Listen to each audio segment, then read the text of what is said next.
I'm Isolde Baldwin. I'm president of the Palm Beach County chapter of the International Association of Cancer Victims and Friends.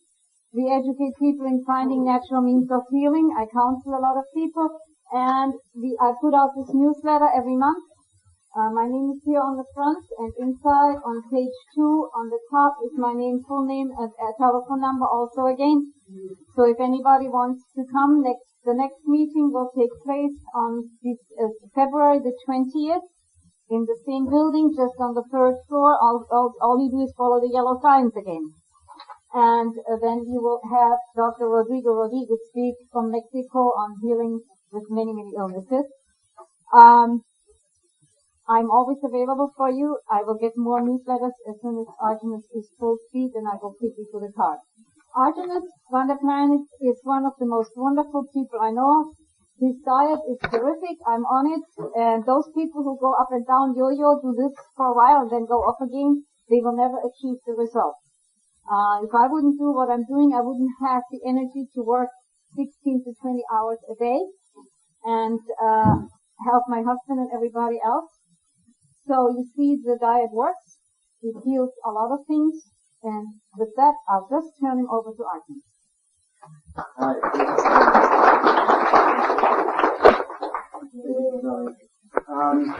I got my doctorate about a year and a half ago. Thank you. Not an MD, a PhD in nutrition. That's good enough. Where it belongs.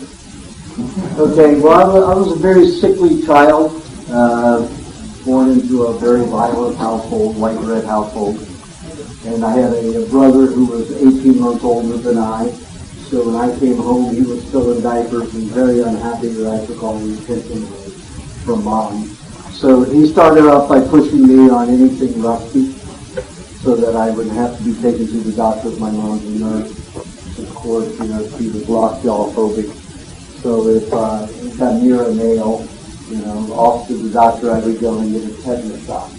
And at the time, tetanus shots were supposed to last a year.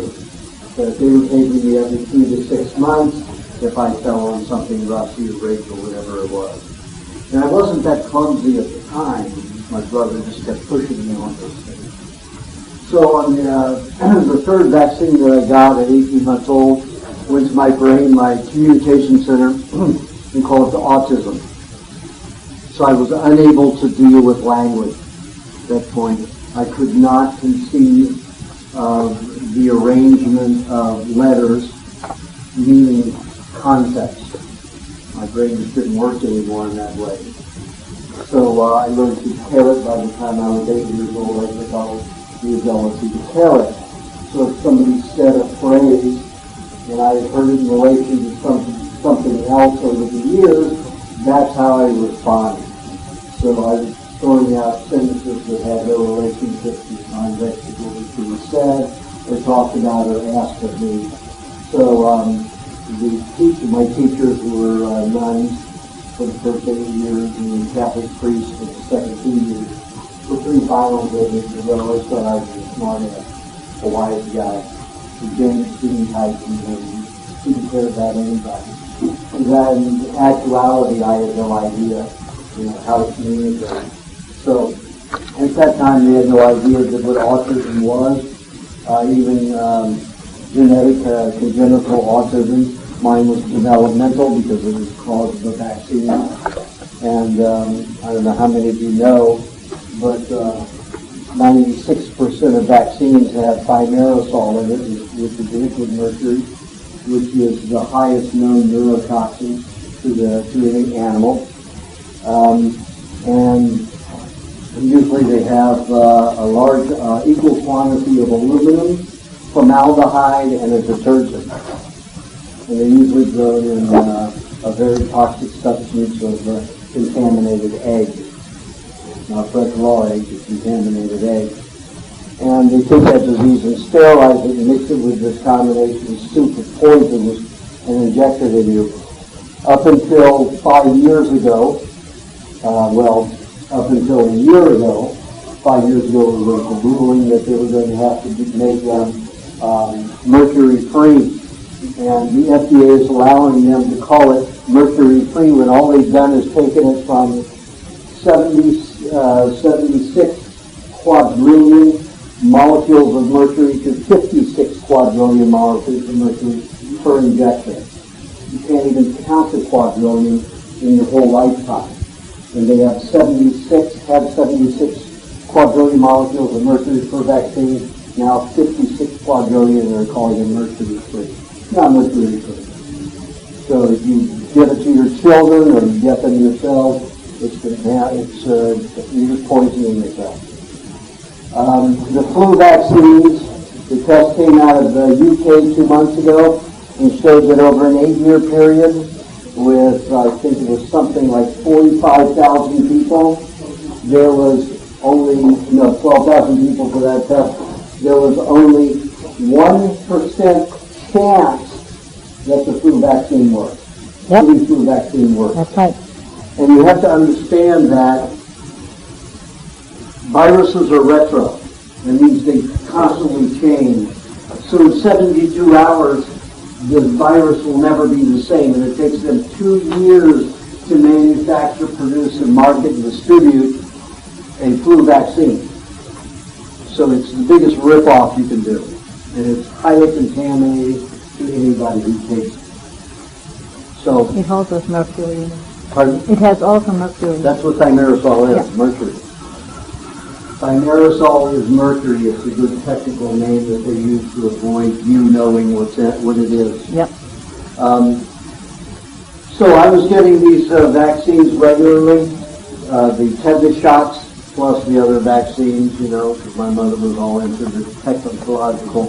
My father was an inventor and scientist, so he was into anything technological too, anything that was new and bright and shiny, and chemically oriented was given to us. So I was very toxic. I got worse and worse. By the time I was about 3 years old, I had fibromyalgia and chronic fatigue. That means I ached in every muscle and every joint in my body. Bending over was a chore. I was very uncoordinated after all of that. By the time I was 8 years old, my mother put me in ballet school to teach me some coordination. And, for an 8-year-old, you should be able to do the splits. This is as far as I could get, and I was in excruciating pain in my hamstring. So that's how toxic I was as a child. So by the time I reached 12 years old, I developed peritonitis that was misdiagnosed as appendicitis. So he went in to look at the appendix, found it in perfect condition. Probably the only thing in my body was in good condition. They took it out anyway because in case it caused me problems in the future. And that's the medical profession. They don't understand anything, of course. It doesn't belong in the body if they don't understand it. Well, what the appendix is a library. It registers every chemical and every disease that has ever entered your body and the chemical response to deal with that toxin. And your body can do it in 2 hours maximum. Without an appendix, the body has to reevaluate those toxins every time they enter the body or you're exposed to them. Even the daily pollution that we inhale, the body has a response for registered in the appendix. If you don't have an appendix, 72 hours again, maximum, to register and to deal with that toxin. So the appendix is a very important organ. They were giving me a shot every 2 to 4 hours during that 5-day period in the hospital. And I was swollen, I was bruised everywhere, so my decline went even quicker. I was a very fat person, probably would save my life as a child, but after that bout, I can close the door, yes. I was just thinking that. The cafeteria. It may be, I had been fat, so the fat helped buffer the poison. Until after that, the hospital venture, then I started getting very skinny. By the time I was 16, I was very skinny. I was having a lot of problems with everything, so I began drinking coffee to give me energy. I started smoking at 8 years old also to give me energy. And by the time I hit 16, I was smoking 2 packs of Lucky Strike non-filter a day, 11 cups of coffee a day, and then I would drink alcohol to calm down at night. And that's the way it was every day. And I got married at 16, found a girlfriend who was a year older than I. What she saw in me, I don't have a clue, because I was an idiot. And I was sensitive and nice because of the way I'd been brought up with brutality.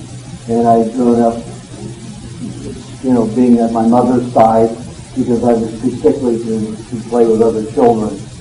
So I got to bake and learn to how to sew and do all those feminine, gentle things. So I had a gentler heart than my brothers, and my family was a real macho family, and they abused women any way they could. So I wasn't that way totally until we got married, until I wasn't getting any attention at all, and then I just became just like them, macho shithead. And so that, of course, broke up the marriage. We had a son in the first week of my senior year in high school, and I had to go to school in the day, and all my schooling was cheating, except for math. I could look at a problem or write the answer with no resolution of how I got it. So they always thought I cheated there, and that's the only place I didn't cheat. Like all autistic children, there's an idiot savant side. So I was able to resolve complex mathematical problems without even understanding how I did it. However, I always picked the smartest, most sensitive girl in every class to sit next to, and then copied her hieroglyphs, because that's all it was. It was a bunch of sticks and lines and curves to me, because I never could conceive of language. And sometimes, transferring it from there to here, even though I had pretty photographic memory, it didn't come out the same. So it was like, there wasn't even a letter. Like an H would be an entirely odd shape, so nothing was consistent. And they always thought because I was a wise guy, it didn't look like I was, the congenitally autistic guy who sits off and stares like that, because my parents would never let me stare off like that. When I did, they'd slap me in the face or head, or back or somewhere, and, pay attention, what are you doing? It was a violent way to handle it. And so that's how I got through school, C's and D's. A couple of times I got caught cheating and, got reported. And when they were talking, I didn't have a clue what they were talking about. I knew that they were reprimanding me for whatever. I knew that. Never knew what they were reprimanding me for. Except I knew I had to cheat. Because, if I got caught looking at somebody else's paper, I got yelled at. So I realized that was I was doing something I wasn't supposed to do, but I didn't know any other way to pass. Because when I leave my paper blank, then I really got it. So that's how I got through school. And then when I graduated from high school, here's how I did. My mother took me to a trade school, to a new computer trade school. This was 1965, and it's computer unit record data equipment trade school. And it was interesting. My mother took me there, and one of my brothers, and he completely failed it, and I got some of the top grades because there was no English. There was no grammar, there was no comprehension, reading comprehension. They wanted to know your geometric and mathematical understanding and ability. So I got some of the top responses. So they knew what they had. They knew they had an idiot savant.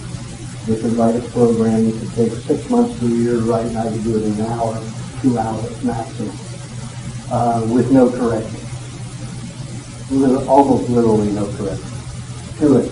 So they planted me in big companies like the third largest trucking company in the world, Time BC, Car Blanche Corporation, And so they would do all the writing for me and anything that needed to be executed in long term for other people to be able to follow what I was writing. I did mostly systems analysis. And so here I was, a young kid making lots of money, but before that, when I was going to high school, finishing high school, went to school in the morning, came home, took care of the baby, and then had to go to work at night, cooking hamburgers and, cooking French fries and stuff like that. And then when I went into this trade school, my parents continued or started supporting me again for that 6 months in trade school. And again, if the professors hadn't understood, I would have never been there. But they were right with me. They never gave me a written test. It was always mathematical or geometrical. You handed to me and I resolved the problem. So I always knew what they were going and playing with. So that was very easy for me. So the family started breaking up terribly because I was an alcoholic, at night, and a caffeine and cigar addict in the day to give me energy because I was very sickly. And the family relationship broke up. I couldn't take it. I didn't want to stay in a cold place any longer. And I had an uncle who offered to take me out in California to study for his doctorate at UCLA in psychology. And he had gotten a master's in journalism prior to that. So I went out to California, and of course they transferred me out there with the Pine BC Trucking Company and then to Carte Blanche after that out there. So I was making a lot of money. So I was an idiot. I had my own house in Beverly Hills, 2-bedroom house in Beverly Hills. And I started, at 19 years old, I started vomiting blood pretty heavily. So I went to the doctors and they said, oh, you've got an ulcer. And here, take Maalox, take as much as you want. Still autistic, but I understand what they were saying when they were handing medication. And of course, when it came to doctors, you just always did what they said, never question them. And of course, I was unable to question them anyway because, they said, you want to take this, I would take that. And I was throwing out dialogue that I had memorized. And it was completely inane for the subject 90% of the time. Once in a while I would get something that's like that. It was unusual. So I drank a lot of Maalox. I thought I was going to turn into a chalk factory. And that caused me to have severe abdominal cramping and pain. And had another set of x-rays and then found a tumor had grown right next to the ulcer. So they said, well, we have to go in and cut that out. And they're going to give me a vagotomy pyloroplasty, whatever the hell that meant, I didn't know until, years later. So they went in, severed all the vagus nerves to my stomach, so I would never again secrete hydrochloric acid. They put me in the context of people who are octogenarians, who don't secrete hydrochloric acid. And then several months later, the incisions turned tumorous, got up to about 1.5 inches wide, up to about 3/4 of an inch high. And they said, oh, we have to irradiate that to stop that from growing. So they gave me 10 weeks of intensive irradiation therapy to cauterize my spine. Everybody know what happens when you take malleable clay and you fire it, leave it at cone 4, turn it into rock, solid substance. The higher you can get glass, depending upon how high you fire the clay. So my spine, my movement was about like this, and very painful. If I was going to sit, it would take me 3 to 5 minutes to sit in a chair. And, I would start, it would be very painful, and I had to go back up again and just work my way into a chair. Extremely painful. I guess what we're going to do is just bring a few chairs in.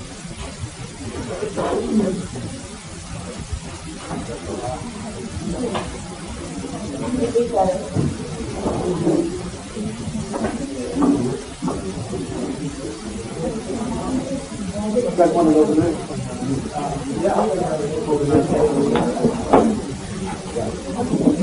One more we have a couple of My food? Oh, sure. And here's another chair that we can use as well. Okay, so there are two more chairs here. So I can take a seat over here. Okay. Okay, so we have some more chairs here for people who would like to sit and sit closer, if you like, or even over there. Wherever you want to sit. Yeah.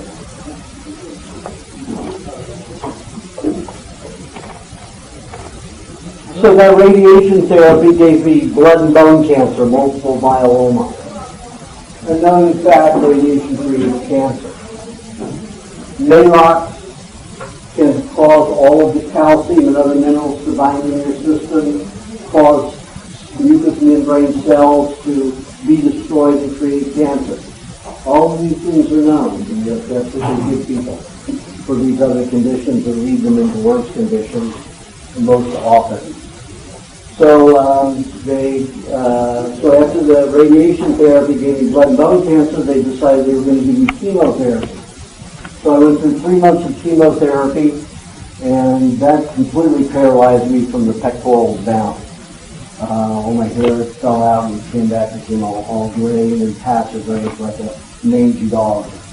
And so I crawled around on the floor like a worm on my elbows. It took me 30 minutes to go from here to that area over there. So I no longer used my bedrooms in my house. I lived on the living room wood floor, defecated and urinated in pans and bottles. And a lot of times I was never able to make it onto the pan or into the bottle because of the excruciating pain in my spine and legs. So I stopped all therapy and just decided to die.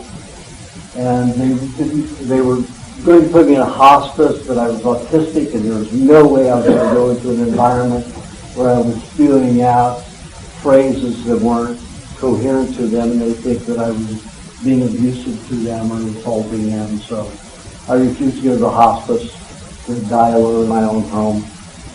But 2 volunteers from the hospice came to take care of me 2 to 3 days a week. They shop for me, they prepare my food, they clean the house, clean the buckets. And sometimes I'd be lying there and, in my fecal matter and urine for 2 and 3 days. So the house would stunk terribly. But I did. If I couldn't make it, I couldn't make it. And I didn't have the energy, nor the strength, nor the freedom from pain to be able to clean up after myself.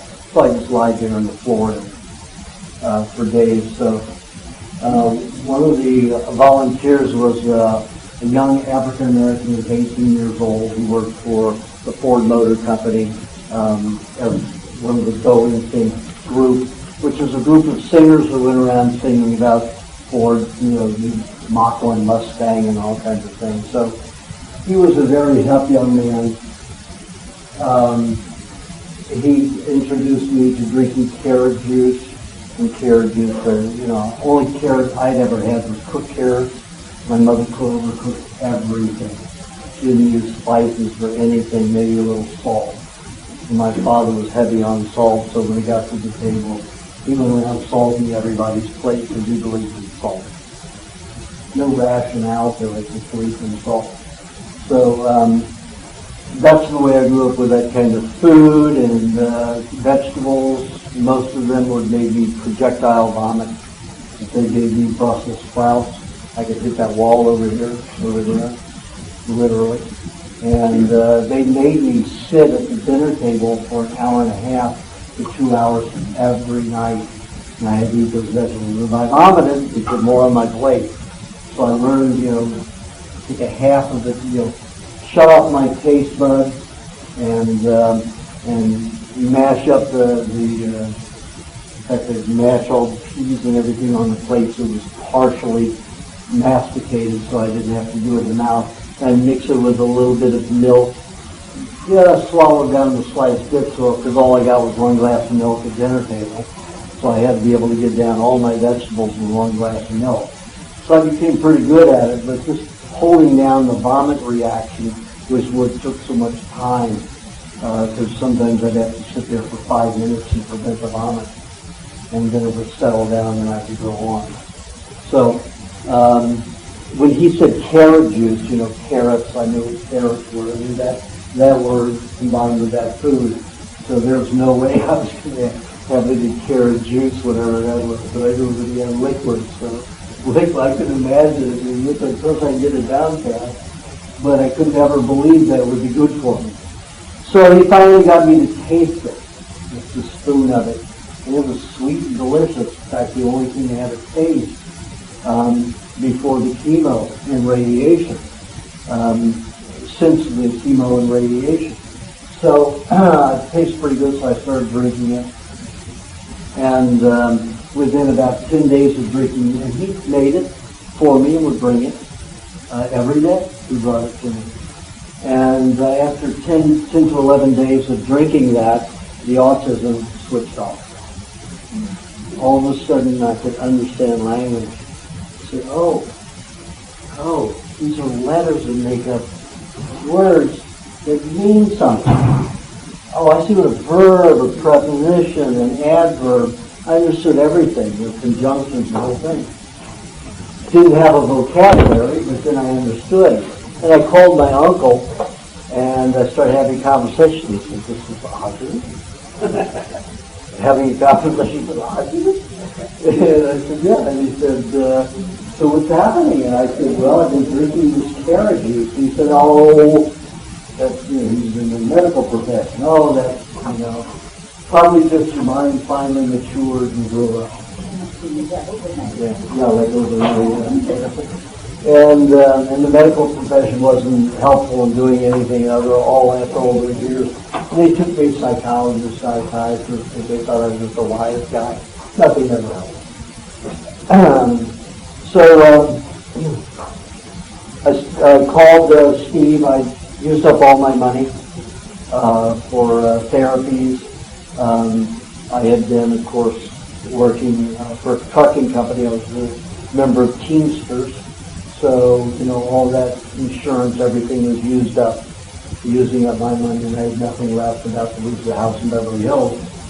So I asked Steve, the volunteer, African American boy, if he would, fund some books for me. So he got a wheelchair for me. We went to a bookstore and bought $110 worth of books in 1969. That was a lot of books. Paperback cost around 50 cents to $1.95, and a hardback was anywhere from 95 cents to $2.10 maximum. So I got a lot of books. One of them was about mind over matter. The other one that didn't relate to nutrition was with my uncle who told me to get. He told me to get Siddhartha. He said it was about a young man who grows up in a wealthy family, becomes the prodigal son, and comes back and becomes a mystic and, a very wise man. And he said, you're a diehard Republican asshole. You need some other introduction into other behavior in your life. So that was the first book I read, was Siddhartha. It took me a week, only probably 90 pages, 100 pages at the most. But because I had vocabulary, I was in and out of the dictionary. And without any really understanding of vocabulary, I'd have to look up the definition, and the definition of the definition, definition of the definition, because I was learning all at one time. So it took me a week to read that very small book, and I spent 16 hours a day doing it, in between passing out, defecating, urinating all of myself. Smoking my 2 packs of Lucky Strike still for cigarettes a day, I still continued that. And during all that time, after the radiation therapy, it deteriorated the bone around my teeth, so my teeth dangled in my gums. So if I took down on my teeth, I bled. I'd lose about half a cup of blood. So I was blending everything. So I was blending my,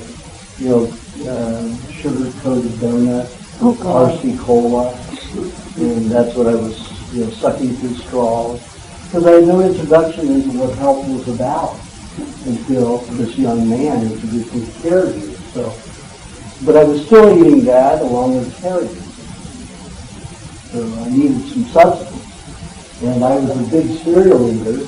And I forgot to tell you, I turned diabetic at 15 and a half, not long after that bout with the peritonitis, and I also turned angina pectoris, which means I started having muscle pains in and around the heart at 15 and a half. So I had 300 heart attacks between the age of 15 and a half and 22 when I started changing my diet. 50 of them caused me to pass out, but I never died. Took me to a doctor many times because, I would even see crawling over, the arm going limp and hitting the ground, passing out in the classroom. They just let me lie on the floor. The doctors told them it was all in my head. Because when the doctors did the test, they looked for congenital malformation or clogging. And I didn't have clotting in my arteries or heart. So there was nothing wrong with my heart, according to them. They didn't realize that all those vaccines with all that mercury and aluminum gets into the muscles and it damages the muscles, causing doing spasms. So they don't acknowledge that because then it would be taking away from their profession, plus they can be sued. So they're not going to acknowledge any disease that is caused by their own process. They're in complete denial. There are no tests even done on tissue samples. There was an MD about 9 years ago who would always take his patients' samples, whether it was vomit, diarrhea, or fecal matter or tissue samples, always measure it for toxicity and chemicals. He was tried and convicted and robbed of his license. Oh, God. So that's how they quell it, because they know what they do.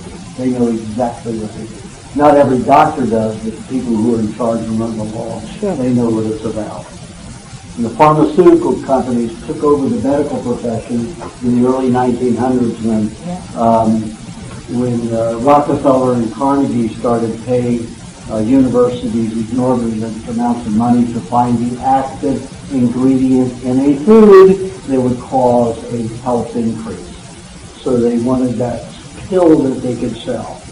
They had good intentions at the time to make people healthy, but they realized that after there was always a chemical change in structure, it only worked about on 20% of the people, and most often with side effects.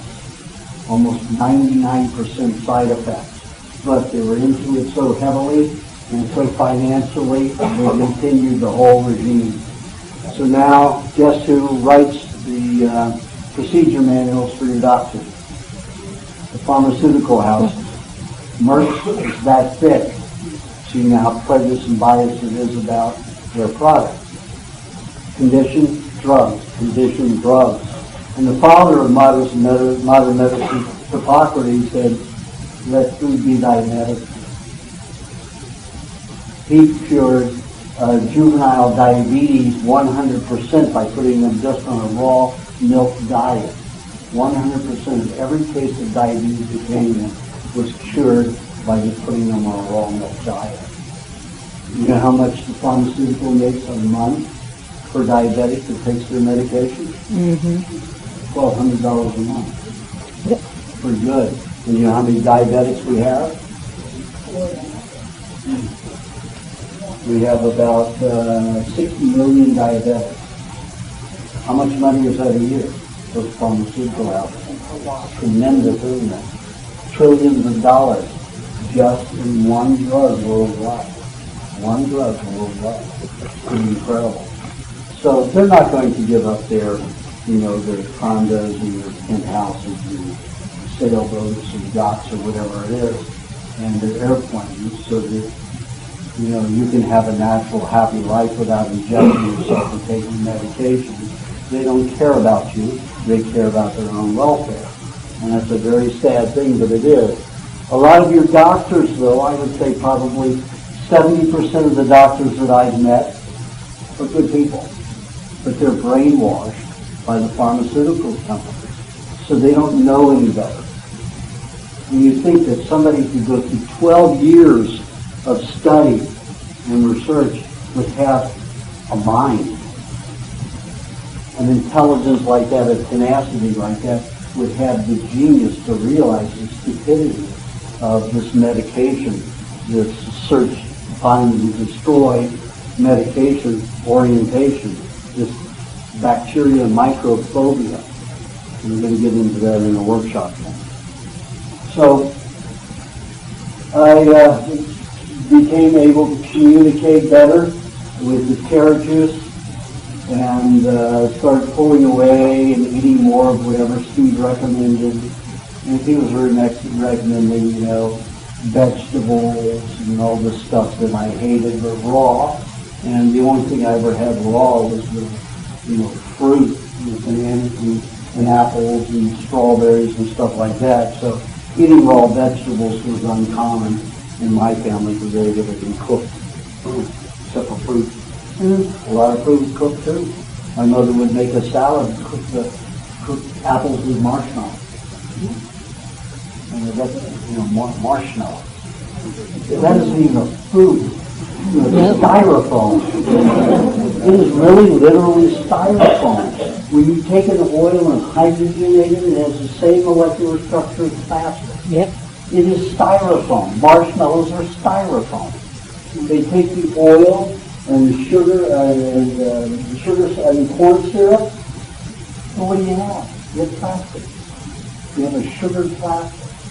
And that's what they were making ice cream. They started making ice cream that was basically making the same thing in what? Mid-1960s, late 1960s. Ice cream became styrofoam. And the only place that you didn't get styrofoam was like Ben and Jerry's or Brockmeyer's or something like that. It actually came from dairy and not corn syrup and the hydrogenated vegetable oil. So he introduced me to other foods. I started getting a little better. I was supposed to die, within a few months. The medical professionals said that they wanted to pull all my teeth so I'd stop bleeding. And I had, a few months to live. And I said, you want me to suffer for the last 3 months of my life with extraction? It'd take me at least 3 months to recuperate from having all my teeth extracted. So, of course, I didn't do that. And, I was just waiting to die at home. And I started getting better and better eating these things and starting to drink raw milk. And then within, that was from 1969 at that point when I started using my mind, or my mind opening. And then the mathematical ability left.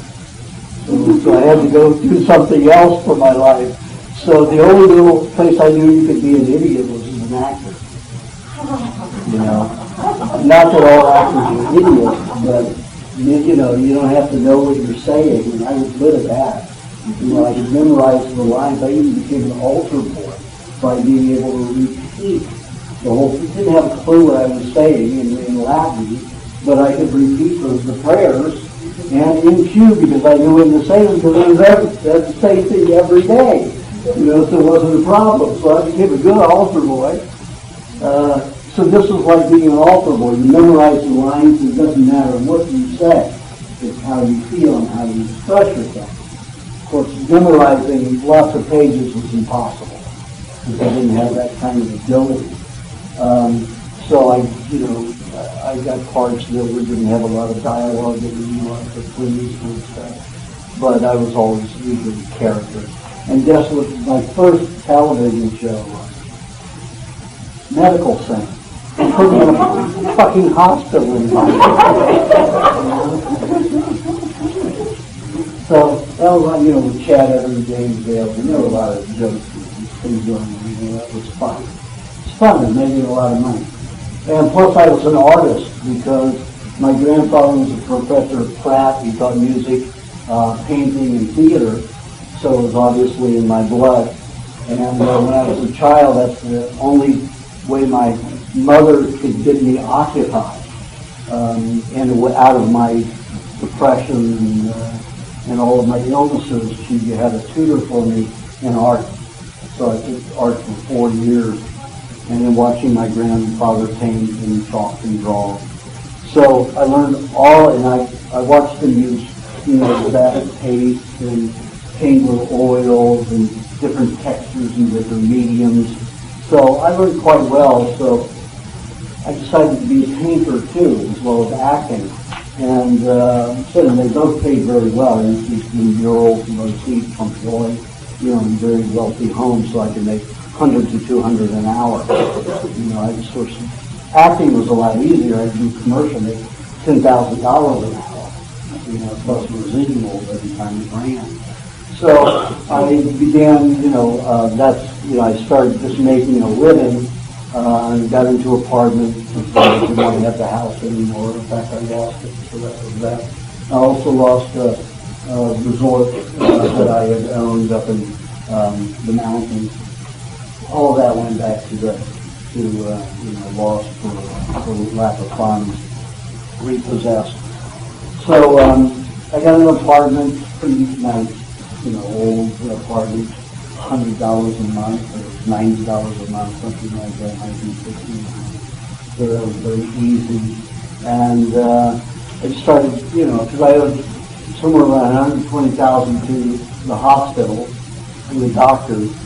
But then when I got down to $80,000, I told them to eat the rest, because I became a conscious individual by that time. And I said, you guys don't deserve this money. You gave me the diseases that caused me to have your therapy. So I say, you eat that. And I didn't pay them. So they sent the IRS out on me and everything. And I left the IRS in my house, and I said, you take anything you see. Anything you see. Because you didn't take anything, you left me alone. And I was doing that. So I was just barely getting along all of those years, but kept drinking lots of milk, raw milk. It caused all of my bone to grow back over my teeth within a year and a half. So I was able to chew again by the time I was 24, and then just kept getting healthier and healthier, eating lots of cheese, raw cheeses with honey and lots of dairy, and drinking, juices, maybe carrot juice with raw cream. And I just kept getting better and better until 27.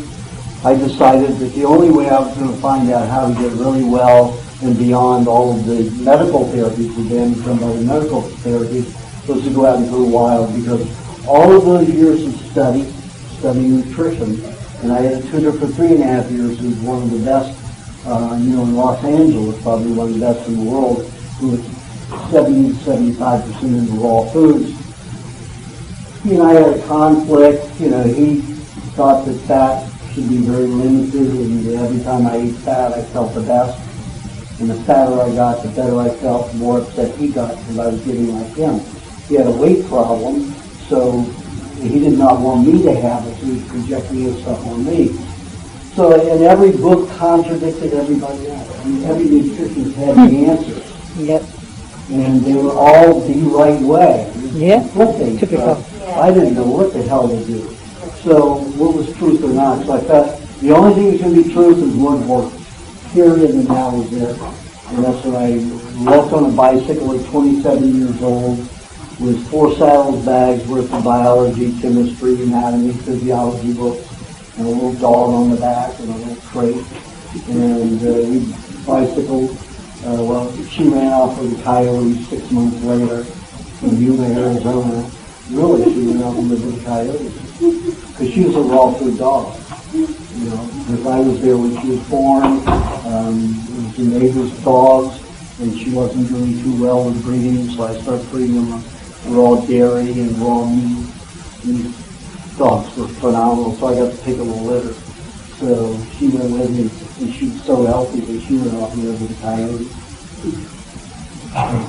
And she would come back. Because when I was traveling, I spent a lot of nights living, in my sleeping bag, in the orchards where I'd work and make some money. And I'd make some money. And coyotes came up one night, and she ran off with them. She looked at me, go off. And go play. And so she'd go play.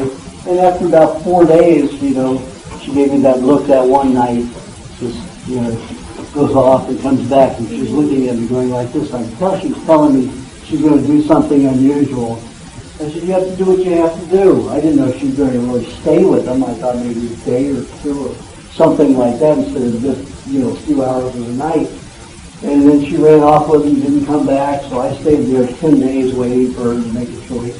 See if she wanted to leave them or come back with me. Of course, who would pinch the dog? A natural dog. Why would she want to stay with a human? It's totally a sick one and crazy, riding around on a bicycle, freezing to death at night. This is dead of winter. And, it's pretty cold out there in the desert at night. 85 degree temperature change from day to night. So 5 o'clock in the morning, it's the coldest. And it would get below freezing sometimes out there.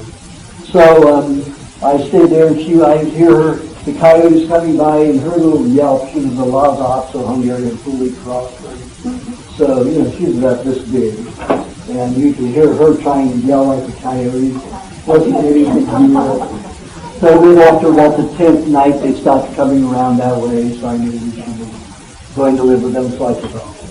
So at the end of that 2.5 years, I was in Alaska, living with the different Indian tribes.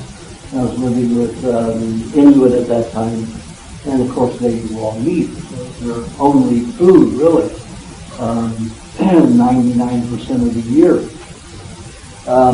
And I lived with the Yaquis in Mexico. I took my bike all the way down to the Yucatan, lived with the Mayan tribe in the woods, and still live there. I mean, they come out to kill, so they still live in the woods. So they took me in for a month and a half. The Yaqui took me in for a couple of months. The Sioux in South Dakota took me in for about a month, and then the Inuit took me for about a month. All of them told me, raw meat is what you need. But after the surgery, when I ate meat, cooked meat, I break out in pustulations that were full. I mean, big, gnarly pustulations. And all the way from my forehead down to my knees. And then I would break out within 24 hours. There's no way I was going to get into meat. I mean, everything else raw, yes. Raw dairy and everything. But then I got away from raw dairy. I lived outdoors because I met so many vegetarians in my travels, people that I really liked, who seemed very spiritual and kind, who would not eat dairy and not eat eggs. So I stopped eating dairy and eggs and became a complete raw food vegetarian. Because my weight started dropping like crazy, and I got down to 113 pounds. Considered right now I'm 185. So 113 pounds, I was skin and bones. So, and I denied all the raw meat stuff. So I went to their celebration, the Eskimo celebration, and they dug up this stuff wrapped in hides. They opened it up, and it was green and black and white and yellow mold, all this moldy stuff. And it stunk so bad I thought I was going to puke. And the children are smelling it, and they think it's like cotton candy or something. And it's horrendous and repulsive looking from my background. So there's nothing that I wanted. And they're saying this is the healing. The whole tribe does this once a year before the heavy winter, and they call it high meat. Gives them happy feelings and high and all that kind of stuff. See, the chairs are waiting for you.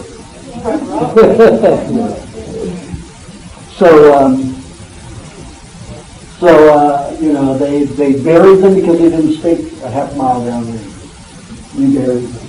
So then they dug it up about 6 days later. They had the celebration. If I got within 5 feet, I'd want to vomit. I definitely had to strain my tendency to vomit. So they ate some, and then they talked me into eating a little ping pong ball sized amount. And I had to take cotton balls with musk oil, stuff it up my nose just to be able to get near it.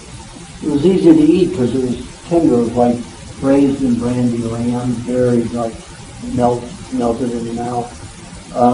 So it was easy to eat. It was just the odor that was horrendous.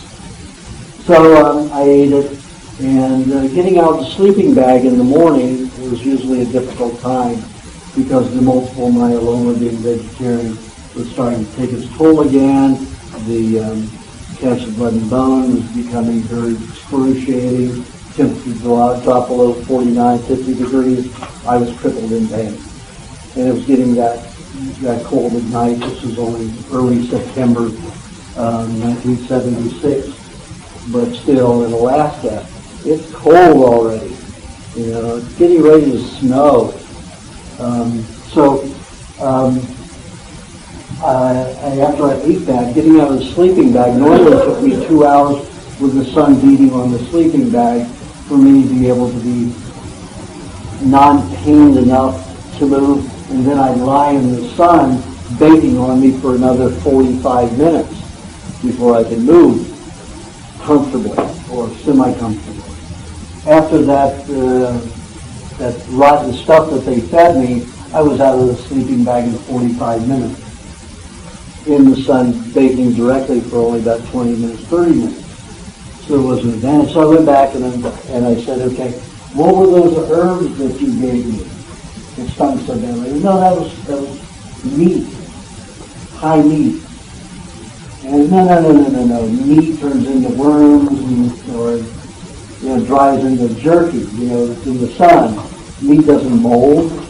And of course, I didn't have an exchange of language with them enough to understand, but they were saying that meat molds too. Of course meat molds, gangrene. Gangrene is a mold, but I wasn't aware of that and didn't know it in none of our medical books, except for gangrene. So I didn't have a clue that it was really that. I thought that they were just knocking out the white boy, and the white boys had just devastated all Indian tribes on the planet, and they were not going to give this white boy the recipe for health. So I left, and I was getting pretty weak at the end of that time. So I hopped on freight trains to get back to California, bungee corded my bicycle, and then hung my hammock across the open doors and watched the scenery go by. And got back to California, and decided way deep in Southern California, near Palm Springs, decided to fast myself to death because I was not going to live in that kind of pain. So I began fasting, so drinking water every day, about a gallon a day, half gallon to a gallon a day. And there was a stream near the canyon, the foothills of this old Indian burial ground where I was going to die.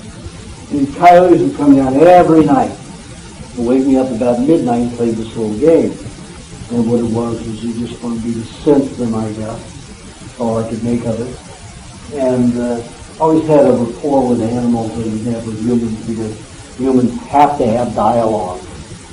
Animals have instinct and intuition, and they go mostly on that. So it was more easy for me to communicate with animals. So this was a game that the coyotes would play with me. I thought they were just trying to help me distract me from my pain and suffering. So after that 10th day, 12th day, maybe 2 weeks, they brought a rabbit to me, a jackrabbit. It was about 7.5 pounds, a year old. And they laid it to me, bloody and all of that, and I had eaten almost 6.5 years at this point, a little over that. And when I ate meat, it was chicken or fish, and not beef, because I'd break out. So here was this. One of the reasons I didn't want to eat meat also because I loved animals. So here was the Easter bunny on my feet. And the chest was bleeding, it was warm, very nauseating. And I'm thinking, these coyotes trying to give me food or something. And then, when my uncle had told my brothers and cousins before they were going rabbit hunting, all that whole dialogue came back, which to me didn't make sense because I didn't understand language. And my uncle was telling my brothers that if you kill a rabbit, you have to cook him thoroughly until he's well done all the way to the center, no teeth, because there's a microbe in rabbits that will kill a human being in 1 to 2 days, 24 to 48 hours, and very painfully with intestinal cramping. So I thought, how are you going to help me die quicker? Fasting could last 50, 40, 60 days. So I thought, okay, So I picked up the rabbit, took some bites, and of course it came right back up. Raw. All I eat is burned meat. I like my meat well done. So this was an unusual experience, and this was all raw. So after about 5 bites, it came back every time. So I said, okay, I got to psych myself out. So I went back to that dinner table. The way it was raised in, I had to spend an hour and a half to 2 hours a night getting down those cooked vegetables. So I thought, if I can do that, I can get this rabbit down. Some of this rabbit down, enough to cause me to die. So I psyched myself into it for about 5 minutes, and I started eating it, and after about 10 bites, it started tasting good. So I ate about 3.5 pounds. And the coyote shared the rest. I went back to my campsite to die, and I knew I was dying because I felt good. The only times I had felt good in my life when I was in near-death experiences. Twice on the operating table, and once with recreational drugs when my blood pressure hit low and I had to be revived. So that was the only time I felt good, because my consciousness was leaving my body. And I thought that my consciousness was leaving my body because I was feeling light and very little pain, getting distracted from it as I was moving away from my body. But I woke the next morning and I'm still in my sleeping bag in pain. And I was able to get out of the sleeping bag again in 45 minutes instead of 2 hours. And I didn't take that long to bake in the sun. And I waited 2 days, no pain, no cramps. Felt better, felt more strength than I had ever had in my life. And then the 3rd day went by and I said, it's not going to happen. It's a fiction. The thing about the rabbit stuff is a fiction.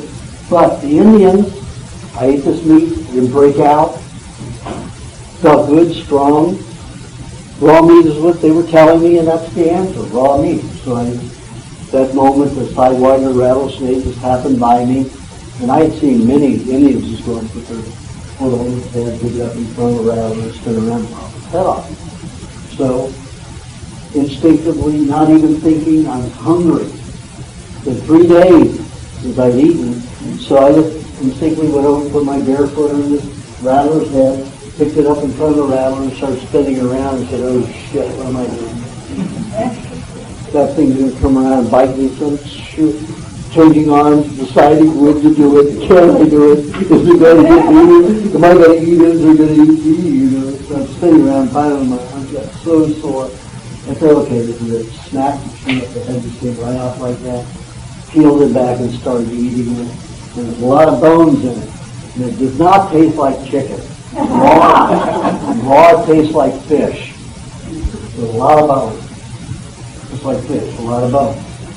And the cats shared it with me that came from the farm down below. Not enough food in the desert. I mean, I was trapping, anything, tarantulas, scorpions, birds, chipmunks. There's just not enough food. When you take the skin off, there's nothing left of any of those animals, and you have to eat the bones too. But, you can't take a little bit of bones, peel the meat off of it. My teeth weren't that good still. So I would eat the whole bones and everything, take a rock sometimes and pound them and get them down. So they said, I'm not going to get well eating this. So I got on my bicycle and travel around to about 5 farmers around and make deals to do labor on their farms in exchange for food. So I get raw milk, goat's milk and cow's milk, depending on whatever's milking, and chickens and eggs and beef and lamb and goat meat. You name it, I ate it. In 2.5 months, I gained 50 pounds, almost 55 pounds. So I looked like I went from this skinny little thing that came out of Auschwitz, to the scale down Arnold Schwarzenegger. So I decided I've got to go back to Los Angeles and spread the word. And they got there and said, are you out of your mind? You're going to get a brain?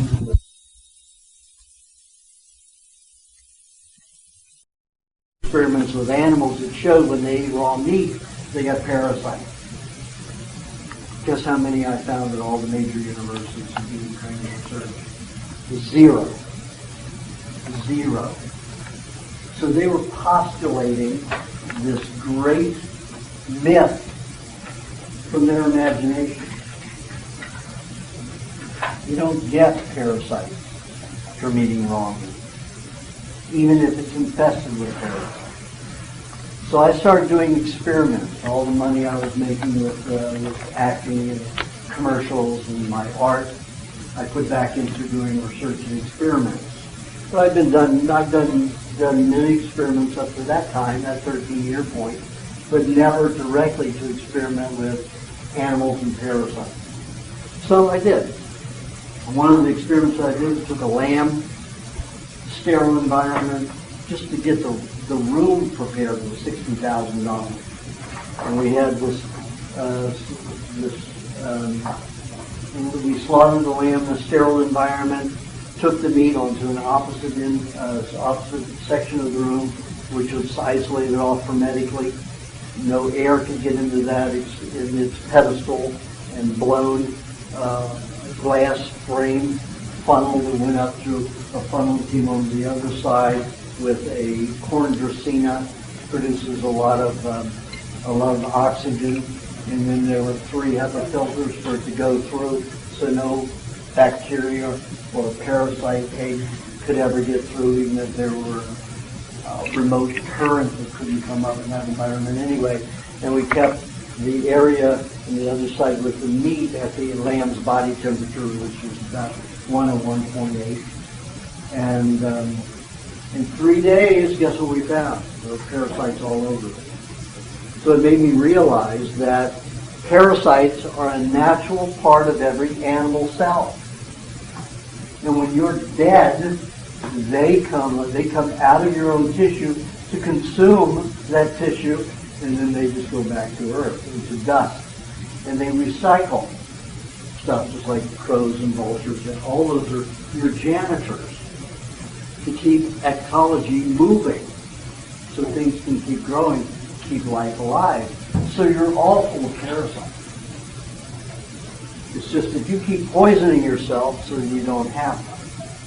And I'm going to tell you all of the positive things about parasites in the actual tests that have been done lately, and all the bacteria that make them good for you, and why the medical profession doesn't want you to have them, even though they're starting to breed them for medical therapy.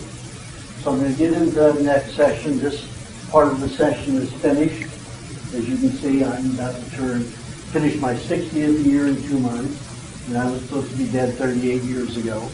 And you don't see me crawling around on the floor, and I'm pretty flexible, so at 60 years old, I get younger every day. I feel it's younger every week, but I know that I get younger every day and feel more alive every day, which is a great benefit coming from such a sick place that I was. So in the workshop area, this is the end of the free part. Sorry it took so late when we waited so long for chairs, and still the chairs never came. So. Yeah, they are. They're out there. Oh, but too late now. Too late, yeah. Okay. So anyway, in the workshop area, what I'm going to do is go over the human body so that you will understand what your body is going through at a particular time, so that you don't have to run to some doctor who's going to give you a drug, which is not going to get you well, so that you'll know what to do for yourself, and so that you can use, in my book, We Want to Live, there's a section in the back that has thousands of raw food remedies for hundreds of diseases. So that you'll understand how these work better, have a familiarity to be able to use it properly, use any kind of remedies properly, and make it work for you.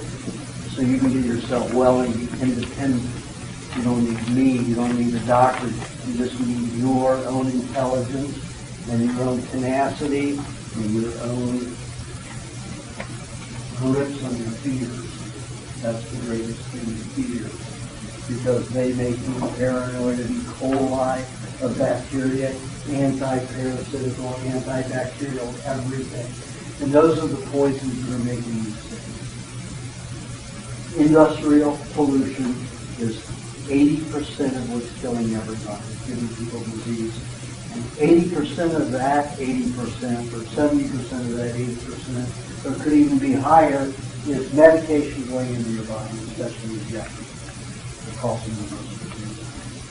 So I'm going to get into all that fully, how to use the food, with combinations, how to eat a good diet, how to make sure that you can use your mental functions and physical functions by working with your body throughout the day, by eating the proper things at the proper times.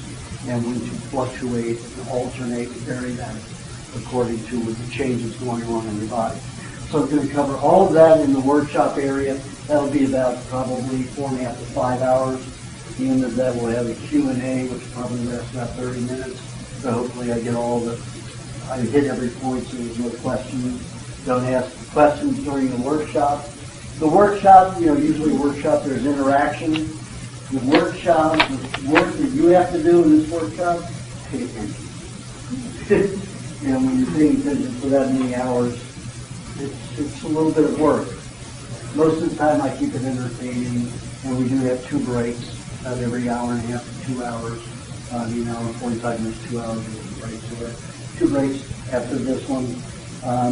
If you haven't signed up, see Pearl and sign up for the workshop and stay and enjoy and get a grip on your life. And Joe here is a local farmer here in Florida, and he provides all this wonderful food for the diet. The only thing he doesn't have is meat today, but he has lots of fresh dairy and cream, also no cream today. Yeah, sold out. So there's some milk, there's yogurt, butter, cheeses, there's some things, and some fruits that he has. So, he makes smoothies, okay, with the eggs and stuff. So you can have any of that during this break. It shouldn't take more than 15, 20 minutes to finish this break to get everybody signed up. And if you want any books, the rest of your books are all sold out. I've got 3 at my hotel room. Anybody who's coming for a private consult and wants one of those 3 books, just let me know. There's plenty. I think there's probably 10 more of the We Want to Live. And remember, those are where all the remedies are. So that's a very important book if you don't have it. I think I got into a book about 4 years ago. Yeah, this is talking. All right. First, I want you to have a good, clear understanding of the body. Now, we have 3 circulatory systems. We have the blood, and everybody knows what it does, but I'm going to go into what it should do. If we were healthy people, the blood would have 2 jobs to do only. Transport oxygen and to remove carbon dioxide. That is the strict final job of the exclusive job of the bloodstream. However, in a toxic environment, we start detoxing through it, we distribute nutrients through the bloodstream, and that's not what it was designed to do. Then we have the neurological system, and that fluid system is concentrated with high fat, concentrated fluids, and we have the highest amount of fats in the brain and nervous system. The brain is 60% fat minimum, and lots of metallic minerals are needed in the brain because it transports electricity and reflects light. So it takes metallic minerals to run the nervous system. So what does that mean in a toxic environment like ours with all these heavy metals, all these cauterized metals given to the body that are free radicals? Most of them go to the brain and nervous system.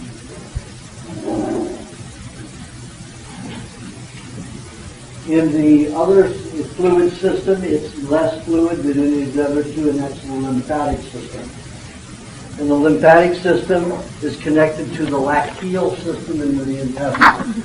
The lacteal system is called lacteal because when nutrients are digested properly in the stomach and the intestines, in the bowel, looks like a milky substance, very milky and creamy looking. And as that gets into the lymphatic system breaks it down further and thins it out into a translucent, creamy substance. So it's not really clear, but it's translucent. That's when all the nutrients are broken down to the smallest molecules. The lymph system then feeds every cell in the body, no matter where it is. Feeds every cell in the body. And it's responsible for removing all of the waste and any other toxicity that enters the body. It has to gather the toxin, it has to neutralize it, it has to break it down some more, neutralize it again, and send it out through one of the passages of the body. Now normally in the body, those waste products are always nutrients for some other part of the body. There's never a toxic waste off of an animal who is healthy. Only in our environment with our industrial poisons do we have lots of toxins. And they have to go after the skin, the tear ducts, earwax, the gums, the tongue, the salivary glands, the mucous membranes throughout the body, sinuses, throat, lungs, intestinal tract, bowels, vaginal cavity, urinary tract. It will even build, the lymphatic system will even send minerals, toxic minerals, to be built into the hair and nails. You can tell the different texture of hair by the relationship of the toxicity in the hair. You could have very, very brittle hair that comes from a high amount of mercury and lead and aluminum. You can find most gray hair as high concentrations of aluminum, which discolors the hair, destroys the paraaminobenzoic acid, which is a B vitamin that regulates pigmentation. And that can even happen in the skin coloring. You can cause yourself to change the skin coloring.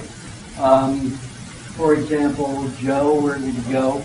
Joe Cosmano, before we was dry, he was gray. His skin was really gray. He looked like he was made of metal. Now you see him, he's got color through that grayness and lots of red flush color all over his body, and he was skinny as could be. Now you see he's strong. He wasn't able to pick up those things by himself. Now he can pick them up by himself. He used to have help. So that's the kind of changes that can go on in coloration with the amount of metal toxicity in your body or other mineral toxicity. It doesn't have to be just the metallic minerals that cause a problem. You can have potassium chloride that could kill you, and you could inject about 2 cc's of pure potassium chloride in your system, and it would kill you. And that's not a heavy metal, but it imbalances the system so much that it arrests pulmonary activity and heart activity. So both the lungs and the heart. So even the smaller minerals can cause a problem, even though they're not metallic free radicals. So the lymph system is responsible for cleaning, detoxifying the system. Very simple. But with our complex nature, everything's crossing over. You find blood vessels being built into the bone marrow. And the blood vessels don't belong in the bone marrow. That's where the lymphatic system is connected. The lymphatic system is supposed to clean that. But we get so toxic with minerals and metals in the fat, and the fat's like in the brain and in the bone marrow, that the body is building veins in to get more poisons out quicker, because we'll become too toxic and we'll get what? Anemia, leukemia, multiple myeloma if we don't clean those substances out of the bone marrow. And you can see from, if you look at some of the elderly people who don't eat well, and you see those people that are going across the street like this, they don't have a lot of cells alive and they're very toxic. And you can imagine having maybe 22-25% of their cells alive carrying the whole bulk of their weight. And those cells aren't healthy. That's a tremendous stress on those few cells that are alive in their body. Most people drop dead after 22%, when they reach 22%, because the body can't sustain itself on 22% cellular life. Now let's look at the glandular system. Now, you see the heart's always pumping. That makes the blood flow, deliver oxygen to everywhere in the body so we can have energy. We're not trees. Trees, their fluid system, their bloodstream could take a week to get from the roots to the top of the tree. In us, it flows through every few minutes. All of our blood flows through the entire body quickly. And we're able to be mobile. Plants are rooted in the ground. They can't be mobile and functional like we are. The lungs, they take in the oxygen, which delivers it to the cells. And with that oxygen, the body can take nutrients like fat, mainly fat, and transfer it into energy. If we look down the digestive tract and we start eating, look at the mouth structure. A lot of vegetarians say we have an herbivore structure or a frugivore structure. Baloney. But have you ever compared your teeth with a horse or a cow? They have all molars. They don't have cutting teeth. We have 80% cutting teeth. Only a few crushing teeth at the back. So we have 4 canines for ripping. So we're very much adapted for being meat eaters. Now in the mouth, we have one alkalinizing enzyme. Only one in our entire digestive tract. And that is ptyalin. Only the horse has it. And what happens if the horse eats a lot of sugar? A lot of carrots, a lot of corn. Their bones start disintegrating. That's why, and they're very sensitive. That's why when you look a horse in the mouth, you check its teeth. You can see if that animal's been on too high of a sugar diet. It needs to digest its sugars very quickly and rapidly and get them out of the system and very little of it. The same with the human. Very little fruit. I'll get into more of that later when we get into foods and biochemistry. So the mouth is very structured for cutting and ripping. Crushing a little bit like the Eskimos and the Maasai and Samburu. When they eat meat, they don't chew it. They crush it 2 or 3 times and swallow. There's no chewing with meat. Instinctively, they know if they chew meat for a long period of time, they're going to get too much ptyalin enzyme in it. They're going to digest too much of the starches and carbohydrate in the meat, and they're going to neutralize their ability to digest the protein in the fats. So when you eat raw meat, don't chew it. Crush it enough to swallow it. Makes it very easy for you people who are finicky about eating raw meat. The more you chew it, the more fibrous it gets, and you think, oh, can't handle that. Well, when you don't have to worry about it, you just swallow it. Who cares how many fibers are in it? Your hydrochloric acid was designed to dissolve that. Not in the mouth, in the stomach, and in your small intestine. So when food moves down to the stomach, the major nutrient there is what? Hydrochloric acid. And a lot of your vegetarians will say, wait a minute, a carnivore, dog or a cat, feline family, they produce 15 times more hydrochloric in the stomach than we do. Yes, that's true. And a dog and a cat will digest their meat in 10 to 14 hours. We have a very long digestive tract. It takes 24 hours for food to move through us. But if you look at the rest of the small intestine, you'll see that we produce as much hydrochloric as any feline canine does throughout the entire digestive tract. We are just designed to digest it slower than the herbivore, than the other carnivore. So we are built very much as a system to digest almost anything, but the majority should be animal products. You say, well, we have a digestive tract like the pigs, the omnivore. You know why a pig eats everything? Because that's all that it's given on a farm. It's given slop. Yep.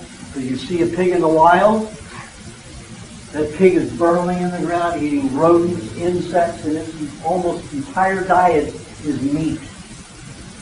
Very rarely will it eat high carbs. Sometimes it'll dig up roots and eat roots.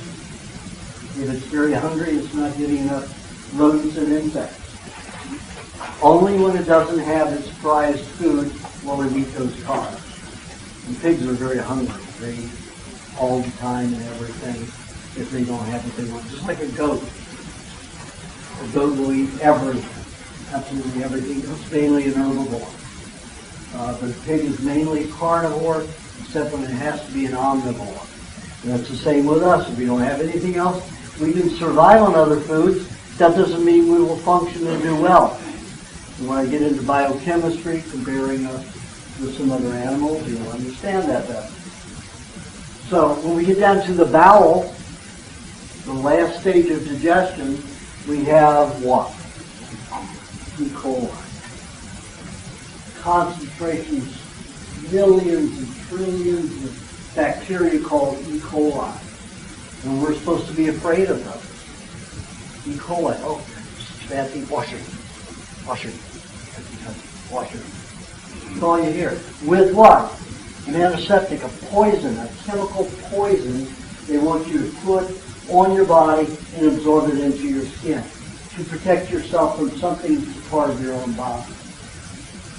Now, how many animals do you know go licking E. coli from people now? Off themselves and everybody else, strangers, will go. Do they have a problem? Is that E. coli really a problem? Been dealing with it for millions of years. Obviously, it's not a problem. You go in places like Cambodia and Laos, no toilet paper. They go from their hands to cooking things and eating things directly. And there's no problem. And they have no cancer.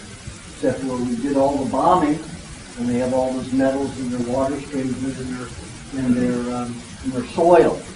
So to eat all this contamination that the U.S. government has dumped. You know, we dumped more bombs in Laos and Cambodia than we did in Vietnam. And we weren't even at war with those countries. E. coli is not a problem. In fact, we learned E. coli is a very favorable thing because it is responsible for the final stage of protein digestion. It breaks the molecules of protein down into specific small substances that can feed the brain and nervous system. Take a look at the people who do lots of enemas and colonics. They're on hair trigger. They're usually easily panicked. They have to constantly flush themselves out. Why? Because they've destroyed their ability to feed the brain and nervous system. Their brain and nervous systems are becoming panicked and ill. It's like a thin person who's not feeding the whole body properly. What happens is they don't get enough nutrients down to their bowel to digest. They're absorbed and utilized all. That's why I like people to be fat, not skinny. Fat is much better than skinny. I don't feel what kind of fat you have in you, but I will get into that later. If you want to talk about fat, it's really about wow. So in the digestive tract, that last stage feeds your brain and nervous system. That small part of the bowel, which is only about a fifth of the whole digestive tract, is responsible for feeding your entire brain and nervous system. What happens to people who have a colostomy? Guess what? They will never feed their brains and nervous systems properly again unless they eat rotten meat. Meat that's aged and old like the Eskimos did, like I talked about the Eskimos did. Why do the Eskimos do that once a year? Because they're getting into a time of everything's frozen that they eat. I mean, can you imagine you make a hole in the water, You pull out a fish and it's a popsicle by the time it reaches your mouth. Literally, a popsicle. It is frozen by the time it reaches your mouth. When you eat food like that, you have no bacteria in it. It doesn't break down quicker than you can eat it. So what happens, it gets down into the valves and out there. It doesn't get quite enough for the brain and nervous system. So every year they have this celebration about September where they'll eat, each person will eat about 2 pounds of this high, rotten, stinky meat at a time. And that takes them through for another year. Now I know people that have to eat it every day here. It's so toxic. It's so unhealthy and unhappy. So after we get out of there, of course, we discard the matter. Now it's not supposed to be a waste product. All the other animals, it becomes fertilizer. And an important fertilizer. It helps worms. It helps any kind of bacteria in the earth. And we've been using it as a fertilizer for what? As long as the earth has had life. Fecal matter is a natural process of every creature on earth. And it's all non-toxic and becomes fertilizer. Now that we have so many poisons in our body, our fecal matter is entirely toxic. Extremely toxic. And causes all kinds of irregularities in the soil and in the plants that eat it. Eat from that soil. So you have to look at the consequences of everything that we do all the way around until the life is changing over. Because we're as connected with the earth as we are with other people.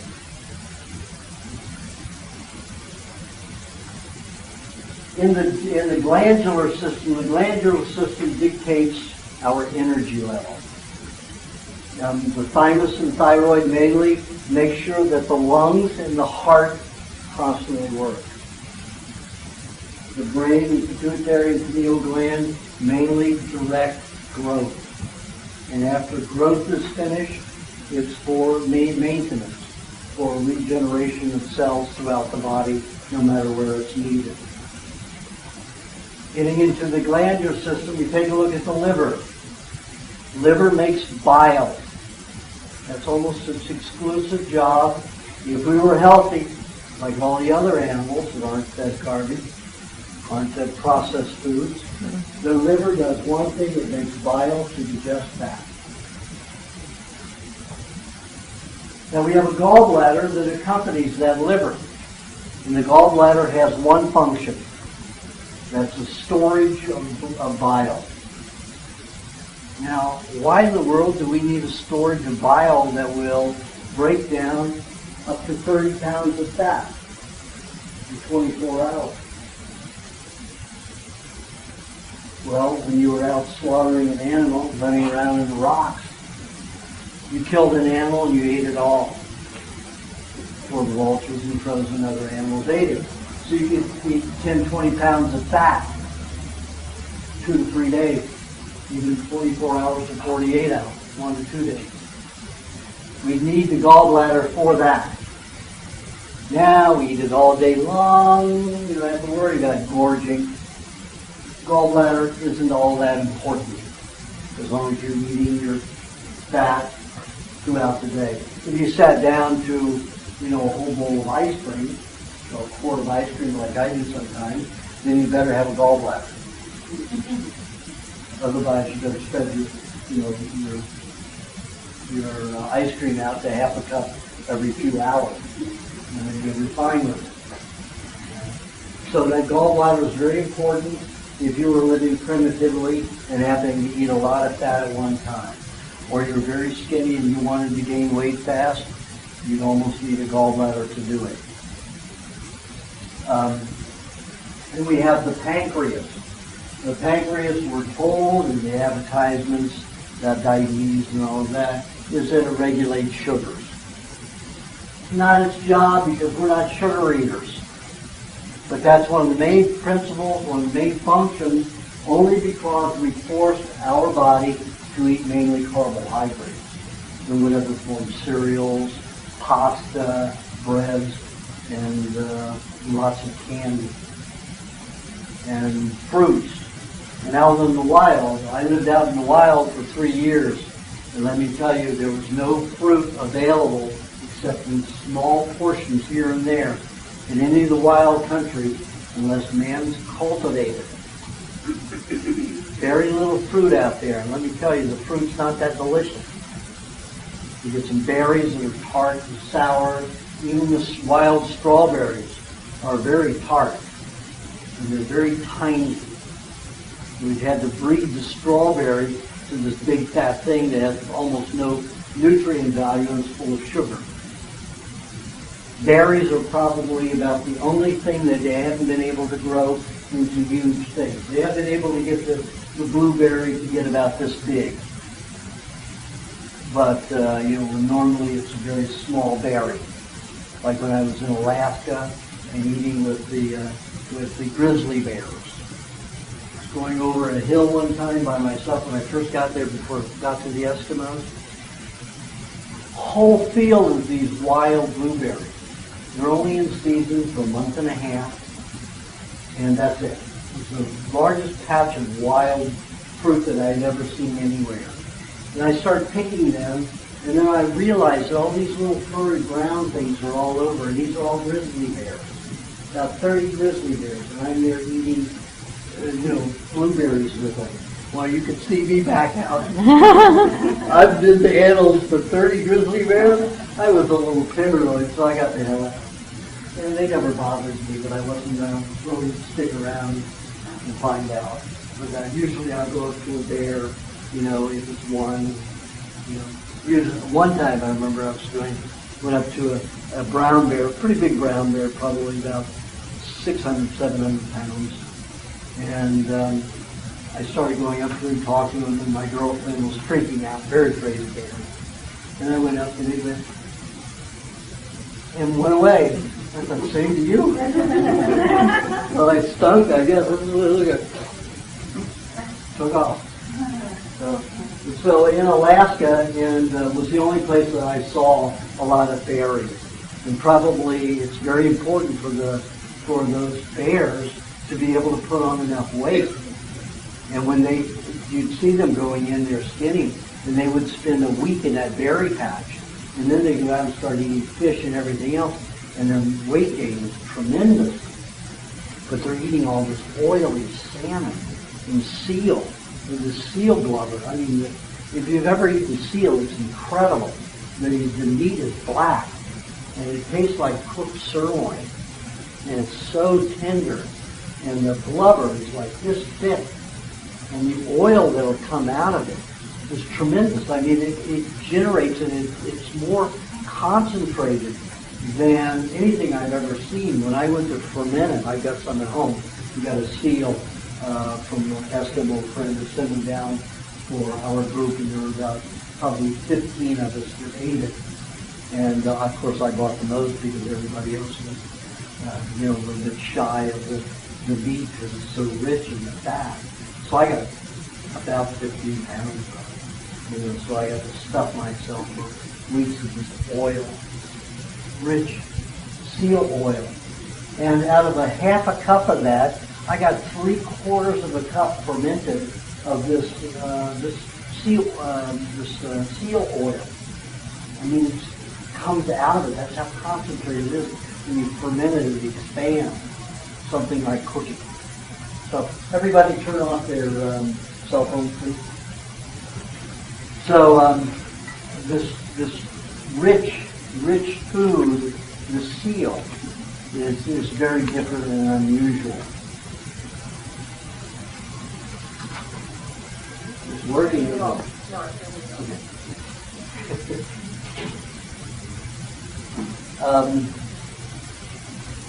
The pancreas,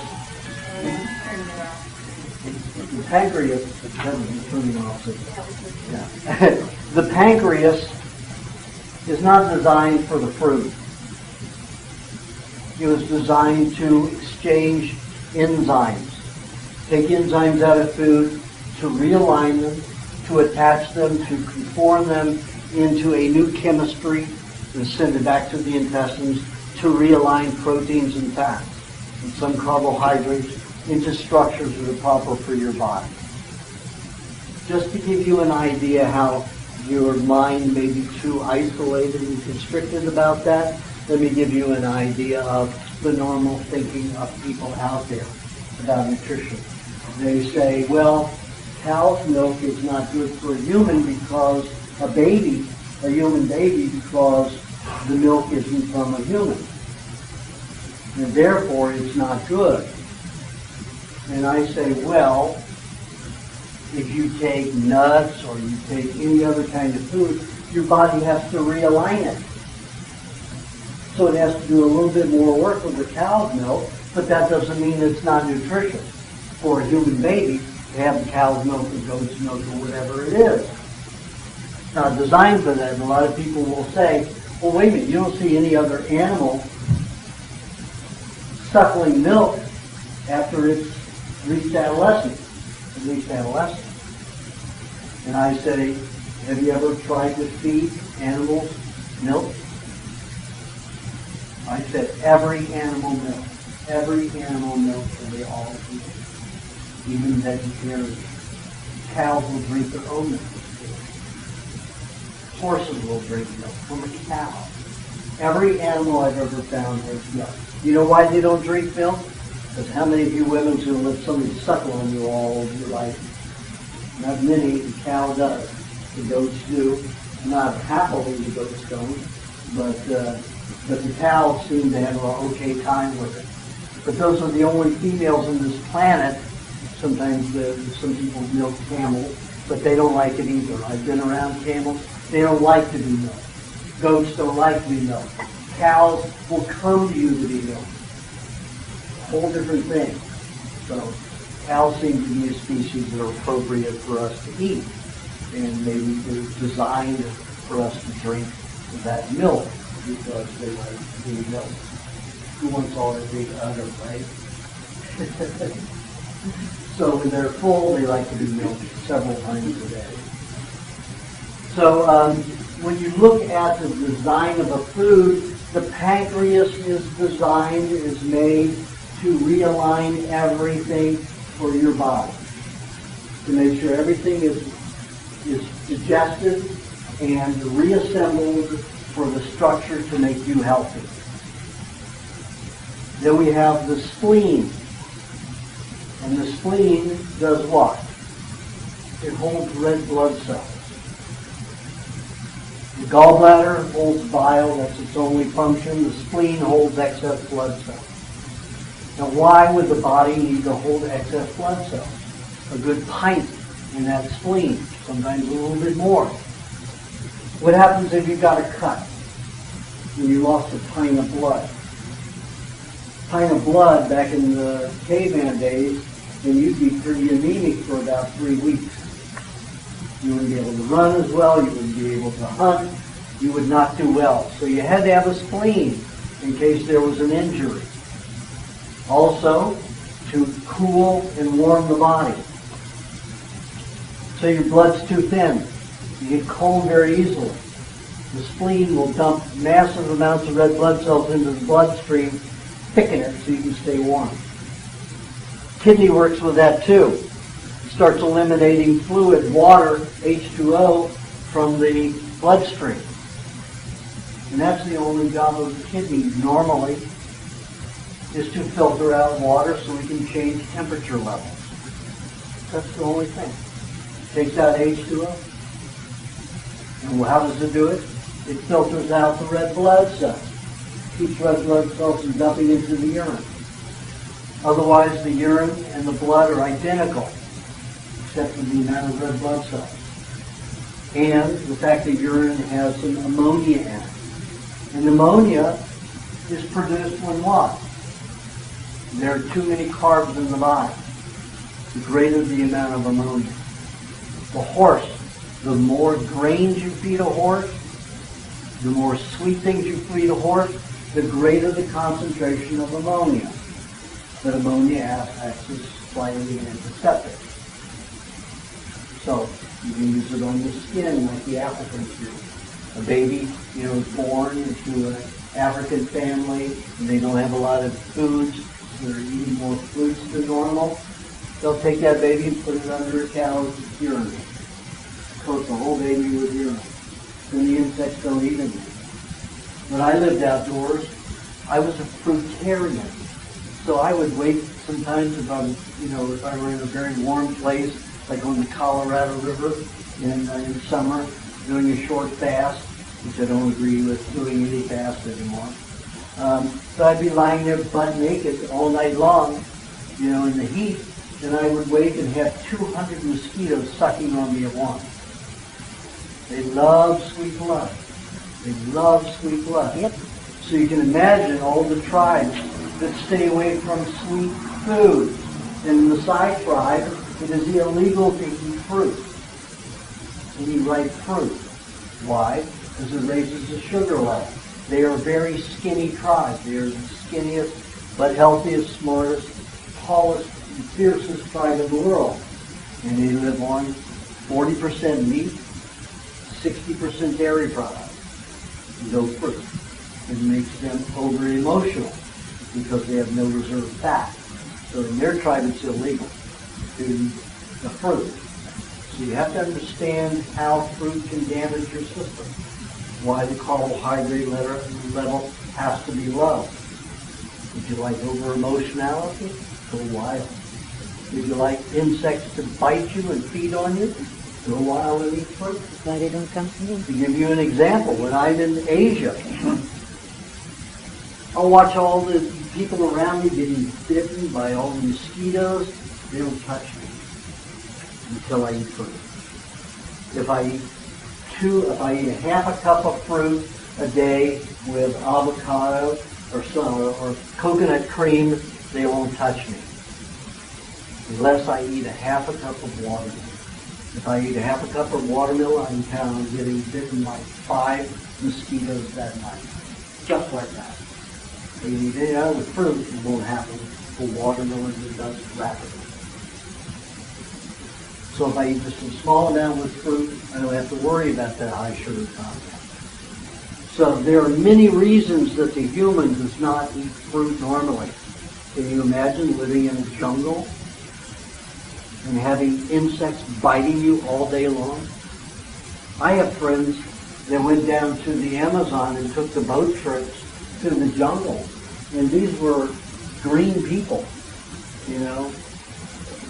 conserve the jungles, conserve everything. When they were coming out, nuke the jungle, nuke the jungle.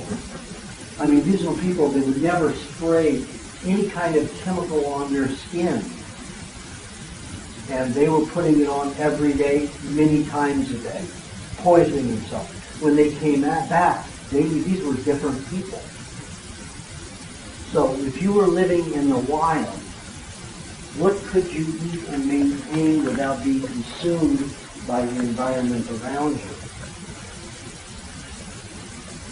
So you have to think about all of those things. If you want to be a nature person, and you want to survive without bug spray and all those poisons on you, don't eat fruit for a week before you go out there. Keep any kind of carbohydrate out of there, breads, everything. And they love it. Normally, mosquitoes feed on herbivores that eat lots of carbohydrates. They feed on deer. They feed on antelope. They feed on cows. And for them, it doesn't matter. Have you ever seen a wild cow or a wild deer? The amount of ticks and fleas on them. I didn't shoot it. My friend shot it, and I butchered it for him. The amount of fleas that were just on the head, in the hair, were thousands. Fleas and ticks on the head were altogether at least 2,000 just on the head. Can you imagine what was on the rest of the body? It was nighttime by the time this had happened, so I had to butcher it under a flashlight, this whole deer. And I put the head inside because I wanted the brain and the eyeball. So I took the head inside to butcher it. And there were all these creatures that just came out of the hair, I'm crazy, all over this counter. It was phenomenal. But I watched this animal for about 30 minutes before she was shot. And she didn't have a care in the world, just out there grazing, having a good time, not concerned with anything, grazing. And all these creatures are feeding on it. That is the nature of an herbivore, but not a human being. We have to control that. Our skins are very thick. We don't have coarse hair all over the body and coarse skin. So that pancreas is not responsible for all of this sugar craving and mass sugar digestion and realignment that goes on in the human body. Its job is to realign enzymes to help us digest what we need to convert it for our proper body energy, building, and detoxification. The bladder, of course, is just a place to hold water so you're not peeing all over yourself all the time. That's when the kidney is removing fluids, you're not just wetting yourself all day long as the fluids are running. It's a place to hold the water so that you can urinate and discard a lot.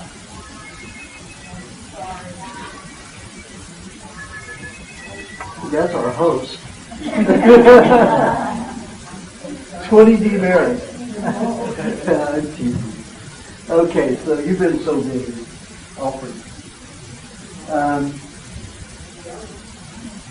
So the glands in the body, we've gone over about all of the functions of the system. The lymph glands and lymph nodes, I didn't go into more specifics about them, but I'm going to right now. You've got these little bitty lymph nodes, which can be anything from the size of a round pinhead, needlehead, to the size of a bean. If you're very toxic, they can get larger. Normally, a gland is about the size of a bean or two, and they can get the size of a grapefruit, depending upon what's going on in your body. I had a patient who had started off with a lot of congested and toxic lymph node, and just grew and grew and grew and grew and grew and grew and grew.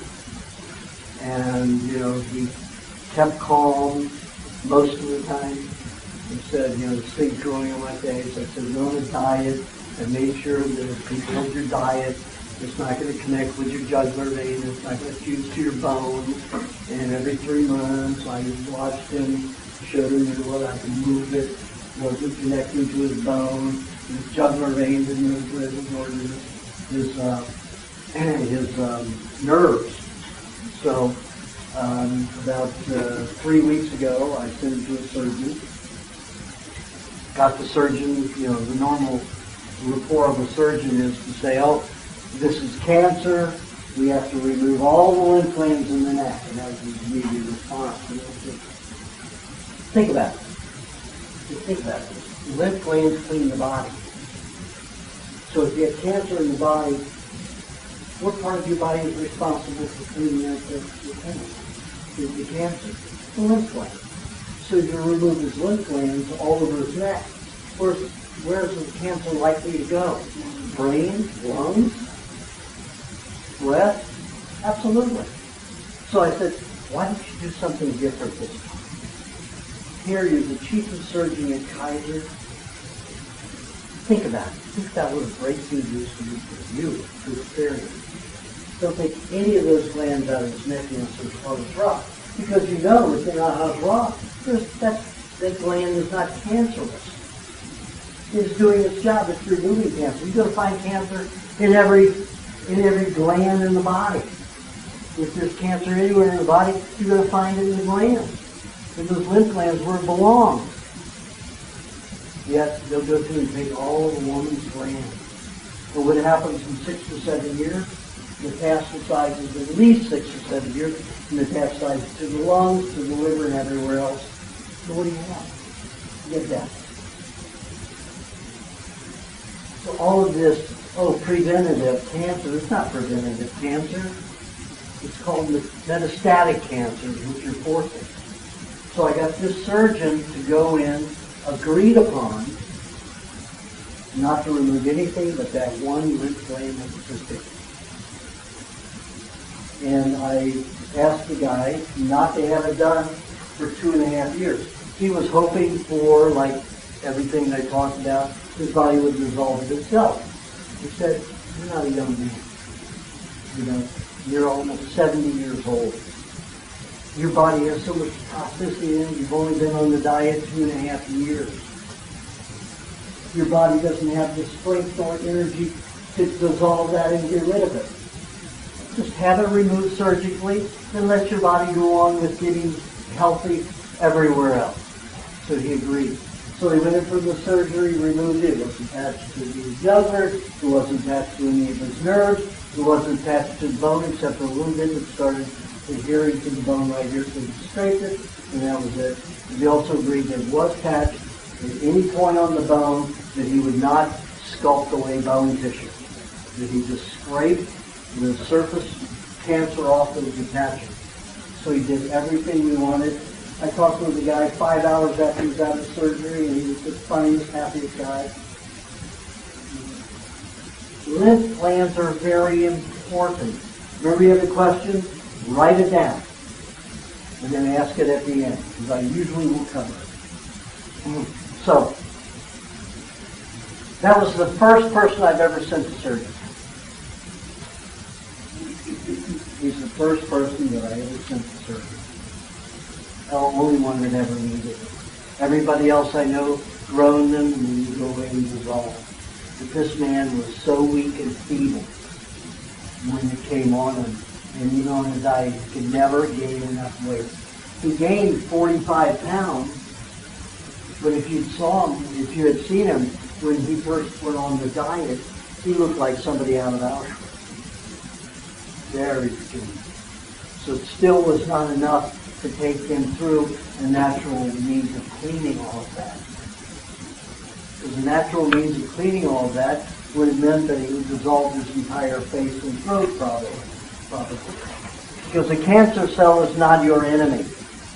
A cancer cell is a cell that they surround itself with dead cells, 50 to 100 dead cells. It lives isolated. When that cancer cell dies, it lets off a serum that's very much like a virus. And it dissolves anywhere from 50 to 100 dead cells. Dissolves it. All those dead cells you've been unable to discard, as this cancer is, the inability to dissolve dead cells and remove them from your body, the cancer cells allow you to do it. Now, what happens when the solvent is dissolving all that tissue? That's a very acrid solution that's left, and it will dissolve skin, it will melt away everything. Unless you have a tremendous amount of health and a lot of fat on your body, and I mean a lot of fat, to protect yourself. And that's the solution. So this man did not have the youth, did not have the energy or anything. I was not going to tell him that until it was all over. Because when it came time to remove it, when I suggested go to the surgeon to remove it. And he understood and he said, okay, wise idea. Now he is so happy. This side of his face, because it took all of these dead cells from his brain and all around here, this side of his face, after removing this huge tumor, and I mean, it was huge tumor, this side looks 30 years younger than this side of his face. 30 years younger, just by having it removed. So the body was able to collect a lot of gas and remove it. And his brain works so much sharper. And he's much more clever and not as negative as a person as he used to be. He's a very critical, but thoughtful person. So, the lymph glands are very important. Don't you women fall for your lymph glands are going to cause you cancer. They will get rid of your cancer. They will get rid of the dead cells that your body culminates together and binds together to make tumors. Save your lymph glands. Save your breasts. Don't have them lopped off because of some stupid medical concept.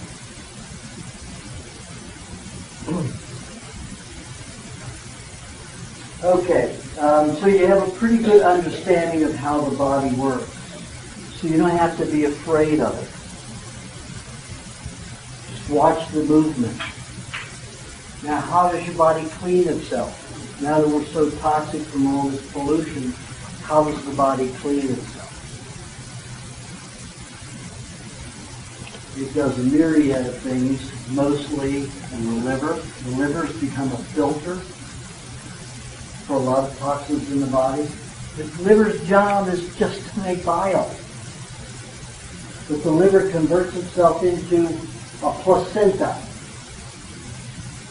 The placenta of a baby is its liver, and it's a filtering device. So the liver becomes a placenta for the whole human body, and it was not designed for that. Only to make the bile to digest fat. Your lymph system overworks. Your lungs become a place of discharge. Your throat becomes a place of discharge. Your sinuses. Why? Because the body can dump it into the mucous membrane and discharge all the poison into the mucus. Vomit, diarrhea, all ways to discharge poison. To give you an idea of the concentration of what's causing disease, I'll tell you about one woman who came to me with breast cancer, very early stage. She was only about 37, 38 years old, I think 37. Very thin. She gained 25 pounds on the diet. I wanted her to gain 35. She only gained 25. Stayed there. Absolutely. So she was going to go higher. She was full body at that extra 25 pounds. But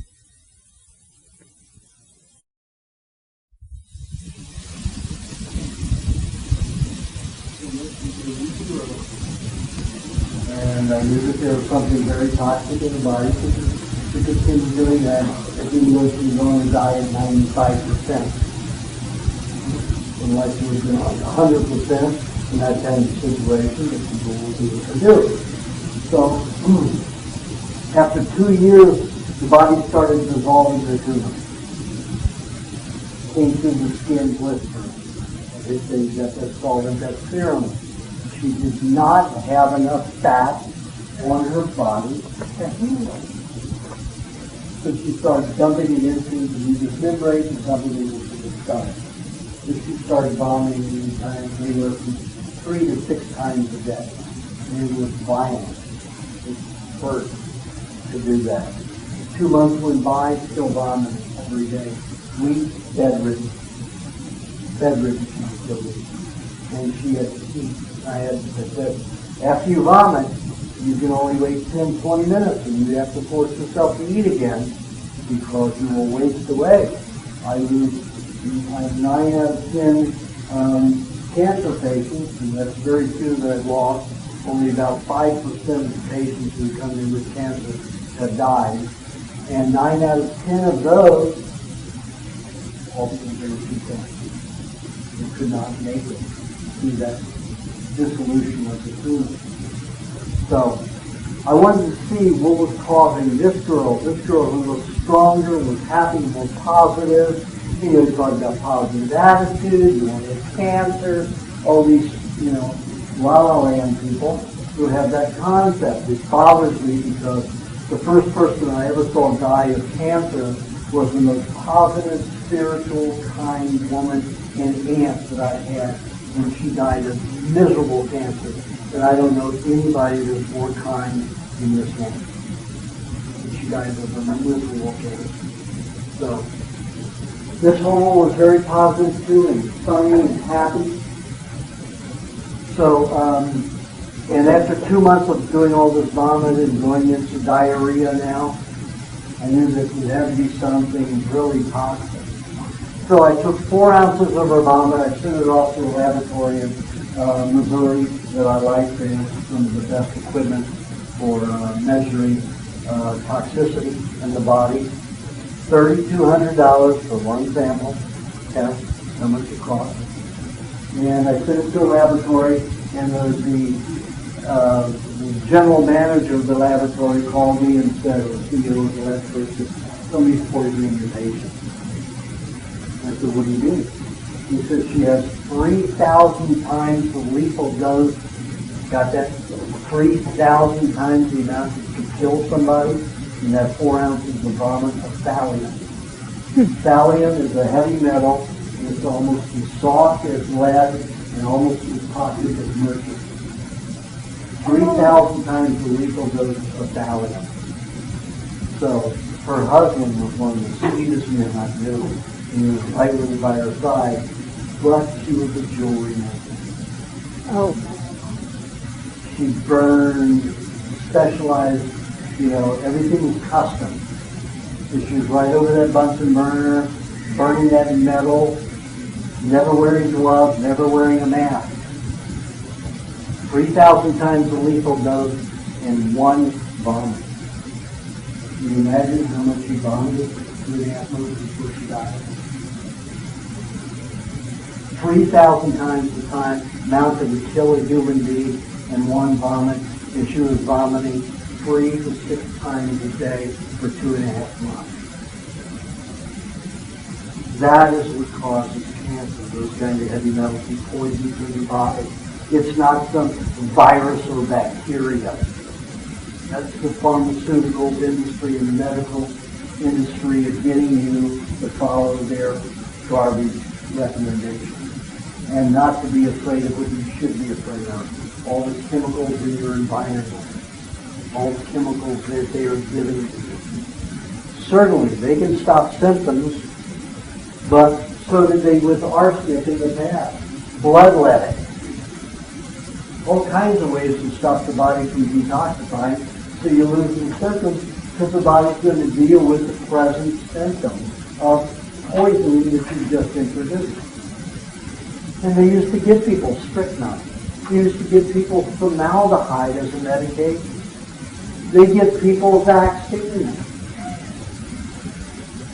So what does it do? It poisons the system so much the body stops any other kind of remedy that's going on in the system, any other kind of detoxification, so you lose your symptoms. So that part of the body is no longer cared for. Symptoms stop, you think you're well, and what happens is 2 years later, it gets worse. Varicose vein or spider veins turn into varicose veins. Varicose veins turn into thrombosis. And you're crippled. Hypoglycemia turns into diabetes. Diabetes turns into amputation. All because of the medical profession. All because of the chemicals. All because of this insulin that is not a true insulin. It does not break the sugar molecule down into the proper form. So that sugar, the glycogen that gets stored in the legs and the limbs is highly acrid. It starts dissolving the surrounding live cells, and then the body turns gangrene. The molds are there to break down that dissolved, dead, toxic tissue. It isn't the gangrene that's killing you, the gangrene is trying to help you. What has poisoned you is that toxic glycogen from the toxic insulin. You never hear of a person who's been diagnosed with diabetes and refuses the insulin ever having an amputation. Doesn't happen. The worst thing that can happen to a diabetic when he doesn't take insulin, passes out, goes into a little seizure for maybe 2 minutes at the max, usually 30 seconds. That's the end of it. Goes into a day. That is the worst symptom they will ever have in their entire life. Once you take the insulin, you're in danger. Deathly, deformed, danger of losing your limb.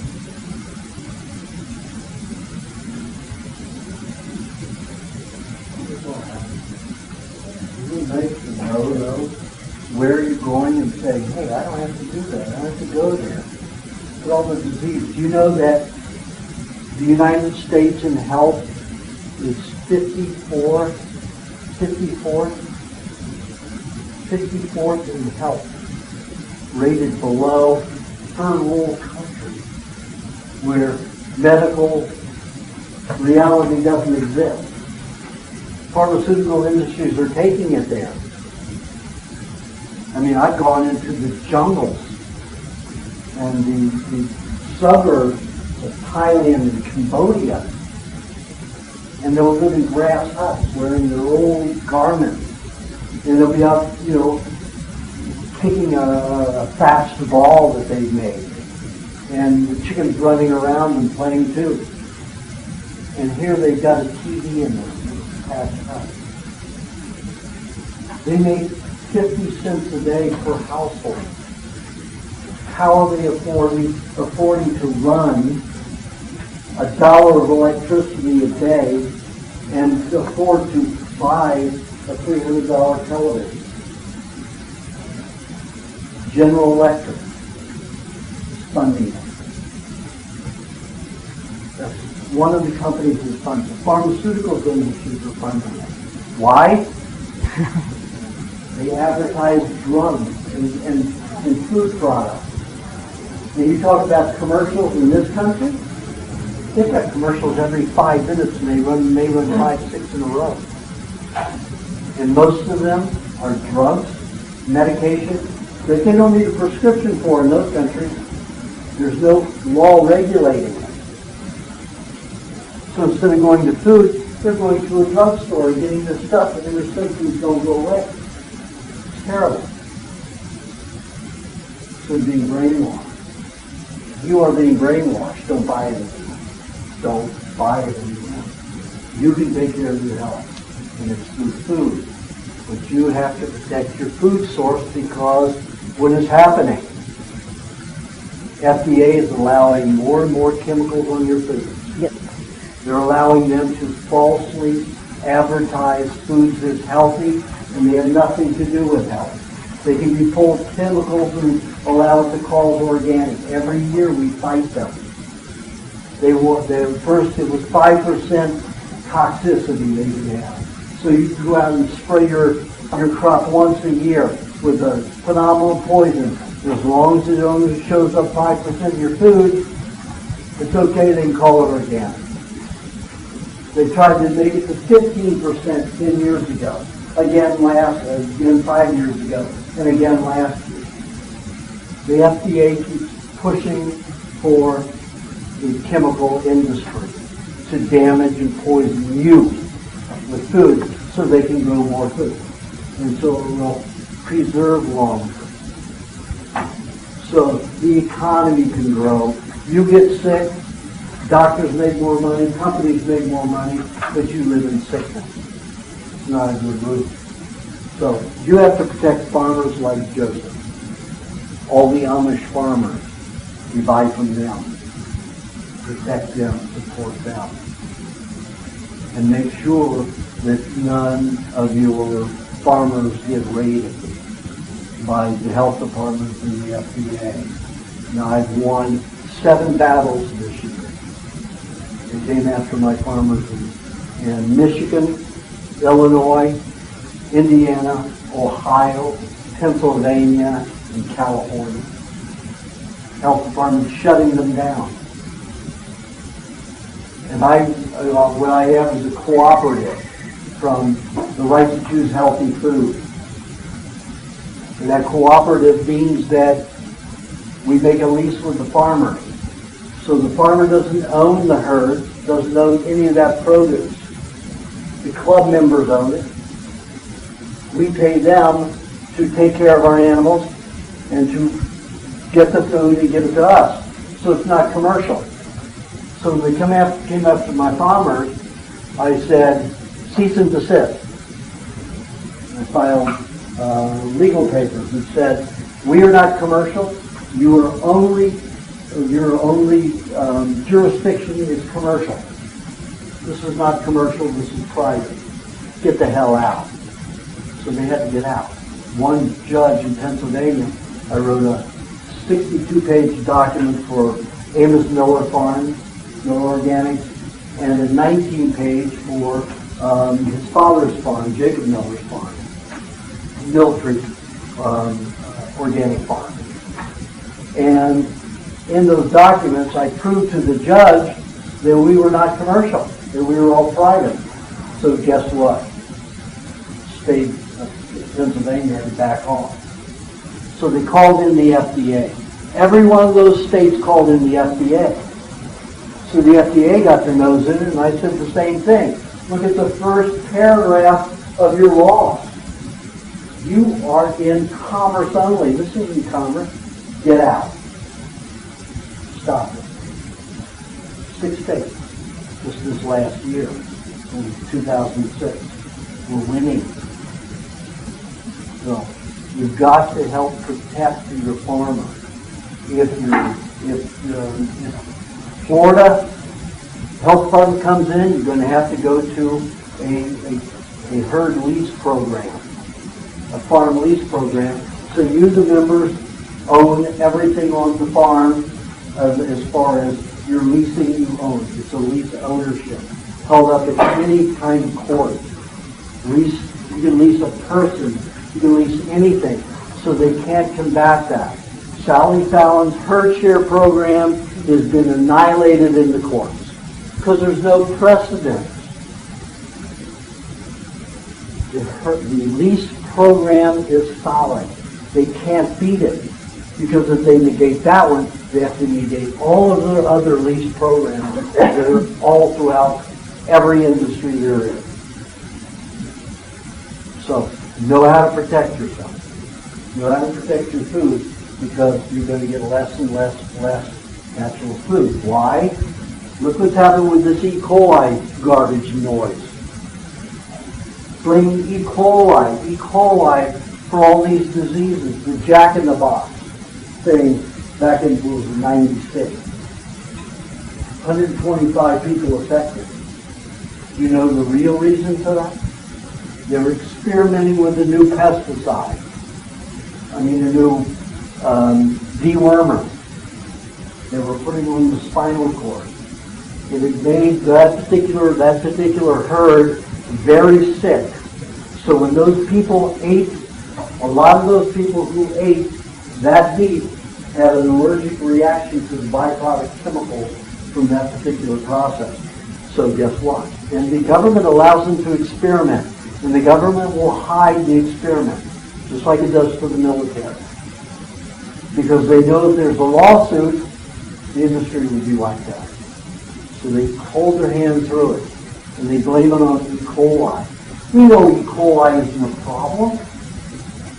Animals lick everybody's butts every day. See, dogs and cats and animals will eat fecal matter every day. Human tribes eat fecal matter. And think about that. The herbivore takes 48 hours to digest its food. It has 60,000 times more enzymes to disassemble the cellulose molecule to get the fat and the protein from it. We digest 1/3. And that 1/3 is what? Vitamins, enzymes, and minerals. That's about all we get from vegetation. And the herbivore has 2 to 4 stomachs also to help it do that. It takes 48 hours to pass through their stomach and their intestinal tract. So they have plenty of time to digest how much of it? 65 to 75%. You look at the cow fat and you see all this fiber in it. The cow usually doesn't even digest it everything. It can't. But what it doesn't do, it leaves partially digested matter with plenty of fat and protein in it for other insects and animals to eat. First time I saw a human eating fecal matter as a nutrient, as their protein source, was on National Geographic in 1972. And they did have an article, a news clip, and they showed this beautiful woman, this very petite, small woman, black hair, blue eyes, in Georgia, Russia. Or Georgia, some call Russia, some call Georgia. So in Georgia, not in the state of Georgia, but the country, Georgia, near UK, the Ukraine. And then they pull back on this woman, and she's smiling. You can't see what she's eating. She's smiling, smiling. Very nice disposition. You see the buffalo's tail swishing behind her. You pull out, and it's a huge patty. She's eating buffalo shit. She's doing it. Very happy. You have to understand that lots of tribes will do that when they don't have enough insects or other meat to eat. The cow is pre-digested, the buffalo, whatever it is, the herbivore is pre-digested. And they will eat it fresh, and it continues the digestion, and you check their fecal matter, it's almost entirely digested and there's no toxicity. And their brains and nervous systems are better than any other. Those people in Georgia been documented to live 168 years. National Geographic did it in 1971 February article. Those people were living 138 to 168 years old eating shit. So they say eat shouldn't live. You say, you got that wrong. Eat shouldn't live. Eat shouldn't die. No, eat shouldn't live. So that's going to be a comedy. Eat shouldn't live. So you have to understand the warped ideology that's going on in our society. Fecal matter is not a dangerous thing. It isn't a delicious meal because it stinks. It tastes like overcooked vegetables, but it stinks. Who wants to eat it as a daily thing? But in a crunch, in a position where you don't have any other food, any other high protein source, or fat source, that's a heck of a good way to get it because it still creates an incredible brain and nervous system.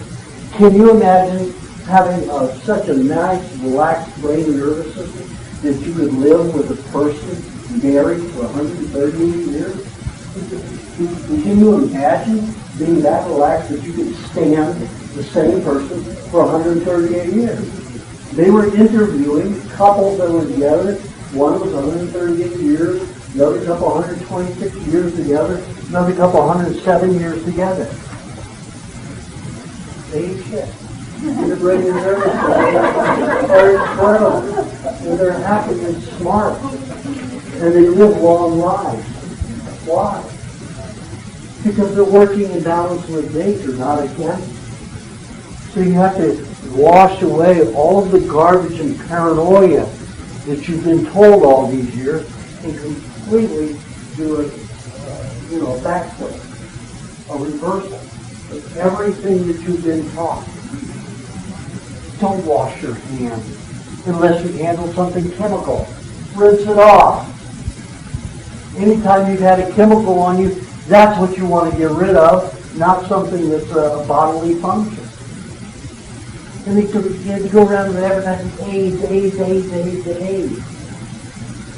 AIDS is man-made. It was made in 1961 at UCLA. Yep. They made it to create cancer laboratory animals to study cancer.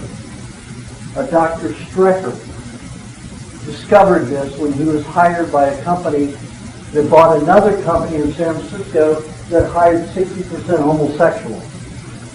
And this was in 1979. He was hired to evaluate the relationship of illness with AIDS.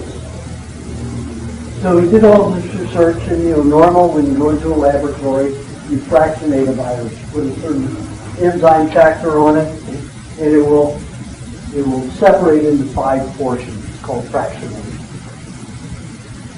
This virus did not fractionate. It kept splitting into dividing. And after 1,000, he said, wait, this is man-made. The only way you can get a virus to separate like that, to divide, is to get spliced. So he took the two opposite sides and found the right ones together and found they had the leukemic virus of a bovine and the lymphonomic virus of a sheep, not found in human beings. Spliced them together, put them in a serum of animal tissue to keep breeding that virus. You don't breathe a virus, the cells make virus. Virus is not alive, there's no nucleus, there's no respiratory. So it's a solvent. The cells will constantly manufacture it to dissolve that toxicity in their body.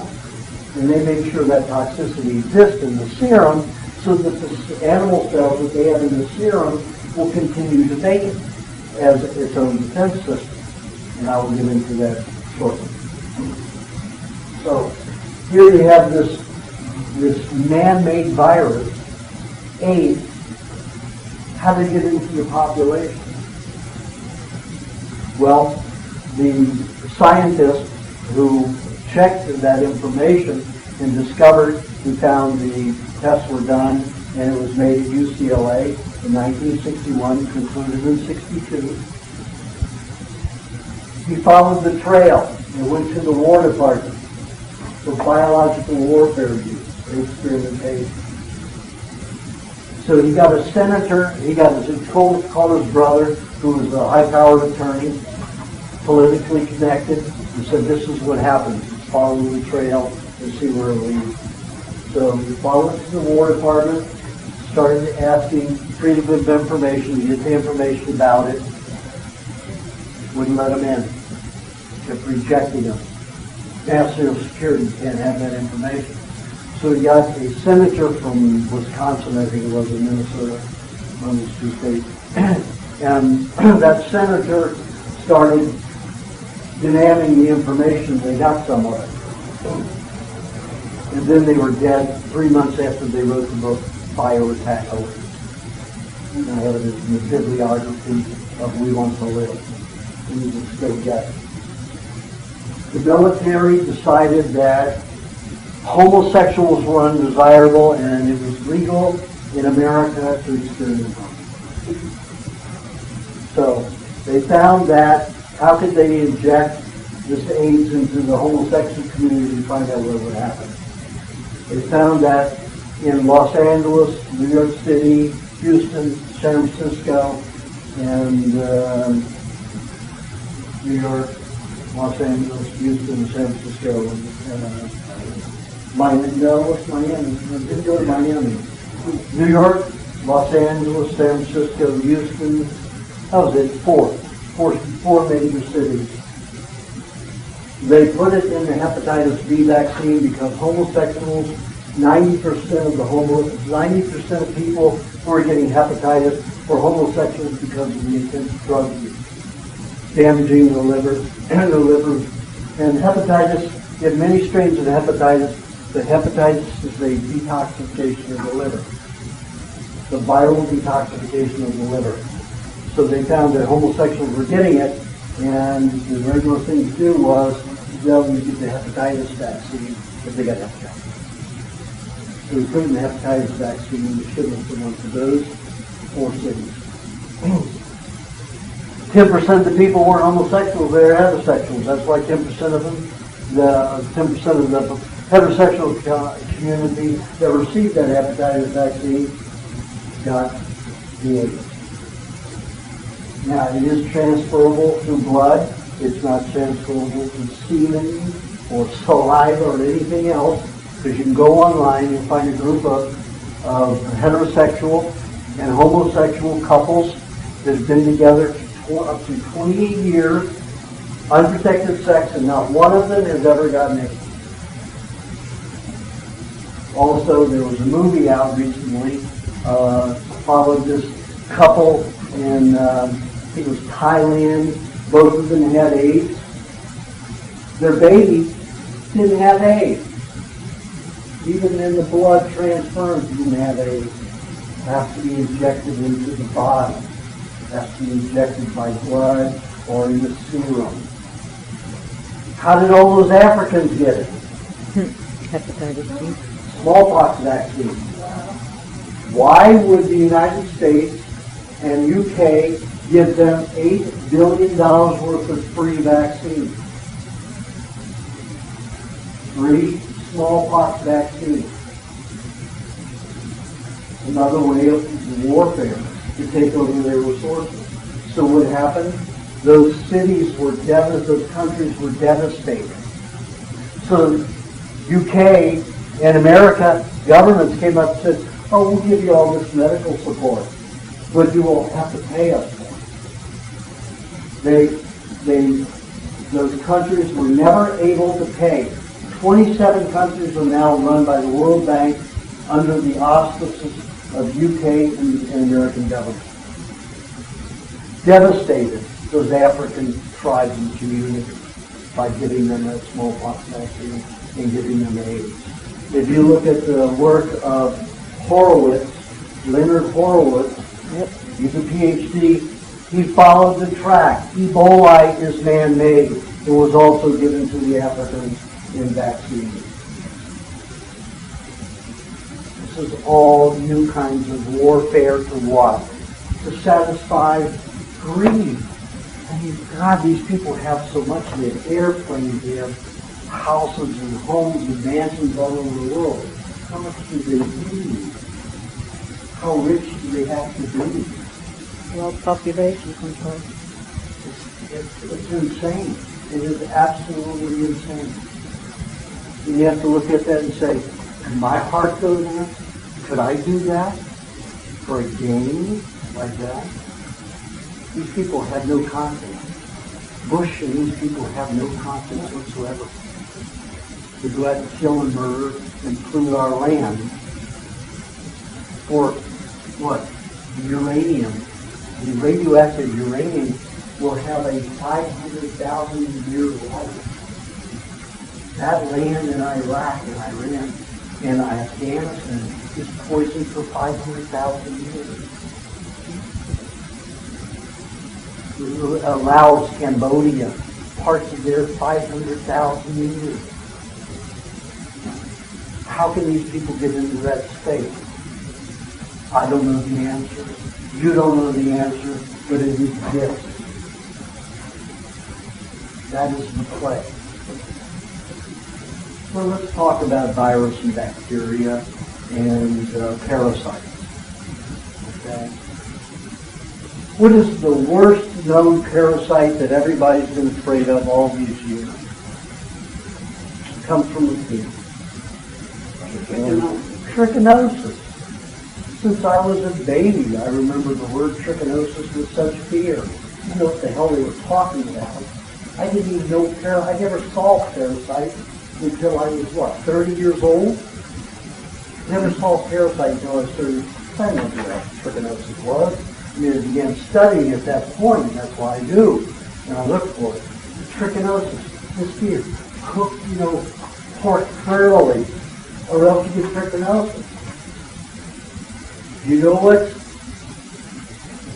worm, parasite lived in the human for millions of years? Trichinosis. What lives in the pigs we pass them naturally? Trichinosis. About 18 years ago, Dr. Joel Weinstock at Iowa University, who's a gastroenterologist, he handles the digestive tract, and that's his specialty. He was raised as a farmer. He became a doctor. He saw that the pigs at the university were sick, very sickly. These pigs wallowing around in the mud and the slop, that and being vibrantly healthy. And these pigs, fed immaculately, kept in immaculate cages, were sick and depressed. So he did an experiment and gave them trichinosis. They all livened up and got healthy. Because they had no trichinosis. The pigs on the farm have all that trichinosis. So he went to the FDA after a few years of experimenting with this, and he said, I'd like to experiment on patients, human patients. And he said, okay, the criteria is if you want to do that, you can only do it with no more than 10 people. They have to have suffered beyond medical therapy for at least 10 years. That means you have to suffer for 10 years before any doctor could ever suggest an alternative for you. 10 years you are committed to suffering. And that is it with cancer, any of them. So he got 6 people who had suffered from at least 10 years up to 32 years with inflammatory bowel syndrome, IBS. These people suffered so badly that if they drank water, they got intestinal cramps, vomited, or had diarrhea. No matter what they ate, they suffered. Of course, you have to eat. So they were always in pain, always in suffering. He gave them the trichinosis. You know how he did it? I eaten trichinosis worm. I need every kind of worm to try to produce it. They always say it's because the hydrochloric acid dissolves the worm. Okay? There's no hydrochloric acid here. Why didn't I get it? Well, I'll tell you that in a minute. But these people were given the trichinosis 5 days. 5 out of the 6 was completely asymptomatic. Why? Because the trichinosis goes in there and digests the food just like bacteria does in your intestines. Parasites can eat 100 times their weight in a 24-hour period. They're like eating machines. They pre-digest it for you. And then you get all this nutrients. So again, you're eating parasite shit and getting well and happy. Look at it. That is what life is about. It's a cooperation. It's a symbiotic relationship. What happened 5-6 months later? These people are back knocking on Joel Weinstock's door saying, more. My symptoms are coming back. You can go online now and buy that trichinosis in a vial. So Joel Weinstock University with worm or trichinosis, and that's all you have to do. You put that in there, you're going to come up with everybody who's gone behind his research. There's a team of 8 full professors and doctors who experimented with his work for 10 years after he did it. And they now will sell trichinosis to you in a little vial. And you know how he got it to live in the body, beyond the digestive tract, beyond the stomach? He filtered out the eggs from the worms and put it in Gatorade. What is Gatorade? Highly alkalinizing fluid. So it neutralizes the hydrochloric acid and any other digestive bacteria that tries to eat it. And then he gets to live, and it isn't digested as food. The worms would naturally be meat for the intestinal tract.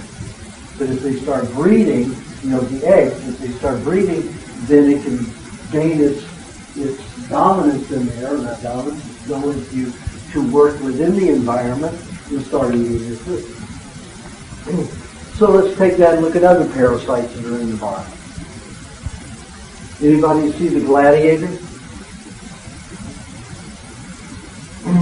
What crow is, family slaughtered. He gets there, it's too late, and they attack him, they slaughter him, cut him open, and he wakes in a cart, prison, cage, and he's got all these maggots in his sore, and this African, black African, the guy says, no, don't brush them away, the maggots eat up the dead tissue, the decaying tissue, so you can heal properly. First movie that's put out any kind of sanity at all. It's true. There are doctors in Africa that use maggots to clean out tissue. One woman, her whole arm was gangrene. She had somehow severed the arm, didn't handle it properly, didn't slap mud on it or whatever it took. And she just kept washing it. And it kept decaying and rotting. She slapped mud on it, it would stop. She slapped meat on it, it would stop. It would heal itself. Honey, the same thing. But it went gangrene. So this MD who grew up in a tribe laid fresh maggots under a bandage and wrapped it. 5 days later, took it off when the maggots were just ready to become flies. took it off when they're full. The entire arm is completely sealed up. No tissue. No sign of any kind of damage except for the flesh, white tissue, pinkish white tissue. Pretty incredible. Maggots. Skin And you see maggots and you go, oh my God. You know, dirty, dirty, dirty. No, they're not dirty. There are tribes that eat maggots. There's a tribe in Africa, I don't know, it's Asia, that will hunt, they'll strip the meat in thin layers, they lay it out, the flies come and lay their maggots, their eggs, the maggots grow, and at the 5th day before they become flies, they eat the maggots, they don't eat the meat, they will only eat the maggots. Thriving, no disease in that tribe, incredibly healthy, phenomenal. You have to take a look at what's going on in your life. Sure, I'm not going to see you going out and growing maggots, I'm sure, but I'm just giving you the bounds of reality so that you won't be paranoid with raw meat, raw fish, raw pork, raw chicken. You have to be afraid of these things. If the dirtier it is primitively, the better I like it. I know I go to Cambodia, and they have the meat on the chicken with maggots and flies everywhere. And, they have their fans where they're fanning it. The children are sitting there with a fan, fanning it, and they see these white people, going around only eating out of restaurants. And I'll go right there and I say, give me that piece right there, all the flies. That's the piece I'll eat. And then I would go over there and, I'm used to white people saying it. Give me that piece with the fat on it. I don't speak Cambodian. I just did by the time when I'm Cambodian. So they rip the fat off and they give me the leg or whatever it is. They rip the fat off, or the throat area where most of that, and then the tail area where most of the fat is in chicken. So I think, no, that's what I want. So I put it right in my mouth. The fat right in my mouth immediately was eating it, and I said, my favorite fat is chicken fat. The 14-year-old girl that's been brainwashed by modern TV jumped back. Her parents laughed and they thought it was great that I was doing this. They thought it was phenomenal. This white boy here was doing that. And not being afraid of all that stuff.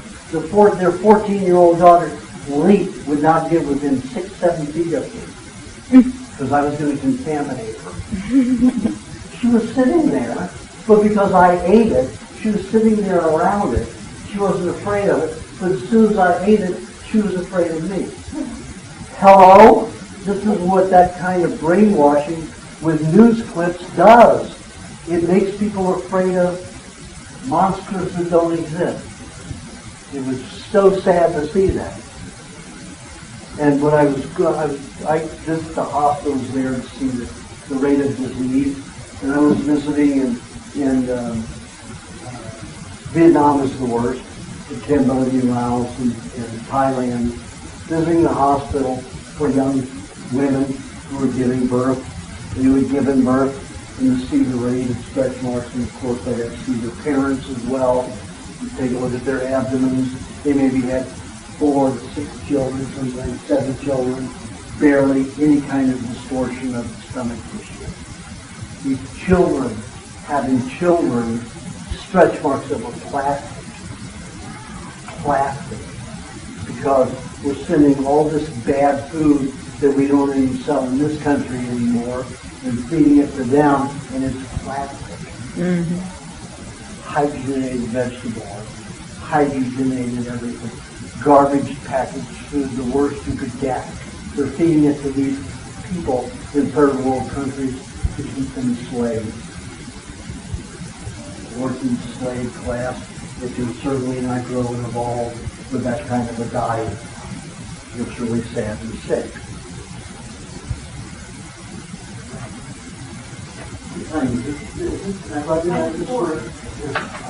Time for break, isn't it? 1 hour and 33 minutes. That's okay. I've given you something to go eat here. Think about all those good things, germs and viruses and parasites, So we're going to continue that. Oh, we're out of this shit now. So we're going to continue. Remember I said bacteria can eat, parasites can eat 100 times their weight in 24 hours. And then what they discard, we can digest, or anything else we eat, we can digest it and make good use of it.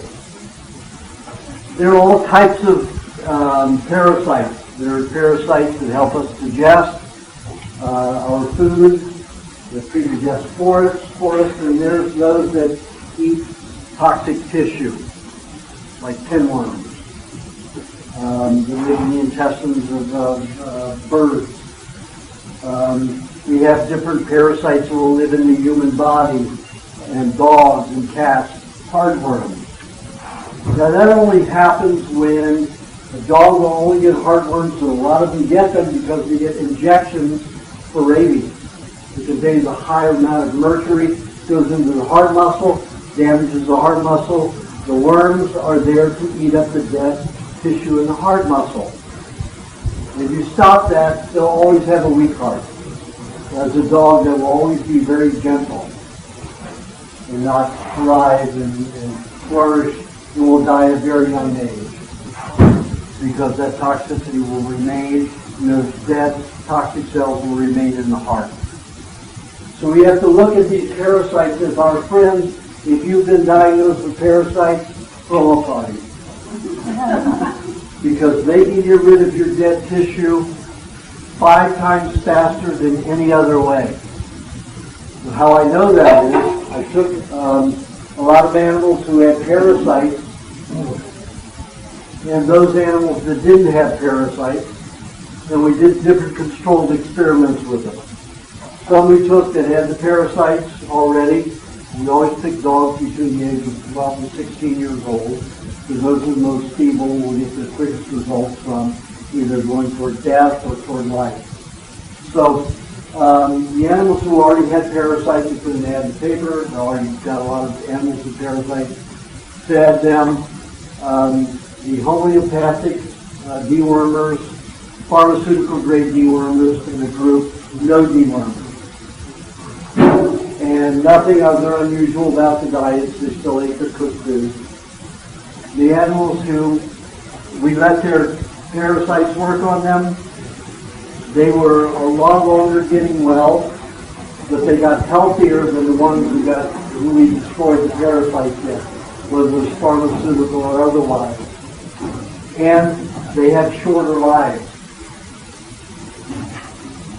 Then we got a bunch of animals that we fed raw food and no dewormers, and the other group cooked food and dewormers.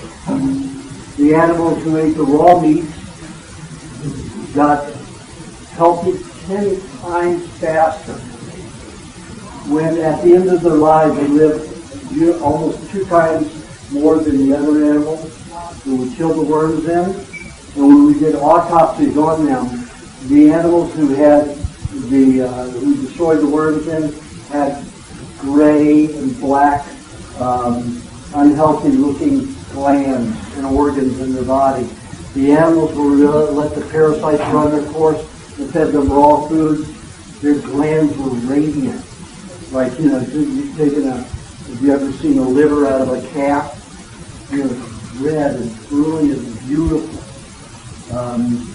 Deep red, black red, but it's vibrant, not the dull, metallic black that indicates degeneration, dissolution of tissue, and rupturing and decay of red cells. So parasites will get you healthier faster than any other creature. Now I mentioned that I ate millions of them. And I was never able to get a parasite because every time I had my feces checked, it always had the AZT in it. AZT was what they gave me as chemotherapy. And it was outlawed the next year for cancer therapy because it was too toxic. They put it in the vaults. They had I think it was something like $11 billion worth of AZT in the vaults, in the pharmaceutical vaults, and they needed to get rid of it. So what did they bring out of the vaults? AIDS. When AIDS came around. Right. No testing or anything. Oh, this is good for AIDS. So what have they been using? They've been treating people with AZT. It's toxic and it's killing people. Right? So, again, they don't care about the people. It's about the money. All about the money. So, bacteria eats 50 times its weight in 24 hours. Half as good as a parasite, but still bacteria can eat dead tissue. Takes a lot more of them, a larger environment of them, but it still works. Now, when a parasite has an excrement, it only is about 1 to 5% of the weight. So it's like you eating 100 pounds of food a day and only having a 1 pound fecal matter the next day. Pretty good, huh? 105 pounds fecal matter after eating 100 pounds. Yeah, it'd be pretty tremendous if you utilize all of it. So, can you imagine the waste product that they are taking with them, building into their body? Toxicity. They were not able to thrive in me when they ate my tissue because it was so full of AZT and radiation. You know, when they give you radiation therapy, they put a contrast so that the radiation works even stronger. So they had injected me with barium and iodine and then did the radiation therapy to kill more things. So I was a chemical toxic waste dump where no bacteria or parasites could thrive. So I had to do it the slow way, the viral way. Viral, like I said, viruses are not alive. There's no nucleus and there's no respiratory system. If you put virus in a petri dish that is fertilized, it will not multiply. The only time you can find an increase in the number of virus is when there are live cells put in the environment. Now, that serum that they have is a toxic environment. And that serum, they purposely make that serum cause cells to generate more virus. Why? Because viruses are the normal environment for live cells. Live cells that can't use bacteria or parasites for ultramicroscopic kind, the subcellular type, they are too toxic. The bodies use viruses. Those cells in their bodies use viruses, like we have to when we're too toxic. And parasites and bacteria, parasites and bacteria and molds would die if they eat our tissue. Viruses are solvents, they are soaps. There are 300,000 varieties of viruses, and they're all very specific. Let's say I want to clean out just the outer membrane of my artery. There are about 25 viruses to 26 viruses just for that tissue, pulling apart different parts of that structure, because if they pull apart all of it all at once, you have no artery. It'll disintegrate, you'll bleed to death. So that's why there are 300,000 varieties of viruses. And each of them are specific to a certain part of the body. They will detoxify that tissue so that you can rebuild that tissue. And those viruses never live more than 24 hours. 72 hours after, 3 days after that virus has changed, it is completely a different virus 3 days later. That's why I said that about the viruses, flu vaccine. Yeah. It's the biggest scam in the world. Yep. Because that virus was gone 2 years before that. Never was released. It's a big scam. So, don't be afraid of viruses. However, viruses are more problematic when your body uses viruses. Why? Because it's like any solvent. Use the solvent, you dilute it with water to make it work. So you're pulling up the grease off of your garage floor because your car has deposited grease on it. So it's all sticky and greasy and dry, and it has other, oil deposits from the car. And it's sitting on the garage floor, eating into the garage floor. So you put a solvent on it to break it up and thin it up. Then you have a big bucket there. So now what do you have? You have maybe 2 gallons of water that's contaminated. Same thing happens in the body. When your body uses a virus, it dilutes it and spreads it throughout the body. That's why spinal meningitis that is viral is dangerous compared to bacterial meningitis. If you have spinal cerebral meningitis that is viral, there is mass swelling. It's bacterial. The bacteria are eating those things and reducing the waste. So there's a lot less likelihood of anybody having permanent nerve damage and seizures. However, when you have all this mass swelling with virus, massive seizures, paralysis, all kinds of things can happen. Brain damage because of that excess swelling can cause ruptures and tears in the nerve tissue, the neurons, the ganglia, the axons, any of those places in the brain can split and explode. So viruses are not the ideal way to cleanse, but they are still a cleanse. They are a detoxification of toxic tissue. But remember, preferably, if your worst nightmare, parasites are the best. Second, bacteria. Third, molds, gangrene, yeast infections, which you women hate. Men hate it in the rectum because they itch all the time. But you have to understand that these molds are third to the other 2, which are parasitical and bacterial. And they do break down tissue. Now you talk about cheese. Cheese are made from molding. They predigest. It's a different way. When you have bacteria predigested, acidophilus is a bacteria. It predigests the milk. But the acidophilus mainly predigests the sugar, which we don't need many of anyway.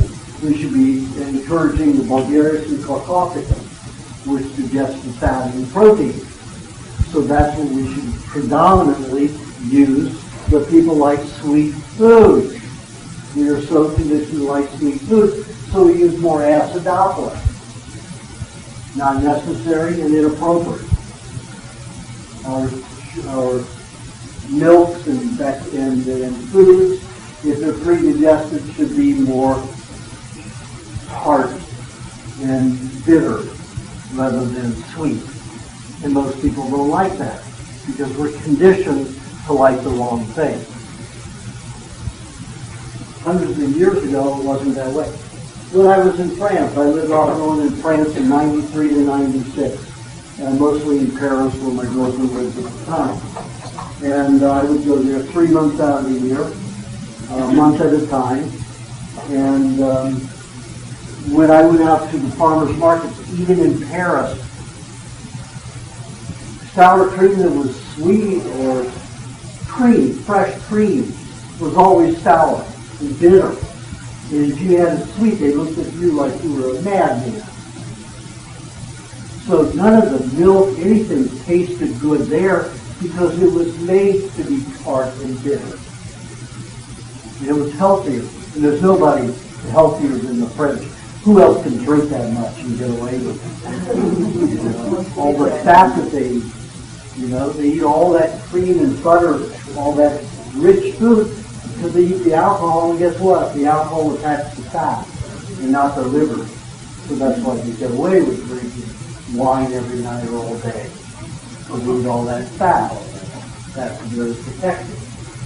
So back to the molds. Cheese is made with molds. All cheese is moldy. Dairy.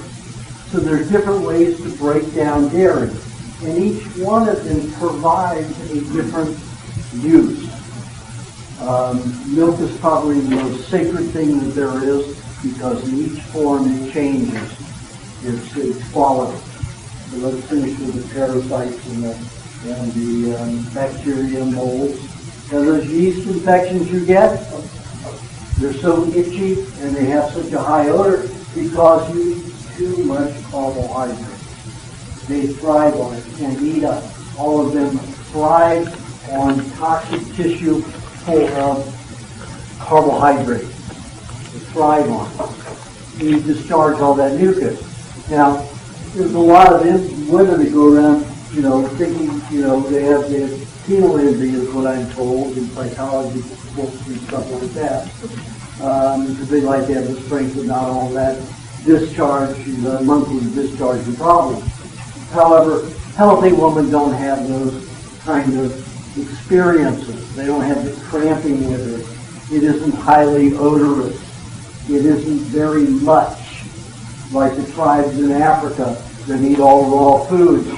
Their menstrual cycle is maybe 1.5, 2 days, and probably is more than a half a cup altogether over the entire time. Plus, when they have a baby, it's 2 contractions. 2 contractions.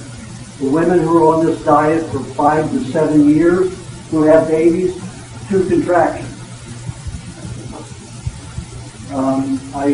When I was so sick and I couldn't do much of anything, so I decided to take a job as a film editor.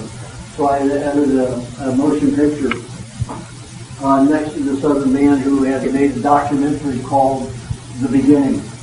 He won the Academy Award for it, I think it was 72. It was called, his name is John Goodell, and related to Jane Goodall. They just pronounced it differently.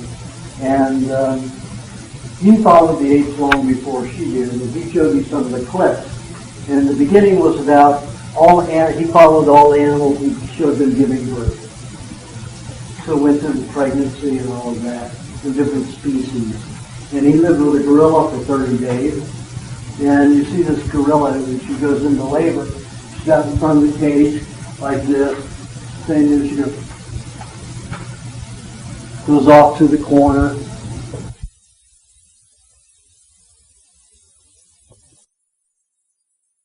Always at the end of a very long detoxification. Could have been taking place for 2 years. Mostly it's 1.5 years. So you have some tissue, and if it's flu, it's mainly viral. It used to be this way. Now they've changed it. I was just discussing with the nurse last week in Philadelphia. They are told now colds and flus are mainly viral. With 40 years ago, when I studied it, colds were mainly bacterial, flus were mainly viral. Right. Now we are so toxic that guess what? We can't use as many bacteria anymore, so now most of your colds are even viral. That shows our degeneration is getting greater and greater. It is terrible. So, colds and flus are the end, the culmination of this long detoxification. It is taking out the garbage. So you start blowing all this mucus out, having vomit and diarrhea, just expunging yourself of all of this toxicity that's been broken down in a large way over that period of time. Of course, your body's throwing some of it off all the time, but the majority of it comes out at the end. And you get a fever. And they say, oh, God, you got to stop a fever due to brain damage. Who the hell have you ever known that got brain damage from a fever? I've met millions of people who've had fevers. Not one of them got brain damage. Another myth and fiction. Myth and fiction. What is a fever? A fever does not allow the body to generate any more parasites, any more bacteria, nor manufacture any more virus, nor molds. It's the end of them. It's saying, okay, I'm going to shut the detoxification processes down, And we're going to go on a healing damage.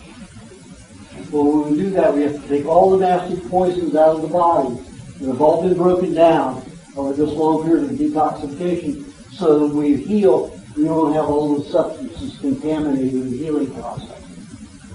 Also, that's when the temperature of fever just reaches 100 degrees. No parasites, no bacteria, no molds, fungus can grow. They cannot multiply.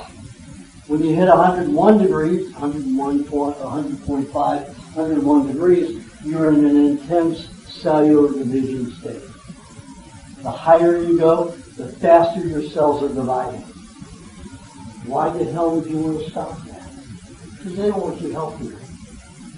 They know this. That's right. Every military person who's been a scientist in NASA, they know everything about raw diets. They know it all. Do you think they're dispersing any of it to you? Nope. What is the water that the astronauts drink? Urine. They drink their urine. Yep. They recycle their urine. That's right. That's what they drink. In third world countries that are mainly vegetarian, guess what they drink to recycle their proteins? Their urine. Now, if the astronauts can do it, why are they? And they only use it through a filter process. The Indians, the There's Egyptians, they no all do it. sterilization or nothing. The Indians, the Egyptians, they all do it. They all do it, yeah. So, why don't they tell you that? What is nitrogen that they spread as a fertilizer? Urine from these dairy factories. Collect all this urine. They dilute it. They put a little extra, there are chemicals in it, extra minerals in it, and then they put it out in the fields. And the plants grow and fill out and get full. It's the water of life. Much too fast. Because it's so diluted. But it still makes things fertile. So again, I want you to be afraid of urine. Or you'll go out there and touch your penis or your wife, stuff like that. Put chemicals on your hands. Destroy the life in your hands because you're afraid of the urine. There are people who eat urine all the time. I was giving a lecture on Jekyll Island, Georgia in 1982. And there was a man, elderly man, he and his wife owned a health food store, which started off as a vitamin supplement store. But after they got on the diet, they got more into the foods. But he stood up at one of my lectures when I was talking about urine. He says, you know something? He said, I'm devastated. I'm a retired police officer from the Miami Police Department. And he said, pre-1928, if we found somebody who was shot or in an accident and bleeding to death, we urinated in a cup and poured it on and we stopped the bleeding within a minute or two. Just like that, even if it were a serious jugular vein cut. Pour the urine, keep pouring it on while you held it, and it would seal itself. It's called clotting. You seal it. He said in 1928 they outlawed it, and he said they watched thousands of people die in the rest of the country because they weren't allowed to do it. It was outlawed as unsanitary. By whom? The medical profession. Who are all of your health officials? Medical people. And that's their stance. Bacteria, the bacteria theory is their whole pyramid. And you have to understand it holds no water. It is wrong. If it were right, there would be no creature on this world alive. This would just be a rock planet. In fact, rock require molds. That's what rust is. Rust is a mold. It breaks down rocks so that plants can eat. And then it's a bacterial reaction. It goes on and on. It creates life. Rust molds. Bacteria create life. And it keeps going. So that's not to be afraid of. So at the end of that detoxification and fever, don't kill a fever. I tell you how to do it in the book for those people who freak out. They get 105 fever, the child gets 105 fever. This baby is going to be healthier than ever if you let it alone. But some mothers will just panic and take their baby to a doctor.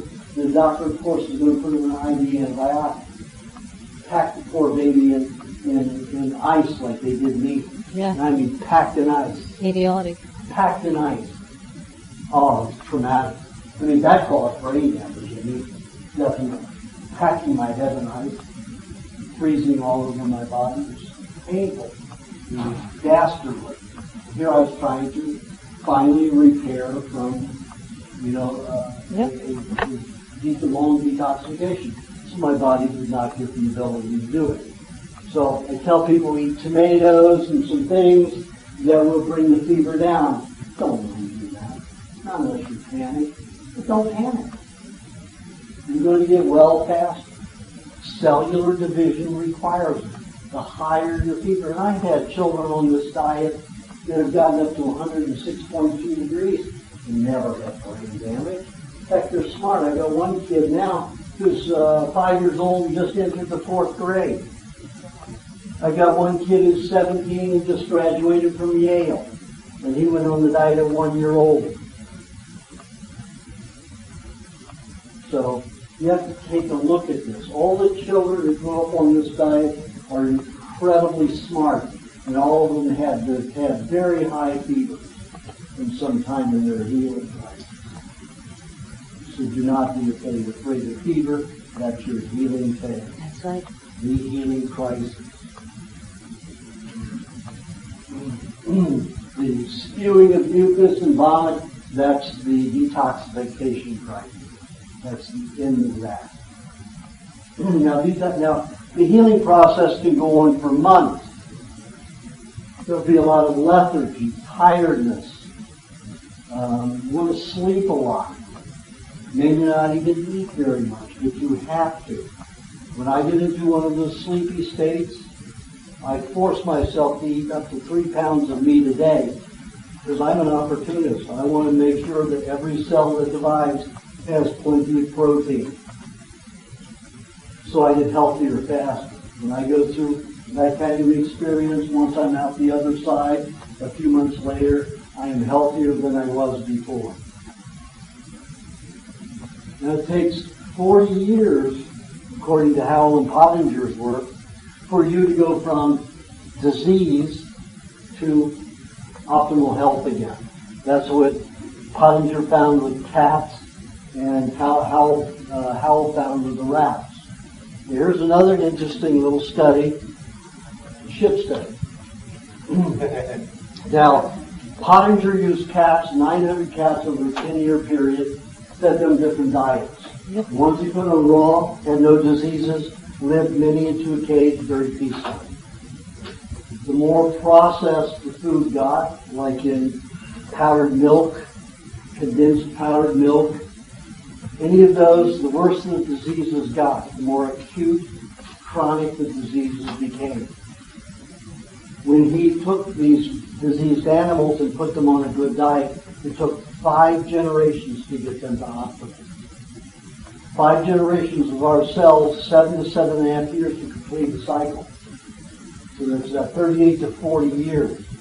So for us, that's 40 years from the start of a perfect diet, lingering on that. Now, I've only been eating raw meat on a daily basis since 1982, December of 82. So I count my state of perfect diet from that point on. Before that, I was eating meat only 3 times a week, raw meat 3 times a week. Not enough to heal the body. So all those years that I was a real raw fooder, from 72 to 82, maybe I cleaned a little bit, but I certainly didn't heal my body very much, even though I was eating a lot of dairy. Dairy doesn't allow for regenerative cellular division very well. So, I'm only how many years into it? This is, pardon? 27 years. That's right, 27 years. So how many years do I have yet to go? 13 years. before I finished my 40s. So I look in pretty good shape. I'm a little bit more than halfway there. I still have 13 years to go. Well, at the end of this year, it'll be 13. That's 14 years basically to go, is in December of 82. So take a look at it. Finished my 60th year in 2 months. I'm just more than halfway, and I'm already satisfied. Can you imagine what's going to happen in the next 13 years, 14 years? Am I continuing this? And I get healthier every week. I feel healthier every week. Because I can know my markers from week to week, the improvements that I have. Daily, it's too hard to mark that, but I can mark it by week. So it's pretty incredible. Most people are deteriorating as they get older. Deterioration and age are synonymous when they should not be. No other animal in nature is that way. And look at the Andes tribes in the mountains, the Andes Mountains in Chile. They eat all this raw meat and raw insects, and I mean, the caterpillars, big fat worms, I mean, huge fat worms. And they make this their diet. Rarely do they cook. And they have this exercise they do once a year. And this is in the Andes Mountains, way up there. They kick a ball for 100 to 200 miles. And they take about 10 of them, and per group. And the one in front will kick the ball. Once he's kicked it, it'll fall at the end, and they just keep switching like that for 100 to 200 miles. 90-year-old people are in there. 90 years old. I've got an American buddy here, when I used to pal around with him. He was an actor, and he would do a 100-mile run once a year. And he trained for it, run 13 miles a day, and he lived on 2 bottles of aspirin to get through it.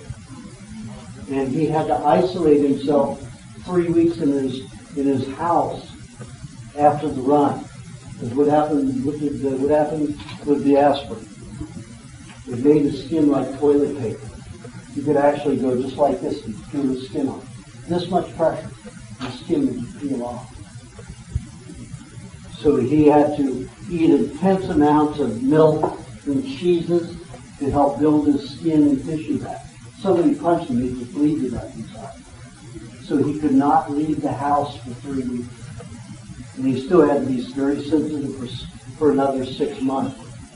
And he would do this to himself once a year. These guys in the Andes didn't do that. They had no pain when they were doing that whole thing.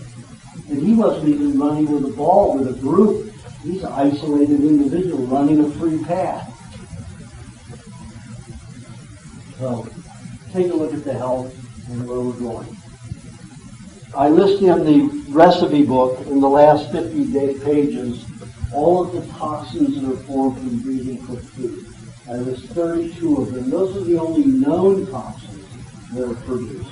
The 3 of the major ones that are all known to be carcinogenic are the acrylamides, which are getting a lot of press right now. And let me tell you, they're trying to fool you. They're telling you only foods that are cooked in saturated fats have a high level of acrylamides. Any foods fried are high in acrylamides, especially if they're high carbohydrate foods. Yep. So changing the oil or fat that you're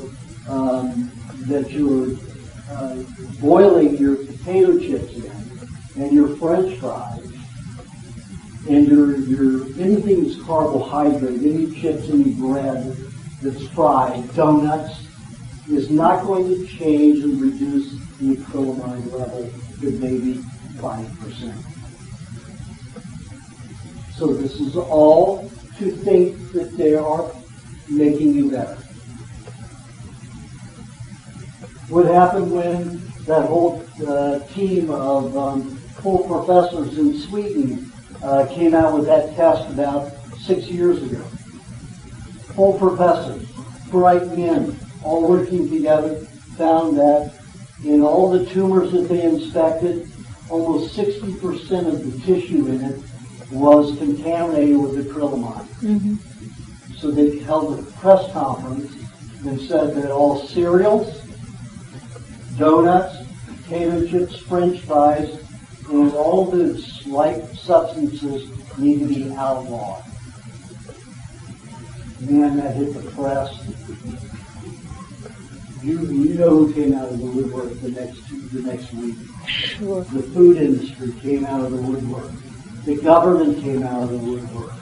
Those full professors didn't check with the Board of Regents before they held that press conference because they did it on pure passion and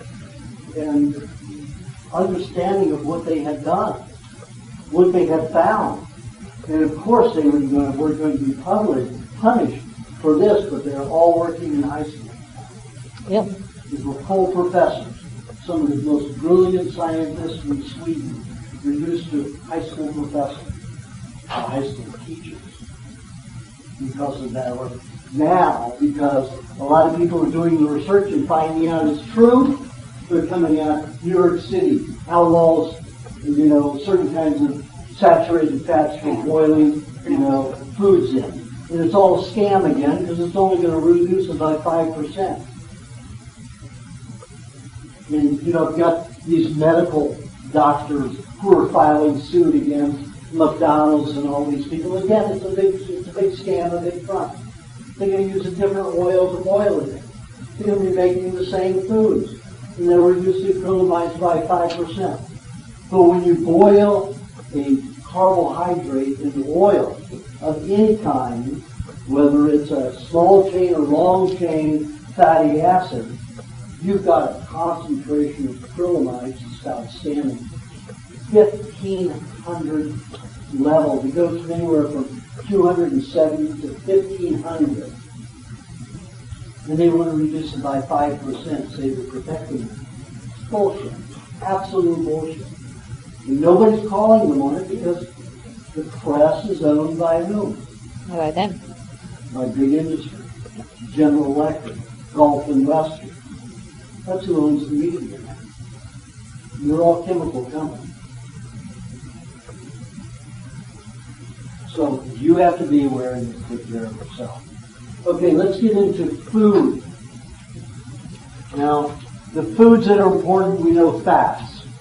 I always start with fat because fats are the most important nutrient in our toxic society. Like I say, where do you find toxins? You find them in the fat. So what does your body need? Lots of fat to protect itself. Thank you, Joe. Wonderful. I don't know if I need to be illuminated, but I see your faces. So the fat is so important, but you have two other functions of fat. Not only to protect you and isolate and bind with the toxins, but that's where you have your greatest amount of fuel. When you take a calorie of a carbohydrate or a protein sugar, like pyruvate, it has 2.5 times less energy than a fat does, the same calorie of fat. So fat has 2.5 times more energy, will give you 2.5 times more energy than any carbohydrate or protein will. And it happens in the citric acid cycle. Citric acid cycle is 80% fat, 15% pyruvate, which is protein sugar, sugars that are made from protein, and then carbohydrates either from citric acid, like vitamin C, that's in oranges and other foods, or even in meat. There's more vitamin C that can be absorbed in a pound of meat than 5 oranges. That's why the archaeologist Vladimir Stephenson, who worked for the government, found out the quickest way to reverse scurvy is to eat raw meat. You could reverse scurvy in 1/5 of the time if you're using oranges or lemon juice. Pretty phenomenal, huh? But they don't tell you that. They want you sucking all this orange juice. So so that you'll be demineralized, and that causes demineralization. High concentrations of fruit causes demineralization because of the citric acid cycle. Your body is built to identify citric acid and fruit sugars as a way to utilize the fat only. And that's only 5% of the process. So you should never eat more than 5% carbs.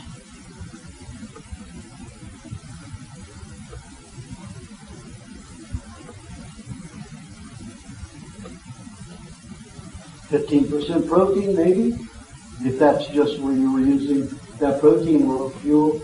Protein was for fuel to help utilize the fats, but we use protein mainly for regenerating cells, for cellular division, for building cells. So we need a lot more protein. Now the different tribes eat various amounts, and each one of them looks differently. But all the tribes that eat raw dairy and raw meat have no disease, zip, not even dental care.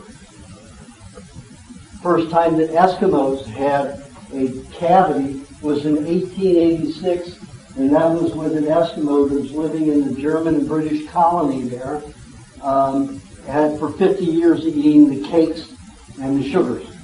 Yeah. The first case of cancer was 1936 among the Eskimos.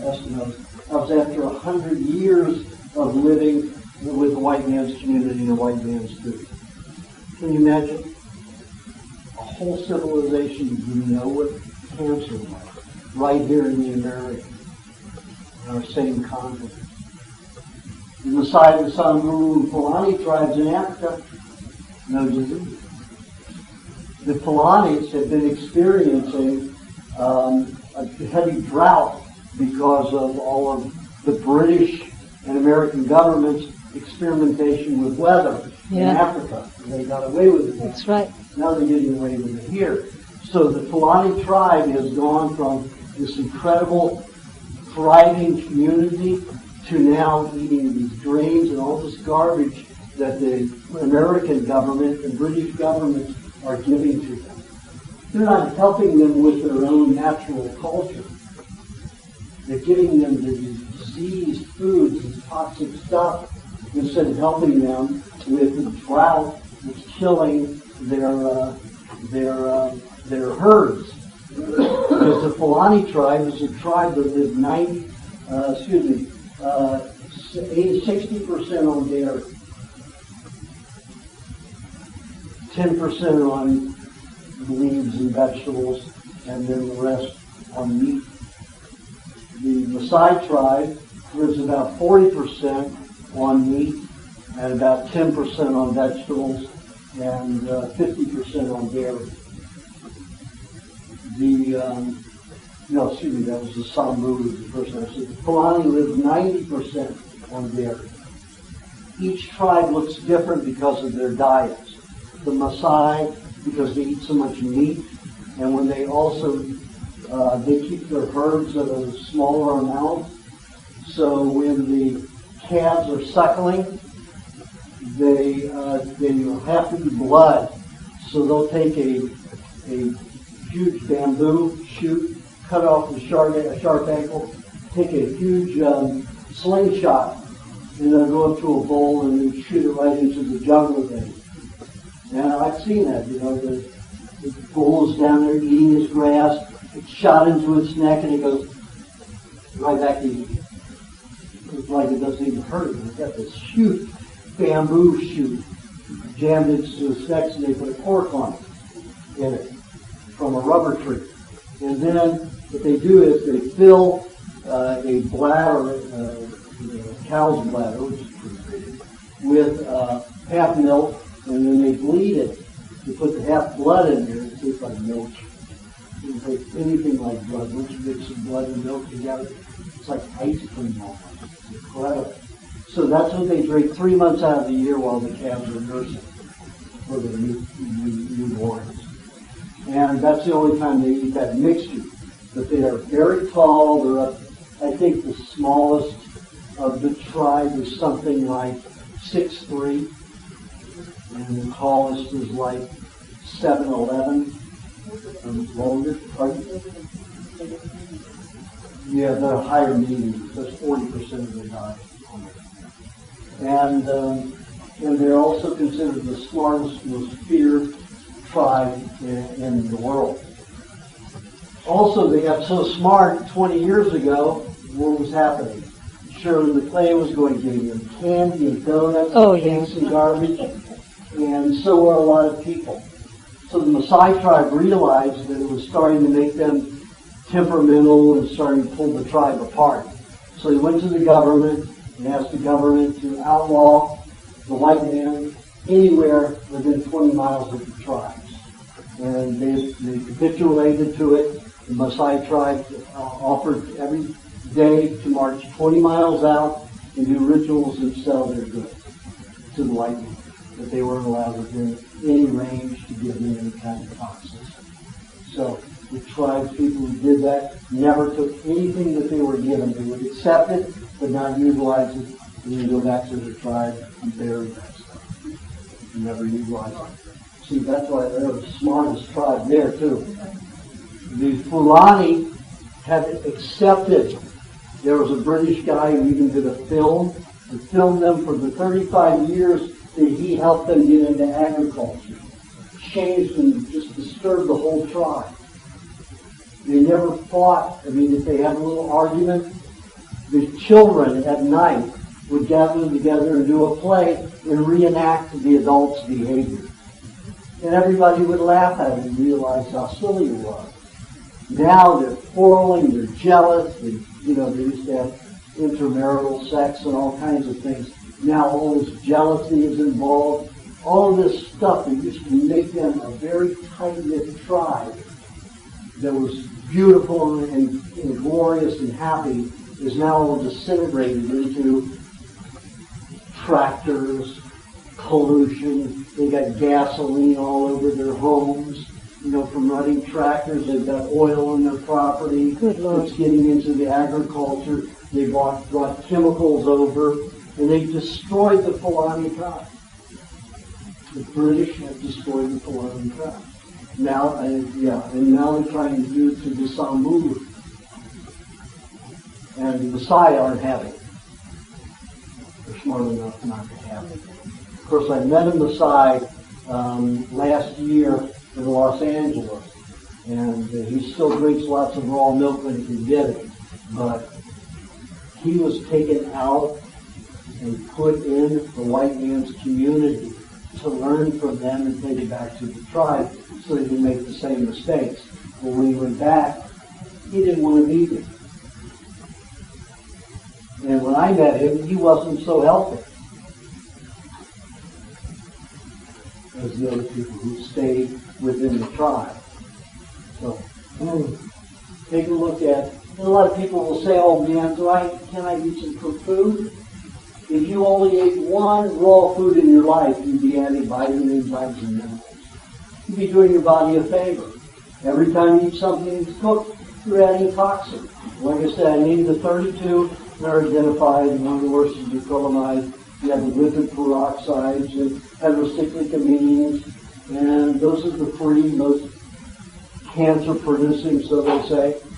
And then there are 30 others that also produce diseases of varying degrees. So whenever you eat cooked food, you're adding to the toxicity in your body and taking your chance on developing disease. And it's not an easy crapshoot in our environment, because you're having to deal with so many just in your environment. And let's say you're wearing synthetic clothes. Do you know what you're breathing in? You're breathing in plastic, polymers, and PCBs. Yep. 80% of the population, the female population in Vietnam, wears synthetic clothes. The highest rate of lung difficulties in any country now.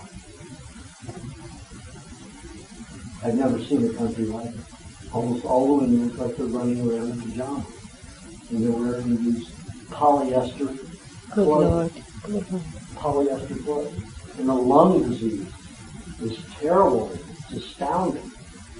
You have to realize that your rug, this is a plastic rug. So if I breathe the lint, what am I breathing in? I'm breathing in plastic, which is made of polymers and PCBs. So what are PCBs? They're dioxins. Well, why would they put dioxins in the plastic? Is the plastic made of vegetable oils, over-hydrogenated vegetable oils? Yeah, it is. But what happens with vegetable oil?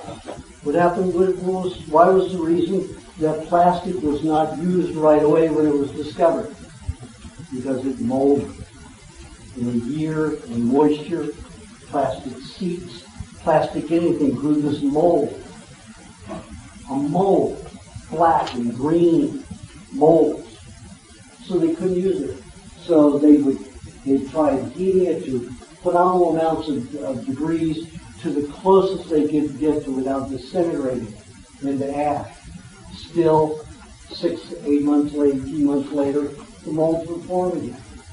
So they created dioxins to poison the plastic so that no living thing could ever survive it. And guess who now breathes in all the vapors from that? All the dioxins in our environment is so we can have plastic. Plastic, everything, including plastic flows. So when you get a fiber of that into your lungs, what are you getting? Your body has to digest it to eliminate it, unless it's going to vomit it out or cough it out in huge streams. Why I drink out of glass? So imagine that. Stay away from anything that's in silk, cotton, or flax, your linen, and wool. Those are natural substances from our earth, and they can be broken down organically, especially if they're organically produced. You will not have toxins in them.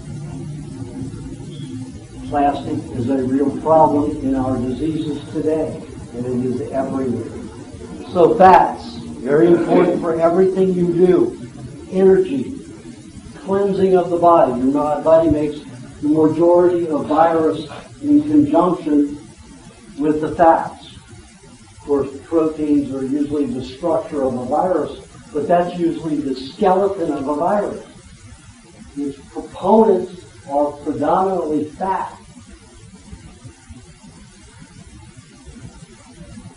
So, fat is very important in many ways. And you say, well, what kinds of fat?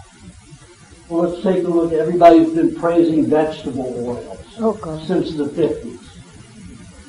Now, what happens with vegetable oil in the human body? It solidifies, it hardens. And how? Doesn't cause, the animal fats don't cause hardening of the arteries. They told you, everybody in here, that meats, red meats, and the fat in the red meats, beef, causes arteriosclerosis, heart disease, hardening of the artery. Bullshit. The New Guinea tribes, even the cannibalistic tribes, who ate plenty of cooked meat, have no arteriosclerosis and no heart disease. None, nil. They have gout, they have arthritis, they have rheumatism, they have osteoporosis, and they have thrombosis, those kinds of diseases. But they don't have cancer, they don't have heart disease, and they don't have arteriosclerosis. People who eat a lot of vegetable oils have arteriosclerosis and heart disease. Because in the human body, the temperature in the body is 98.6 and lower, except in 2 times of fever a year. We're trying to heal, trying to cut down on the intoxication process for a while. An herbivore has a body temperature of 101 to 105 degrees, so it keeps vegetable oils fluid in the system. In our systems, it hardens and crystallizes, especially if it's hydrogenated. It has the same molecular structure of plastic because that's how plastic's made. That's the styrofoam that they were making into ice cream and marshmallows and everything else. A lot of other things. So, animal fats are your best fat.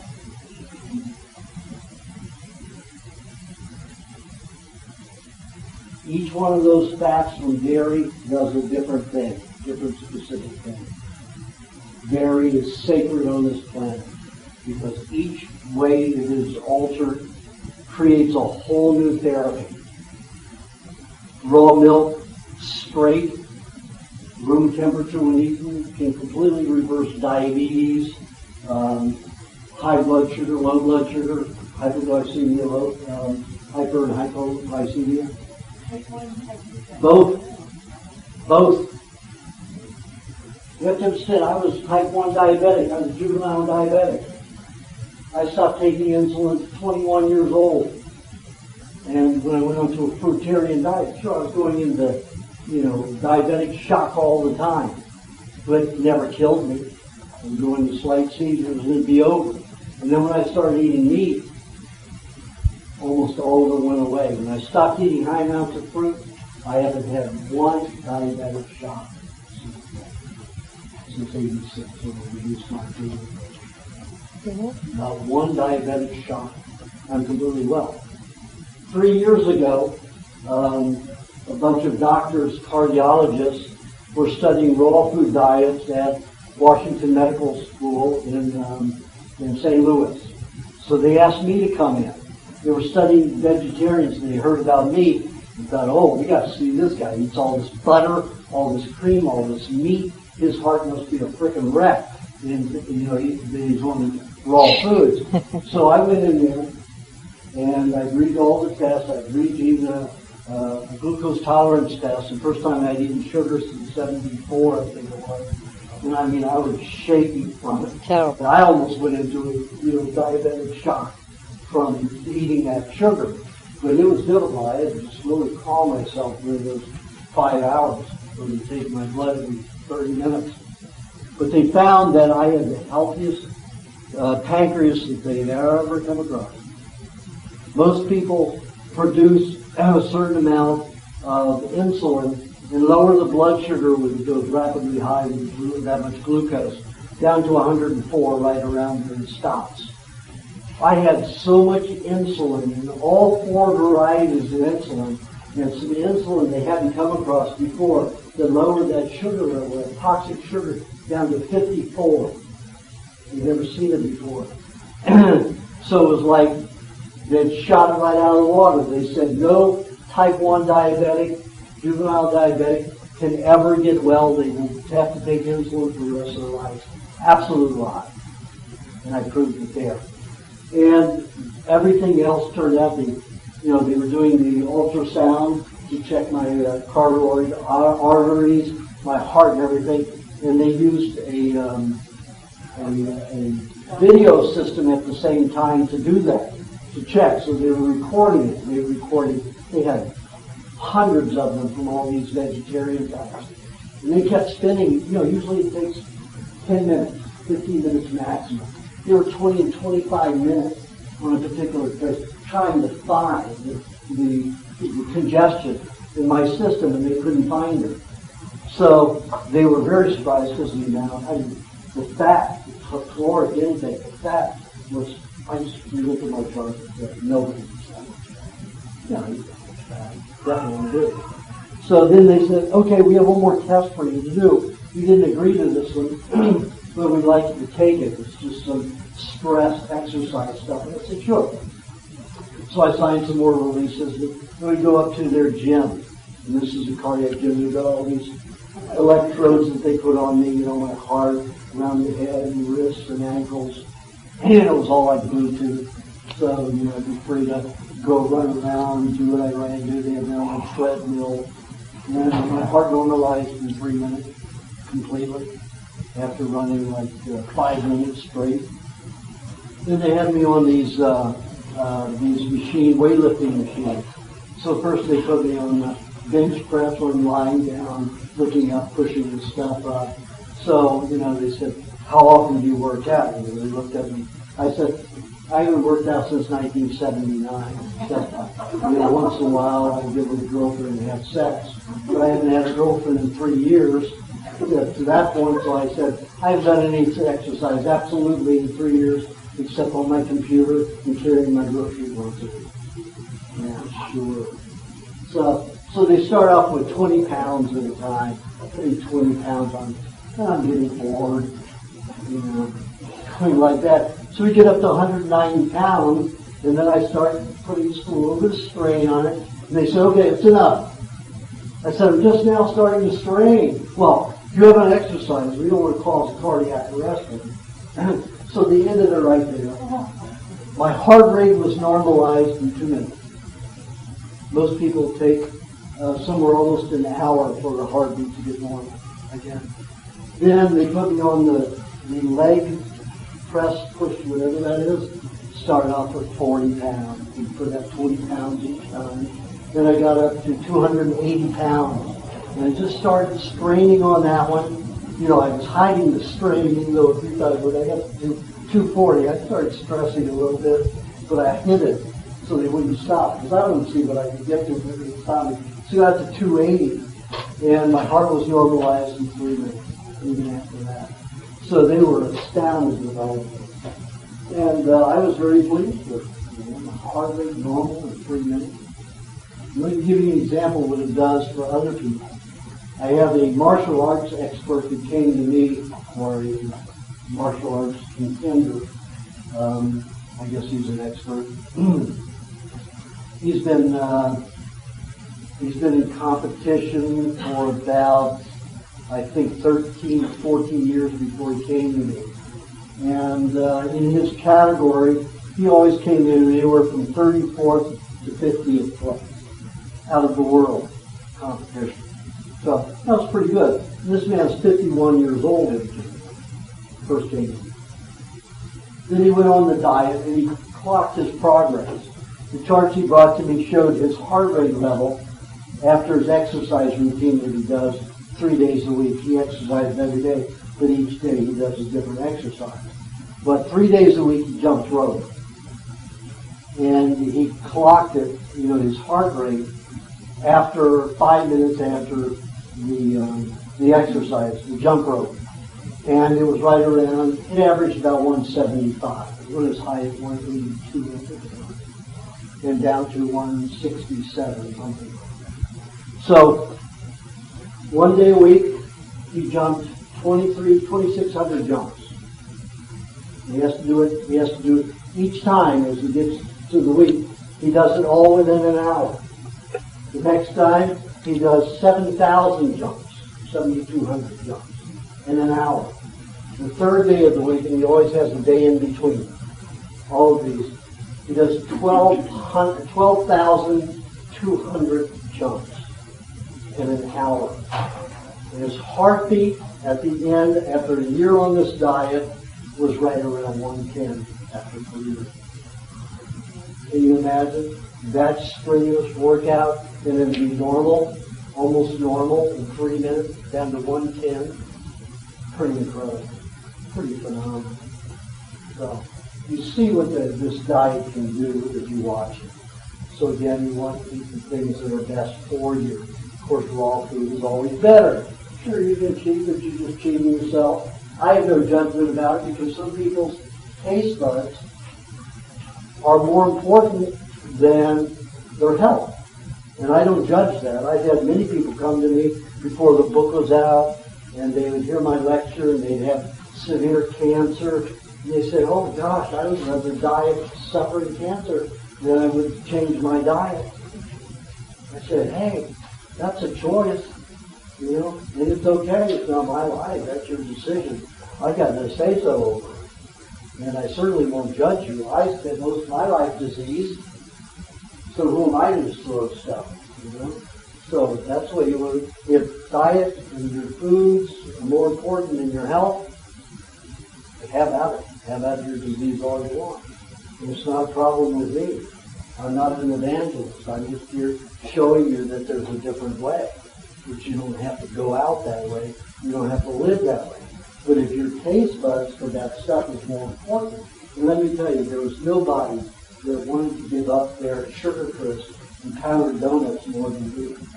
And my RC cola, and my alcohol, and my cigarettes. Out of everything, if I could still do it, I'd still smoke. I love to smoke. If it were good for me, I'd still be doing it. And I just love smoking. But it was a choice. Health, energy, stamina, vibrant, feeling good, being positive, not depressed all the time, not negative all the time, not cynical all the time. In my head, even though I was non-communicative, I don't want it in my life. It's not worth it. I mean, I spend maybe 5, 10, 15 minutes maximum eating one of these foods, and I have lower energy and maybe cloudy concentration and focus for a day or two. It's not worth it. But for other people, it is. And I don't judge anybody for having that choice. That's your choice. Not a problem with me. So, no one should feel guilty about their choices. Just realize you're living the life you've chosen. From here on out, if you suffer because of what you eat, it's your choice. It's absolutely your choice, and it's okay. You'll learn, like everybody else does. And maybe that's what you want to experience. Maybe disease is something you've chosen to experience like I did. Because I would not know what I now know. And I don't expect many people to go on this diet 100%. There may be 1,000 of us who do it nearly 100%. And there are 20,000 people and more who do the diet to whatever extent, 50%, 100%. About 20,000 people, probably more than that now. Because they've sold about 20,000 books or more. 20,000 books. So there has to be at least that many people who've tried it. So, raw foods make you healthy. Cooked foods have a tendency to promote disease. So like I said, most disease comes from industrial pollution. Processed food, not just cooking. Remember the tribes that ate what was normal to the human, mainly meat, still had 5 diseases. Gout, arthritis, rheumatism, osteoporosis, and thrombosis. Those diseases are normal to our cooked food diet. Thank you.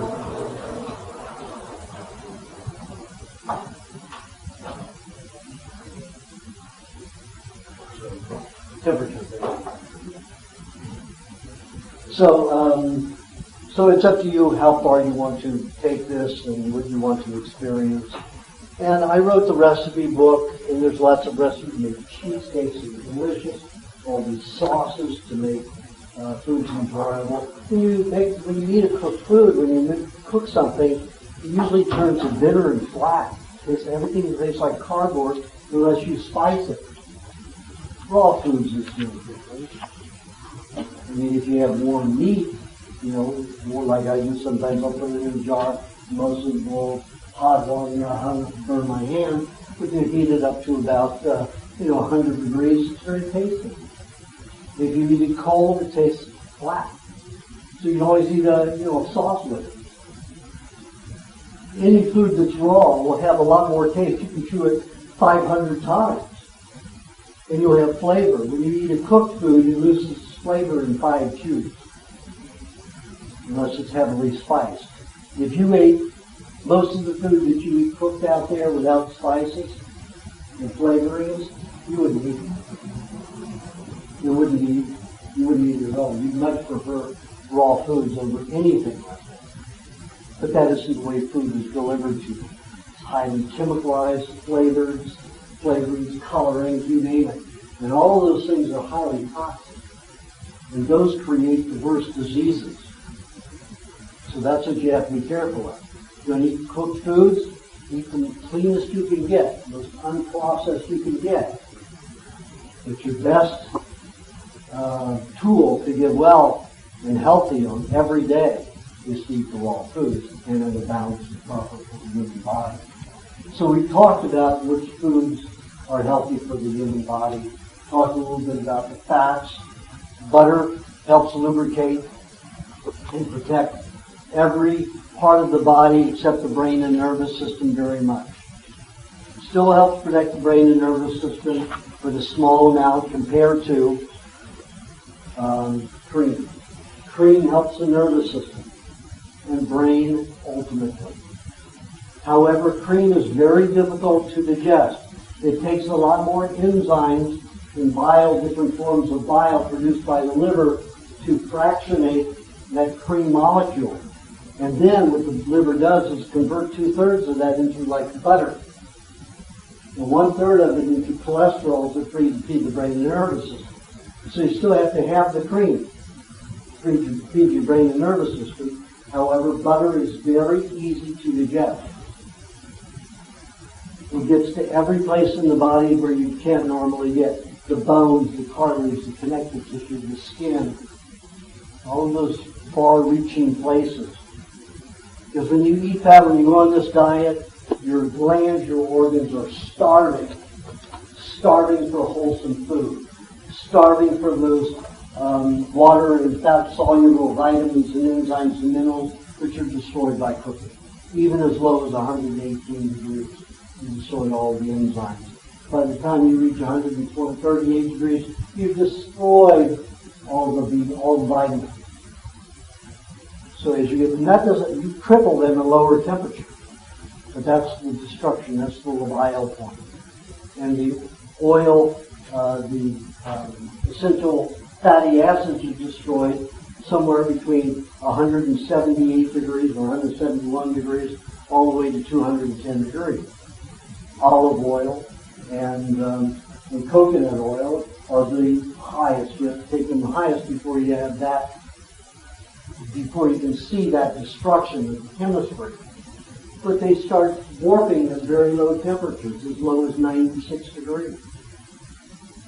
So having a bile point, which Sally Fallon uses, is a safe point to take your fats, doesn't mean that they're healthy. It's less destructive, but doesn't mean it's healthier. It's better to keep your oils, if you're going to have pressed oils, around 96 degrees at the highest in processing. Now, any kind of pressed oil, whether it's olive oil, and olive oil is not a vegetable. Remember, a vegetable is a leaf, stalk, and root. So any oil from that or from a seed is basically a vegetable oil.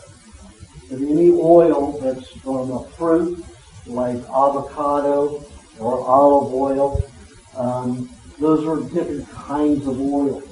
They will harden in your system as easily, but they will harden in the system, and they can cause arteriosclerosis, but your body's less likely to use it unless that's the only fat that you're going to use.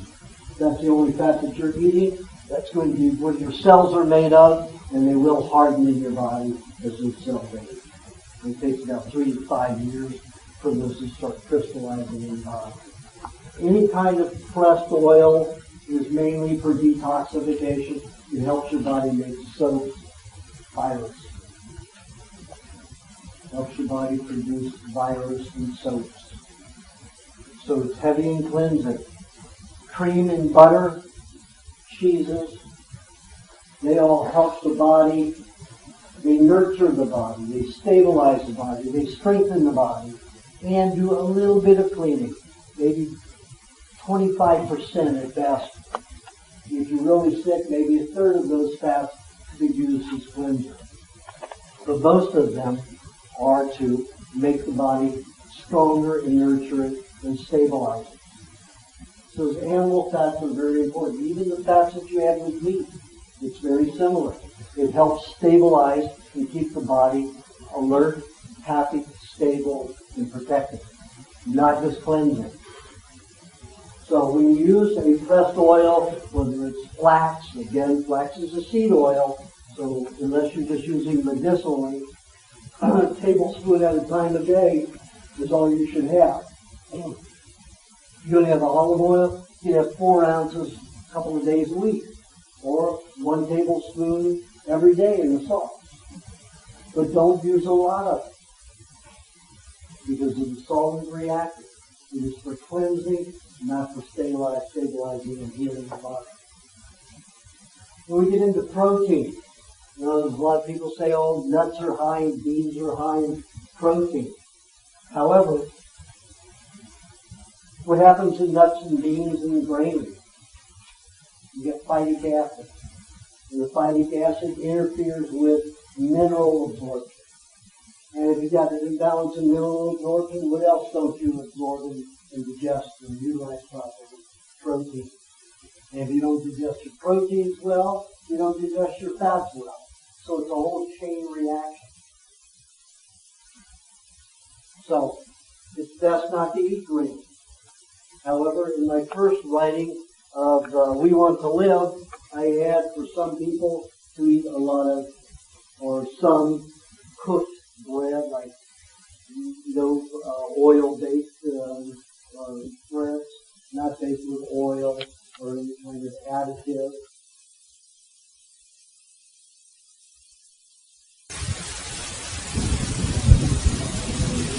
Bread. We put lots of raw butter with it. We're going to eat it. And that would bind with some of the toxins that are produced by the neurological system that can make people crazy, and then that would make them happy. But I found that when they eat, they would take that license to eat the bread and eat a lot of the bread. They didn't do that any time they ate. They had a slice of bread with lots of butter. So I saw these people storing a lot of advanced glycation products and acrylamide in their intestinal tract. The rest of the body could do on diet 100%, and they're not in all other ways. With that bread they were eating it. So these acrylamides were making the intestinal tract worse, and they were getting better anywhere else. Well, your intestinal tract goes, you're going to stop digesting the good food, and then what are you going to do in 10, 20 years? So I had to find some way to alter that, to get rid of the phytic acid, and so you're going to have to cook it to do that. So I started using nuts as the basic point, because nuts have the starch in the best form for the humans to bind with those neuro byproduct toxins, neurotoxins, so that are created during trauma. When you get trauma or upset, the nervous system produces hormones. And when those are utilized in the system, dealing with the poisons that come out from the brain and nervous system, from all the heavy metals that go on during all that charge that's going on in the brain and nervous system, there's a byproduct there that is highly toxic. And it takes the starch to bind with it. And when that happens, according to Dr. Elnora Van Winkle, who is the world's most brilliant neuroscientist, who cataloged all of the chemistry of the brain and nervous system at Columbia, at the Milhouse Laboratory at Columbia City. And she did it for 67 years, something like that. She studied all the chemistry of the nervous system. She found that when her girlfriend or colleague had these emotional cancers that were related to any event in their life, she found those toxins moving in their blood. So the body would detoxing them from wherever they had stored in the body to get rid of it, and they created the same emotional turmoil as when they were created. And she said, she went on my diet, and she found that she agreed with me that the bread would be always going to pasta or something like that would be raw meat. The only thing raw butter, but the only thing that drew was out of the blood, you could stop that kind of event, that kind of behavior. And then when I went into using nuts, I found a way to utilize the nuts so you didn't have to use the cooked food, except in some people where the nut formula doesn't work. So what I have is you take the nuts, you grind them until they become a flour, and then you add eggs and butter and some other fat. Butter is preferable, and a little honey. And that neutralizes the phytic acid. So you will still digest the starches in the nuts, but we don't digest the fats and the proteins from the nuts very well because we don't have an herbivore system. And it takes an herbivore to digest nuts and beans and seeds properly. Birds mainly for seeds. These squirrels and chipmunks are herbivores and nutties that can digest things and built for that. We are not. They're built to handle phytic acid versus squirrels and Arabian birds. We are not. So, but using the nut formula is preferable to use once a week to keep your body from going nuts from the chemical changes in detoxification. So, and if you're going through that and you find that eating the nut formula once a week isn't enough, have it twice a week. Have it every other day if you have to. But try to keep it down. to what's necessary, because it's still not a good food to digest easily. To taste good. That's when it's delicious. And you get overeat it, and all of a sudden you find out everything is digesting slower and slower. It's supposed to be real thin. I get it when your body is so hungry, you'll just eat it up. But still, blocks the digestion of meat and other food when it does that, because it just slows it down. So that covers most of the fats. Your proteins, like I say, in the nuts and the other families, we don't digest it well. Meats are the only place where you get a higher concentration of protein. Dairy is next. In meat, when I talk about meat, I'm not talking about beef. I'm talking about any flesh food, whether it's poultry, fish, seafood, any of the red meats, beef, lamb, sheep, buffalo, venison, whatever it is. Those are red meats. Now, I made a mistake. I had a misnomer in there calling it white meat. White meat, all poultry is white meat, all fish is white meat. Yeah, you've got salmon, which is very good color, that's my white. You've got tuna, which is red, very good color, not white. You've got ostrich, which is the darkest liver, red as liver, that's not white. So I call it white and red meat, misnomer, that's a little bit. So whenever I talk about white meat in the book, it just means fish, seafood, or poultry. And if you can get rabbit spine is a white meat, but they're usually fed processed alfalfa pellets. So I stay away from it, because they usually don't get anything fresh. Because they put them in these big cages with no grass and just throw in processed alfalfa pellets. That's all they eat their whole life, processed food. So usually rabbits are not very healthy, unless you know some farmers that's raising them in grass, and that's mainly what they're eating is grass and vegetables. So I covered the starch character, which I call a protein. I mean a category, a food category. However, that it is in a high carbohydrate bracket. I still call it because it is so important to bind the psychological hormone byproducts. So we've gone over the fats, we've gone over the proteins, we've gone over the carbohydrates, the starch carbohydrates. We have the fruit carbohydrates. And I went over that quite a bit about how they cause a lot of, psychological problems. They'll cause insects to eat you. They'll cause all kinds of things. So let me give you an example of what can happen. I had a friend who was calling me. He was one of these guys who was real skinny, vegetarian for 32 years. Before he went on the diet, he was depressed all the time, especially the last 20 years of his life, suicidal a lot, very, very skinny. And the chiropractor brought him to the Whole Life Expo where I was speaking, and he came up for a mini consult with me. I read them out on your hands, how the glands work, suggest a brief diet for them. And I said, you should be 220 pounds. He looked at his chiropractor, said, this guy's so full of shit, and walked out. So he didn't have any other choice but to try the diet, because he was coming dead in for everything else. So within a year, he was on the diet, gaining weight. He's 215, 5 pounds away from it today, and that's only because he won't eat as he should, and he knows he should. So he just likes to stay trimmed. So he's still only 5 pounds away from what he said he was supposed to. But he gave me a call a couple of years after he was on the diet, and he said, Aajonus, I'm back into that state of depression and anxiety and anger easily, I'm short-tempered. And I said, how much fruit are you eating? Long time. I said, what kind of fruit are you eating a lot of? He said, pineapple. I said, how much? He said, a pineapple a day. I said, well, enjoy your craziness, because you're going to have it. Pineapple causes the most over-emotionality of any other fruit that there is. So he said, "You really think that could do that?" "No, that couldn't do that. It could make me feel this badly."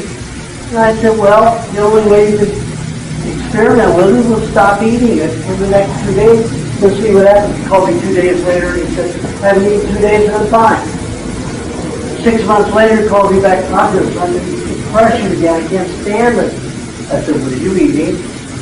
"Oh yeah, I'm eating pineapple again. I eat all pineapple a day." You stop doing it, depression and anxiety went away. You have to understand that when you're eating bad things like sugars and fruit, your brain is going to leave you. Your memory is not going to work. Even with raw fruits, you have a high level of advanced glycation end products that form in the body.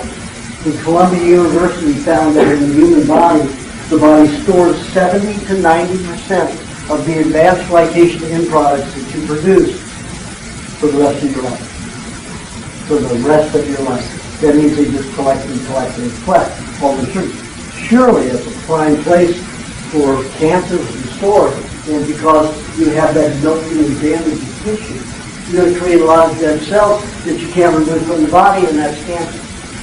That's why cancer seems to thrive in a sugar environment, because the sugar it breaks down the mineral balance in the body, and then the tissue starts getting very fragile.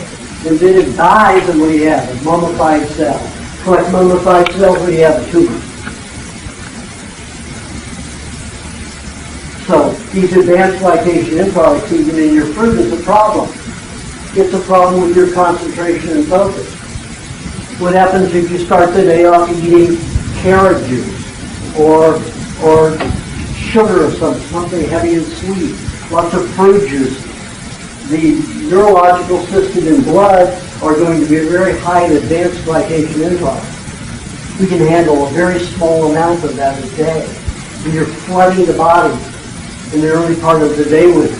So you're going to build it. So what's the body making its glycogen with? Its brain and nervous system fluid.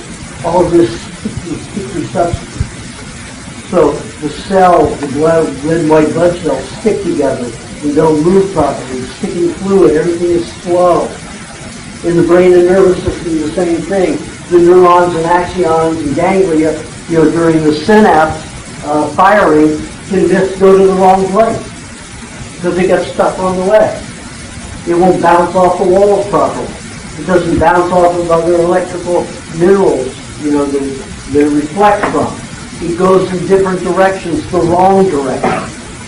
So it makes thinking bad. So of course, this guy is eating his food, he loves the sweet taste, his brain goes and he forgets. And it happens with everybody. It would happen with me if I were disciplined, but I'm disciplined. The only thing that can really poison me is direct chemical inundation like last night. I went into a hotel room where they have no frickin' window that opens. And I get there at almost 1 o'clock or 12 o'clock at night, and there's no other hotel to go to. And I mean, I take my tools with me in case this happens. Open the window and they've got it sealed on the outside. So I can't open. So I woke this morning because my brain was, it smelled like they had sprayed all those deodorizers and fragrances in there. So when I woke up this morning, I had a headache. Last night I had a headache. Before I went to sleep, I went for a walk at 2:30 in the morning, trying to get enough oxygen to last me through. And today, I don't feel as alert and as entertaining. And I'm not, because I see people falling asleep. And nobody falls asleep in my workshops except for very old people. And there's nobody very old here to be falling asleep, yet I've got people falling asleep. So I know that I'm not on because of those chemicals and what they've done to my system. We've been taking our house all week. Oh, God. Oh, God. So, I don't do it to myself, but sometimes other people do it to me, and I'm living in that kind of environment.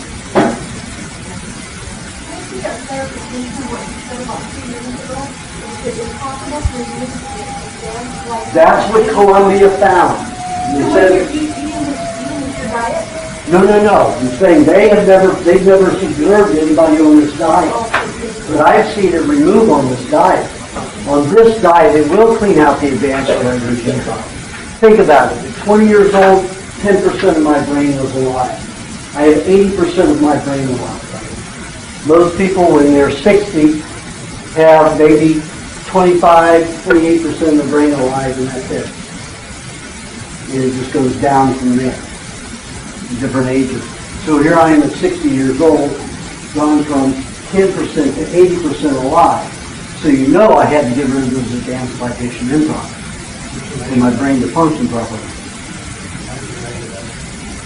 Well, I look at urology and I see how clean the brain is compared to what it used to be. So I used to see all kinds of scar tissue in my brain, and now most of the scar tissue is gone. 80% of it is gone. Pardon? Almost all of them. My eyes were brown and green 38 years ago. Now they're crystal clear blue unless you blow them up.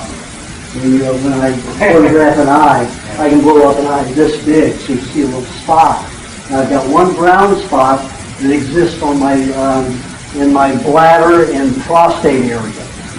And I always wonder, what the hell is that? Why is that still there? All that brown is gone except for that one spot. It's just a dot. You can't see it unless you blow it up high. And two yellow spots in the brain from penicillin. And penicillin is one of the worst things that we start our children off with, because that mold regrows. Molds live through anything. So even though they sterilize that penicillin mold, when it's in our bodies, 6 to 18 months later, it is growing. And it grows in every part of our body, and it causes massive amounts of brain damage and intestinal problems.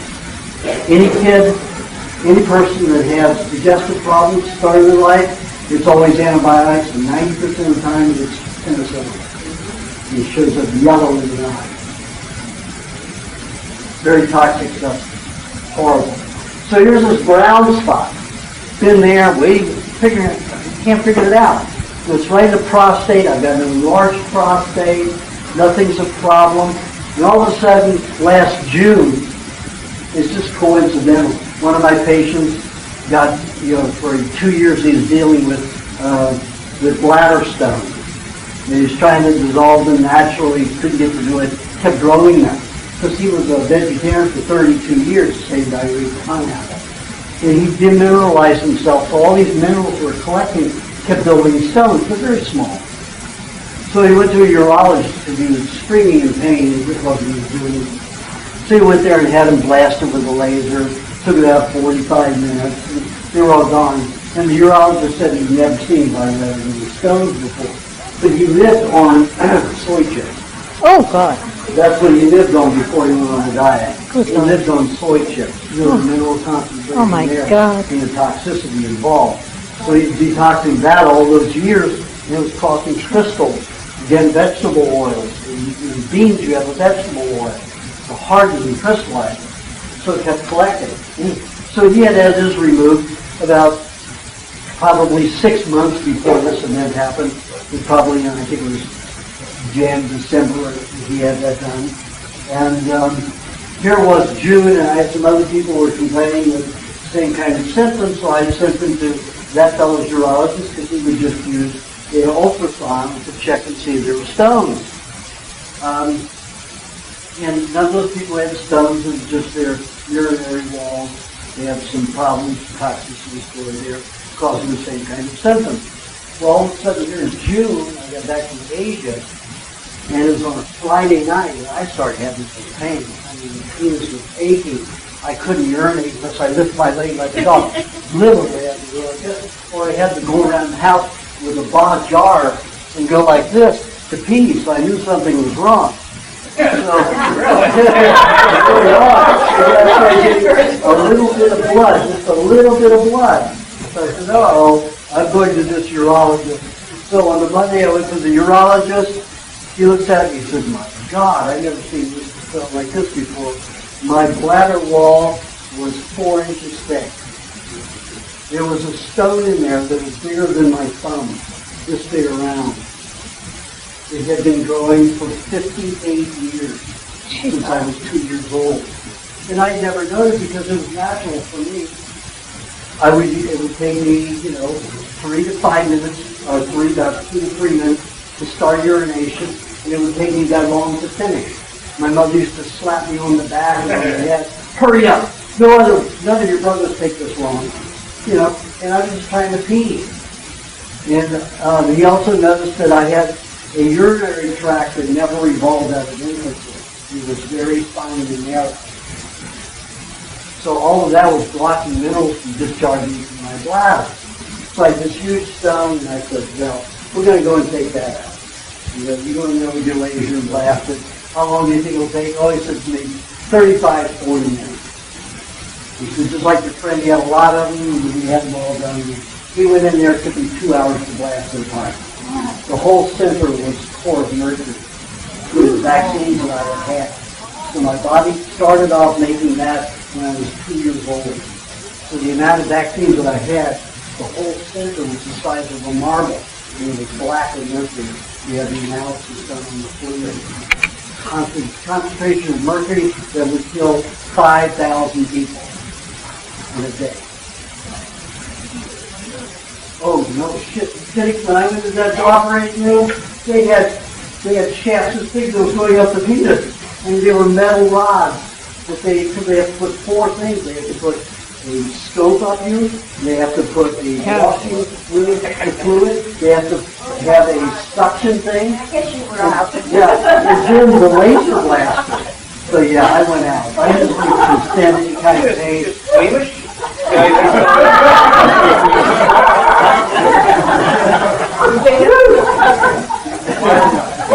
The next 2 or 3 days.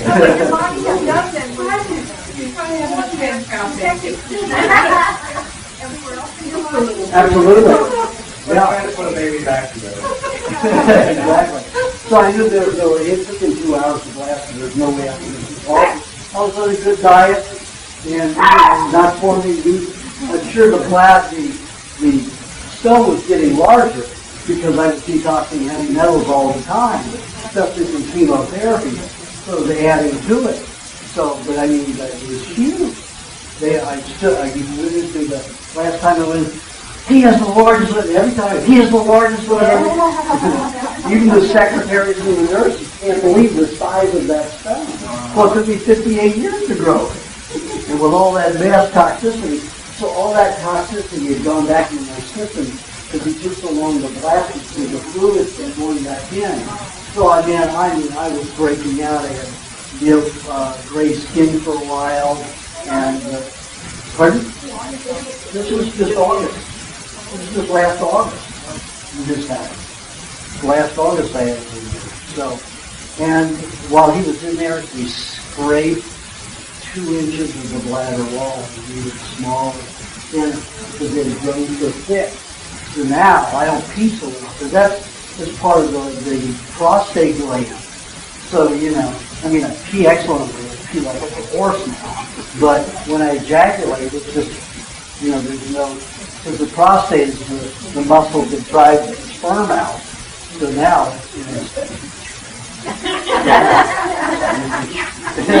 not anymore. I just have a strong muscle, not anymore. I don't know. I can help you with it, Aajonus. It's been 7 months and that muscle is, I'm still... You need to practice more.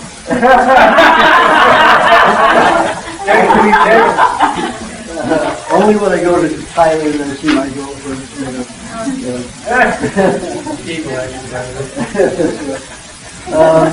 I guess exercise probably would improve, but I'm not. So anyways, the diet, now let's look at times of day for diet. That's very important. You start off your day waking from a long night where your nervous system detoxes. As soon as that sun goes down completely and you start, your nervous system starts changing its chemistry. Will start minorly detoxifying. By 12 o'clock, it's full on. Till 5 o'clock in the morning. The amount of toxins, the acrid substances that are in your blood are enormous. So when you wake in the morning, you've got a lot of acidic compounds in your blood. You need to drink vegetable juice, green vegetable juices, with lots of minerals to bind with those. Now the way your body handles poisons are by fat chelation, fats chelate around those toxins. But more often, because most people are fat deficient and correct that, the body will use alkalinizing minerals like calcium, phosphorus, potassium, magnesium, with the highest concentration of calcium. And it will lock and wrap around like that. All of that mercury that was in my bladder, the amount of calcium that surrounded those other minerals were extraordinary because they were keeping that mercury from getting reabsorbed into my system and damaging my system. So that's how your body handles it. When you have plaque on your teeth, your body's dumping all the heavy metals from the brain out the gums. Your body has to use lots of calcium and those other alkalinizing minerals to bind with it, so you don't have dental decay. Dental decay never comes from bacteria. Bacteria cannot eat through dentine. Mercury, lead, thallium, those minerals burn and damage the dentine. Those dentine cells are damaged when the tubule cells get damaged, and then the bacteria comes in to eat those damaged tissue, not the other way around. So, brushing your teeth isn't going to help if you don't have a high calcium and magnesium rate, and that plaque should be very thick. Your tongue should be full of plaque on this side. And any natural therapist would say, oh, your tongue's coated, especially in the Chinese. Oh, your tongue's coated. Well, I hope sure hell hopefully it is. I've been eating badly all my life, and my brain needs to detoxify. And when it's dumping some heavy toxic metals, I sure hope that my body shoots a lot of calcium, phosphorus, magnesium, and potassium combined with it, so I hope I have a white coating on my tongue. If I didn't, those heavy metals would do the same damage to my tongue that it did to the teeth. My teeth. Heavy damage. So when you have that plaque there, well, you should get it off, definitely. Because if you don't have a thickness of enough of the good minerals, alkalizing minerals, those metals are going to work their way through after they neutralize the alkalinity of those metals, and it's going to start damaging your teeth. So the body uses minerals to help neutralize some of those heavy metals, those free radicals, and fat, ultimately, to arrest it. So some places, you just don't have enough fat to do that. In the places that secrete. People get dry mouth not because they're thirsty, not because they're water deficient, because you have most of the poisons that rob the body of fat leave the brain and go out the mouth. The gums, the tongue, and the salivary gland. So your mouth is all dry and brittle because your whole face is fat deficient. So drinking all the water in the world is going to make it worse. The more water you drink, the more sensitive and mineral deficient your lips will get. The more damage is done. You see how they start blistering sometimes and peeling even more. My favorite mixture here is what I use is coconut cream and honey. It's a great lip moisturizer, great lip balm. It's 10 tablespoons of honey to 1 tablespoon of coconut cream. Pass that around if I use it. It's delicious. 10 tablespoons of honey, 1 tablespoon of coconut cream. No, coconut cream. The difference? The difference? Coconut cream is by taking the mature meat of the coconut and juicing. So you have separating the pulp from the cream. It comes out thick and creamy. And you have to use a hot house. You have to use a hot room to do it in about 80 degrees. Or you have to put the coconut ground, grated coconut or coconut pieces in a big jar, immerse it in the sink of hot water and let it heat. And then when it's warm enough, you put it through a juicer to be cream, the water-soluble, fat-soluble vitamins and minerals and enzymes will separate from the pulp.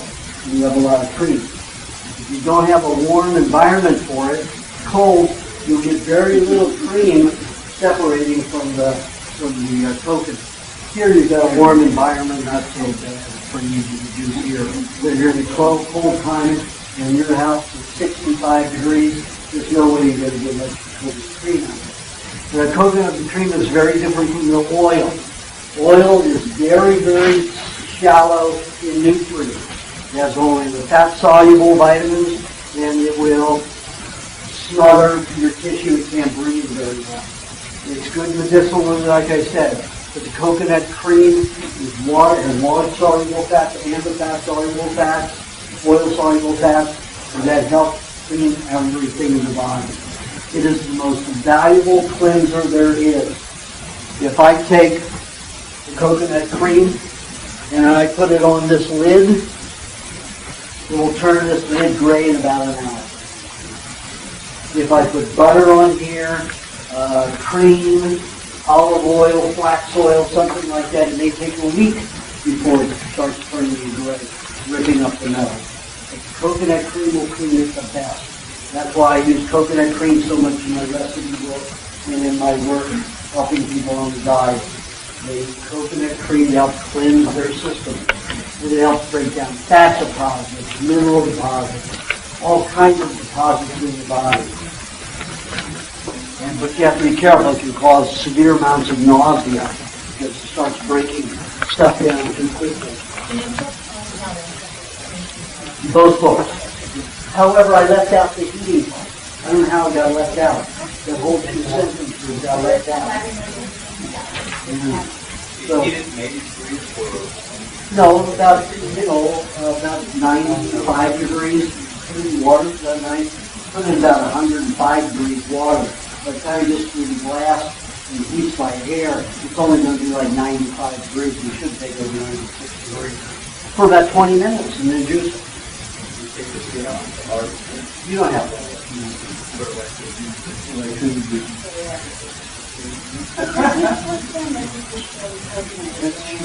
Did you do it yourself? That is heat dried.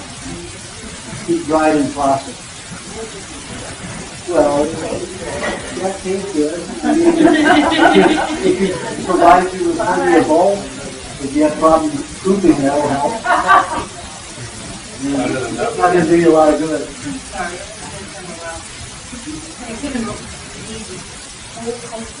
Well, let's say you take the shell off the coconut. That's the hard part. How do you get that? I tell you in there how to do it. Treat it like a hard-boiled egg. You beat it on something, like you're cracking it all over, and then I use it on concrete. I take a hammer. Rocks. Other people use hammers. Different ways to do it. Yeah.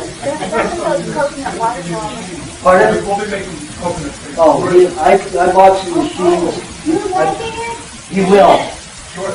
Well, it'll be a few months because. You could supply machines. Yeah, I found a whole set of machines in Thailand, and I've imported 2 sets already, and 1 set's on its way.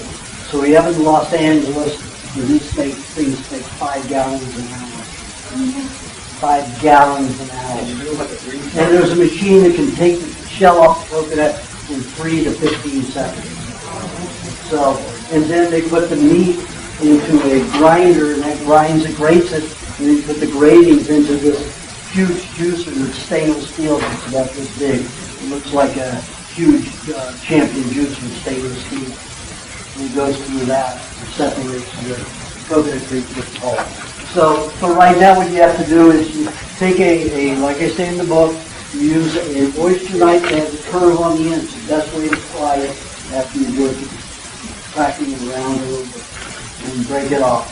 Then you cut that up, put it in a food processor, grate it, put that in a jar, immerse it in a sink of hot water, then juice that. And you'll get a lot more juice out of it. You can go from getting 2 to 4 ounces of juice per coconut from 8 to 10 ounces by warming. That big a difference. Huge difference.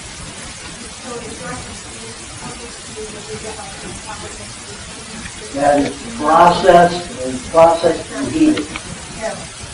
Well, it's not terrible, but it will certainly cause you a little bit more nausea and problems because there's no vitamins left in it. There's no enzymes left in it. See, coconut cream doesn't last very long. It will ferment rapidly. So they have to treat it because it would blow up and explode. But the more fermented it is, the more it cleans the body. They break down crystals and stones and stones and all kinds of things, as long as they're not made of steel like mine was. Mercury 7, that was pretty hard. I mean, it should have hurt the nurse. The nurse said I had to constantly, keep hitting his brow. He was pulling he turned the laser up the highest it could go. He would kick his arm. So, he had to be very careful because he could have cut me to pieces. If he slipped, the laser would just rip through my skin. So he was just sweating like a pig or a horse. And she just had to constantly do that. 2 hours. 2 hours. He had to cancel it after his surgeries after that. Pardon? Well, most of it got washed out because they had suction. They had 3 tubes suction out. For some of it, you should have seen all the speckles.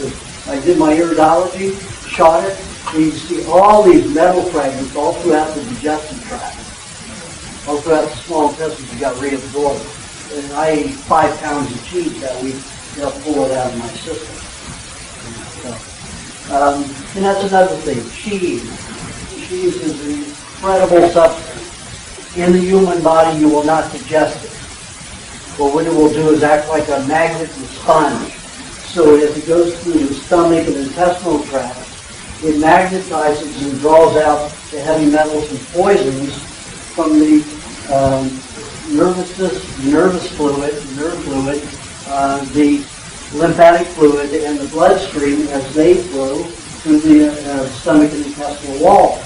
So it draws it out and holds onto it like a sponge, so you defecate, pass it out. Now that's toxic shit you never want to eat. And you don't want your animals to eat it either. So, poison them to death.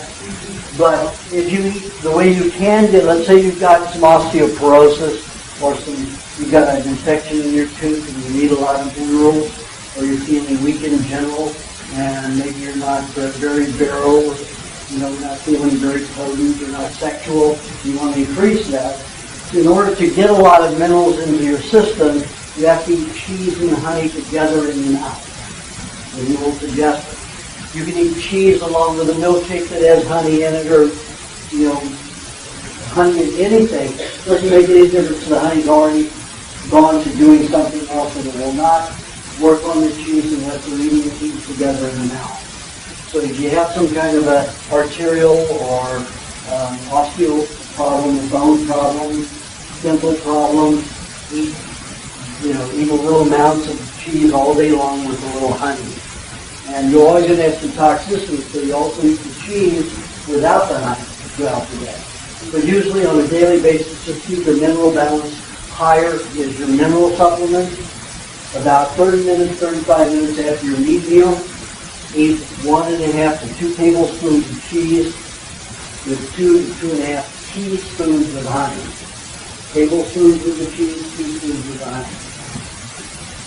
And then that will allow you to digest it and to remineralize your body quicker. It will help, absolutely. It resolves all that problem. That's the only way she has to, will that help with a woman with her calcium problem that can be changed in life. It absolutely takes care of it, like 5 days. And that's the only place you're going to get the proper minerals to properly balance the body, because you're not going to get a concentrate of good minerals any other source. You take supplements, they're rock. That's what plants eat. You don't eat rock. We eat foods that are combined. They already have to be in a bio-organic smorgasbord before our cells can eat it. When they're isolated, it causes all kinds of imbalances. And you eating rock is not the thing to do. So you eat cheese with honey, and you get all these food minerals that are still chelated in good nutrients, in a smorgasbord, not isolated.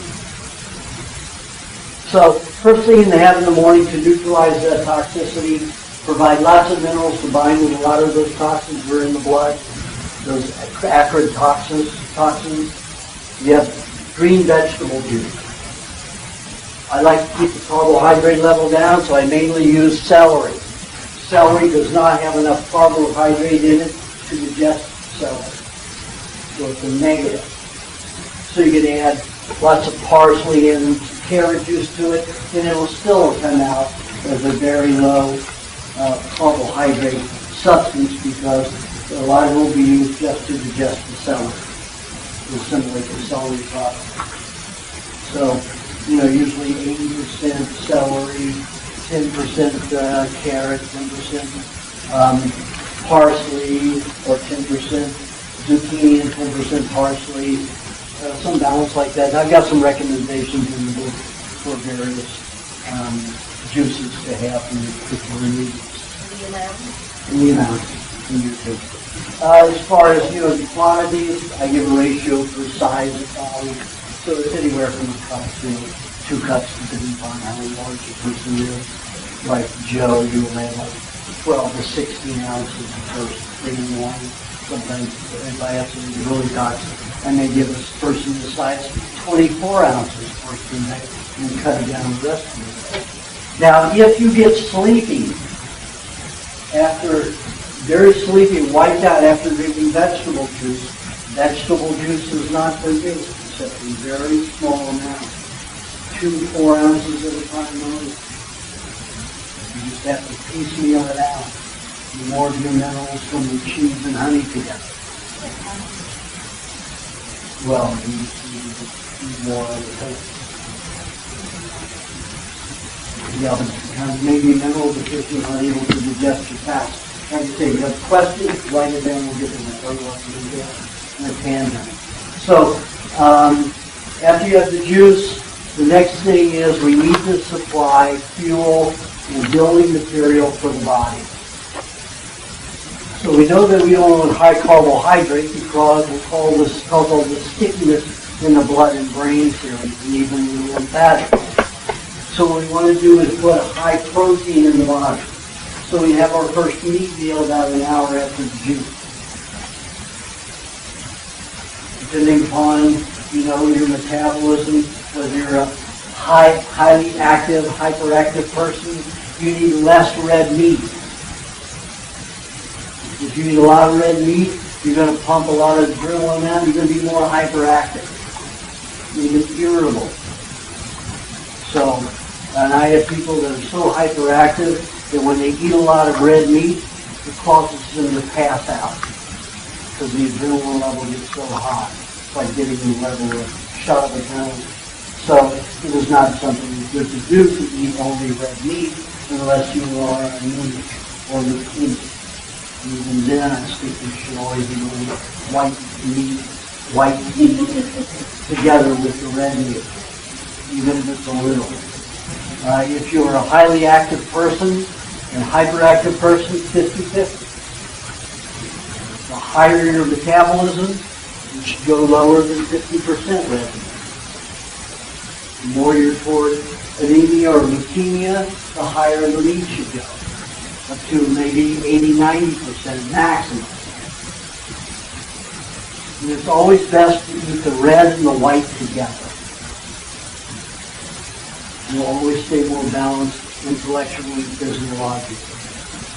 Always have butter with it because your body is always going to be looking for fats for fuel.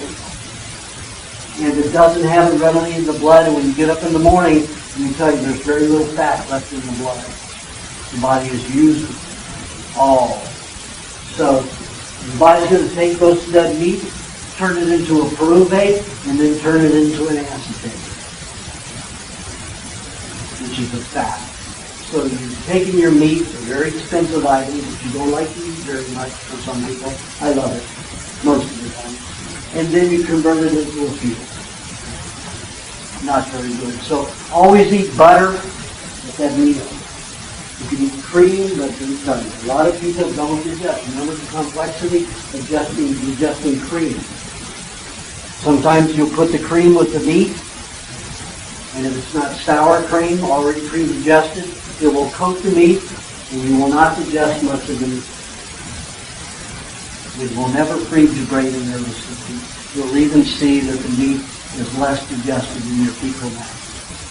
So it's best to use butter. If you're going to have a sauce, the combinations of sauces allow for the proper utilization of your meats so it doesn't cause a problem, except maybe the stroganoff, where there's a lot more cream in there, but usually the cheese is slightly sour, so we'll pre-digest a bit.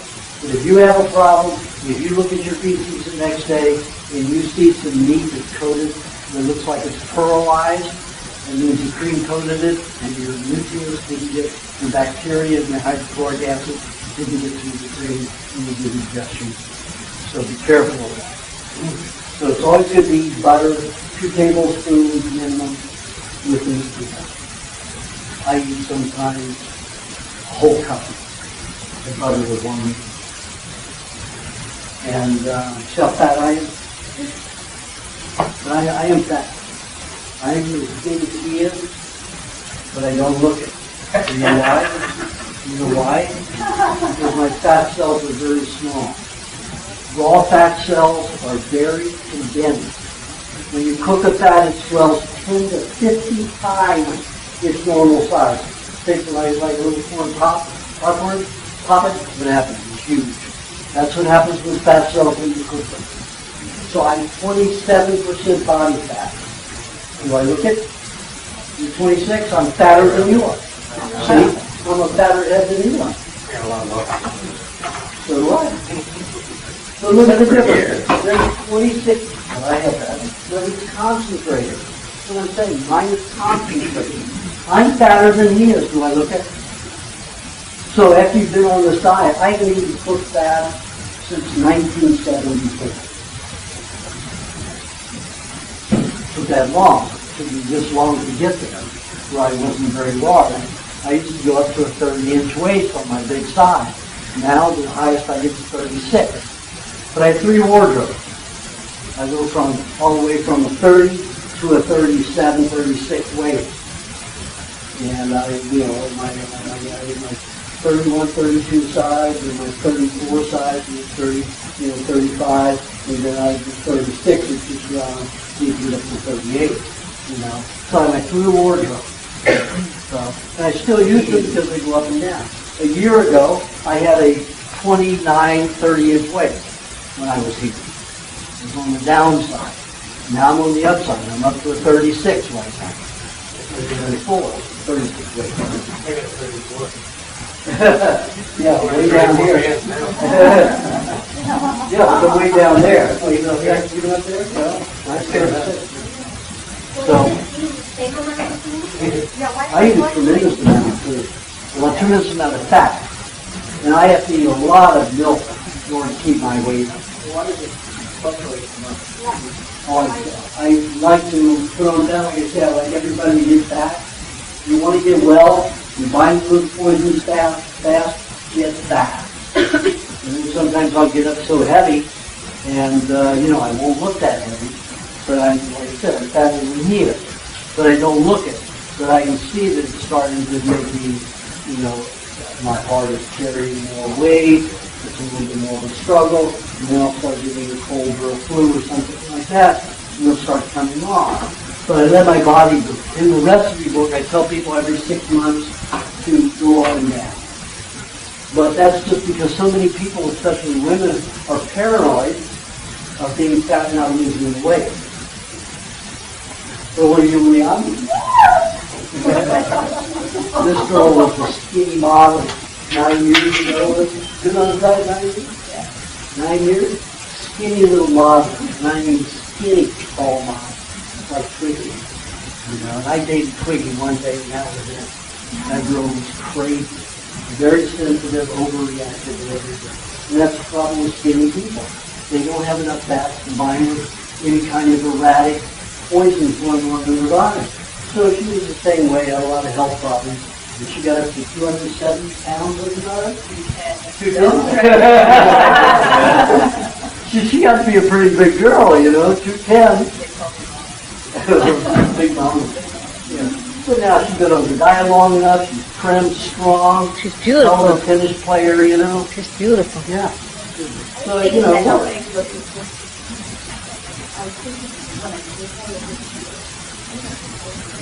Slowly with the kid and the cheek. You want it?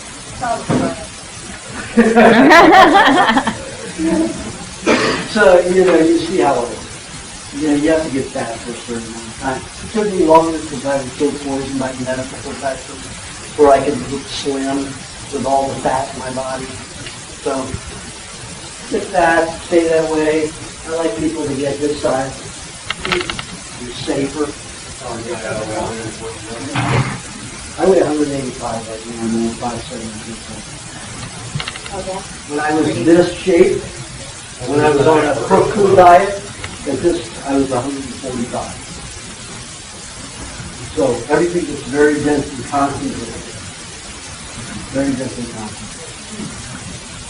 Let me give you an example of how good fats are for you, even if there's a bad fat. Every year, I go to Asheville, North Carolina. There's a group called Earth Haven. They're a new community. It's about 6-7 years old now. That we actually started building a whole community that was vegetarian. We're talking up to 37-year vegetarian. And I've never seen such a group of unhealthy people in my life. And one of the fellows there that went on the diet, he was ultra skinny, he was about 5'11", 6 foot, black skin. Huge black. He looked like a raccoon, he was so dark. And fibromyalgia and weak all the time. And he ran onto my diet over the internet and started doing it in the closet. Nobody was allowed to take meat on his property. So he's doing his meat in the closet, and he's getting healthier and healthier. He's starting to put on weight. And all throughout the year, everybody's saying, "Oh my God, what are you doing?" Like that, And then, and then finally at the end of the year, they said, "Come on, you got to share with us. Anybody that gets this healthy in a year, when you could barely crawl a year ago, you got to tell us." He said, "Okay, you cannot pick me up this problem because I helped create this." He said, "I'm on a high meat dairy diet, and that's 90% of my diet. And I don't eat any vegetables." And you don't eat vegetables because they're hard to digest. They over-alkalinize the system and neutralize the acid bacteria. So you drink the vegetable juices that are absorbed before it gets into the intestine, so it doesn't cause all that alkalinity and disrupt your digestive juices. So, guess what happened a year after that? The whole place had changed. They had pigs, chickens, goats, cows. They were farming everything. They invited me to go. In the third year there, everybody started thriving. You have to understand how bad vegetarianism is. 50% of my cancer patients were long-term vegetarians. Take a look at Linda McCartney, Paul McCartney's wife. She threatened to divorce him many times to leave him. He didn't stop eating hamburgers and stuff like that. He was going, off somewhere and get caught eating his hamburgers. She said, "I will never die of cancer because I'm a vegetarian." She died of a very aggressive, nasty breast cancer. Neighbor suffered through that. So it is a fallacy. It's a huge fallacy. Vegetarians do not have the proper kind of fats to protect them, nor the proteins to build themselves. So there's a myth. There's a terrible, terrible myth. So anyway, I'm in this group of all these hippies who look terrible. They're getting better slowly. The bodies are changing. Some of the younger ones, some of the older people, they're vibrant and healthy and strong. And then this one guy comes in for a private consult, and he looks like he came right out of a motorcycle gang. I mean, his skin was probably 12 layers thick, hard and rough. You see, he's done enough alcohol and drugs to fill a battleship. So, I shoot his eyes and we're expecting he's got maybe 15, 25 pounds maximum. So I shoot his eyes and expect to see, a plethora of problems inside. And here it's so clean. It's like he was, instead of being 53, 54 years old, it looks like he was maybe 30 years old inside. And I said, sorry, this doesn't make any sense to me. either you're caught in a blizzard, in Alaska, and you weathered it for a year, or you abused alcohol and drugs for 25 years. It's about 30 years. If it doesn't make any sense, you don't have that kind of damage. It's not that heavy. He said 4 months ago, for when he died, it was 300 pounds. You get it? Even the bad fat protects. Even the bad fat protects. So, be fat and happy. Skinny people are not easily happy. Most of them are easy to temper. They're easy to annoyance. They're more selfish. Fatter is better.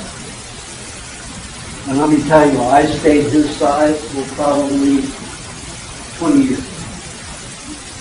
20 years. In 1977, I got that big, and I stayed that big for as long as I could. I ate poison mushroom, was knocked that weight off me for a little while, but I gained it back. And then probably in 1995, then I started losing some of that, and still had some fat. So it took me all those years to get to the point where the raw fat didn't make me look so large. But take a look at him, 27% body fat. He's 26% body fat. Get the difference. It will take you, if you have a cesarean in your life, it will take you longer to get to that point, where the molecules are smaller, because you have a lot more damage and toxicity in the system, but you just have to be patient. You'll be thin the rest of your life, even though you're fat. Pretty cool, isn't it? You'll be protected and strong. Then you can do like I do. I have probably average 3.5 to 4 hours of sleep a day, and I go all the time, and stay alert. One time I slept 1.5 hours a day for 22 days, 10 minutes at a time. And I was suing the city of Los Angeles and the police department for hassling the runaways on the Venice Beach, who are just out there trying to make a living as hair wrappers, hair wraps and artists. And the police were running them off of Venice Beach. So I hassled them. I got a few attorneys from law school to help, and I go to one of these guys, and I lived out on the beach for about 5.5 years because I needed to get thousands of people on the diet to experiment. So I was the psychic home nutritionist out there.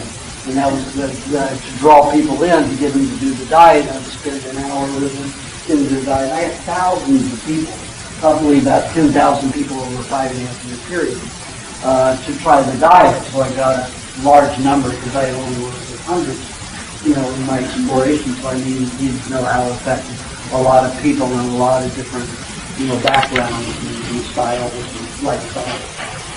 So anyway, I was suing the city of Los Angeles because they were driving these runaways who were abused into prostitution and drug trade. Instead of their art, what they wanted to do. So I got these attorneys from a couple of law schools to defend these people, these teenagers. And I go right up on an officer who was sick of them and said, this officer is breaking your civil rights. He is breaking the law. You haven't. Call this attorney and sue him. So after 5 years of that, the police got an undercover man to push me into a fight, and I wouldn't do it. I kept backing away from him. He kept hitting me, in the face and in the throat. So I picked up a stick, and I beat the shit out of him. And they put me in jail and I had all these witnesses. So it was all staged and set up. So I was the first non-attorney layperson who got the city of Los Angeles and the police department in the federal court. Did it all myself. I wrote legal documents this high, and I was up there questioning officers. I had 22 officers off the force into that federal courtroom. Cost them millions of dollars and lots of sweat. And then when the jury went out, they switched the juror with a 10-year employee from the police department to shatter the verdict. So, but I won on a moral level because they left the teenage runaways alone for an entire 6 years. And then as soon as the case was lost, they went out there and started hassling them again. And all during the trial, they said, oh, we helped these kids. We help these kids. We love these kids. It's just freaking lying. Lying. So anyway, I had to prepare for the case the next day. And I mean, you're talking about documents. You've got to have every document in the line, everything.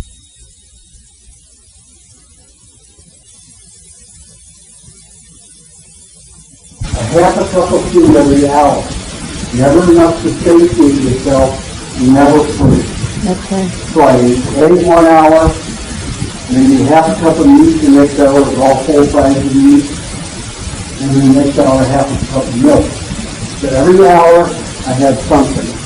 And I told them in the courtroom that I had been diagnosed with diabetes, and the only way out was not insulin, that I had to eat every hour. And you're not allowed to eat in the courtroom. Guess who was allowed to eat in the courtroom? Because I knew my civil rights.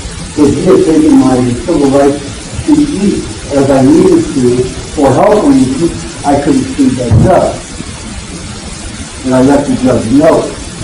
So I was able to eat all through the whole courtroom during the city on coffee to the, while you're cross-examining and stuff like that. But I only got to sleep an hour and a half a day by eating like that. So there's tremendous things that you can do when you've been on this diet a long time. It's like the animals. Think about that. They live out in this grueling temperature changes, wind, and sun every day. That's stress. I lived in it for 3 years. That's stress. People say, oh my God, it's stressful society. Oh my God, it's so stressful. They don't know. You do not know what stress is. You see you live out there. Lots of different kinds of stress. Then you will know stress is. Just a little anxiety is not stress. It's anxiety. Most of us call it that poison. Okay, so you have the new meal in the morning. The new meal makes sure that the body makes glycogen, which is brain fuel, nervous system fuel, from pyruvate, a protein sugar. That pyruvate is mixed with glucagon, and you have pyruvate, carbohydrate, and the glycogen.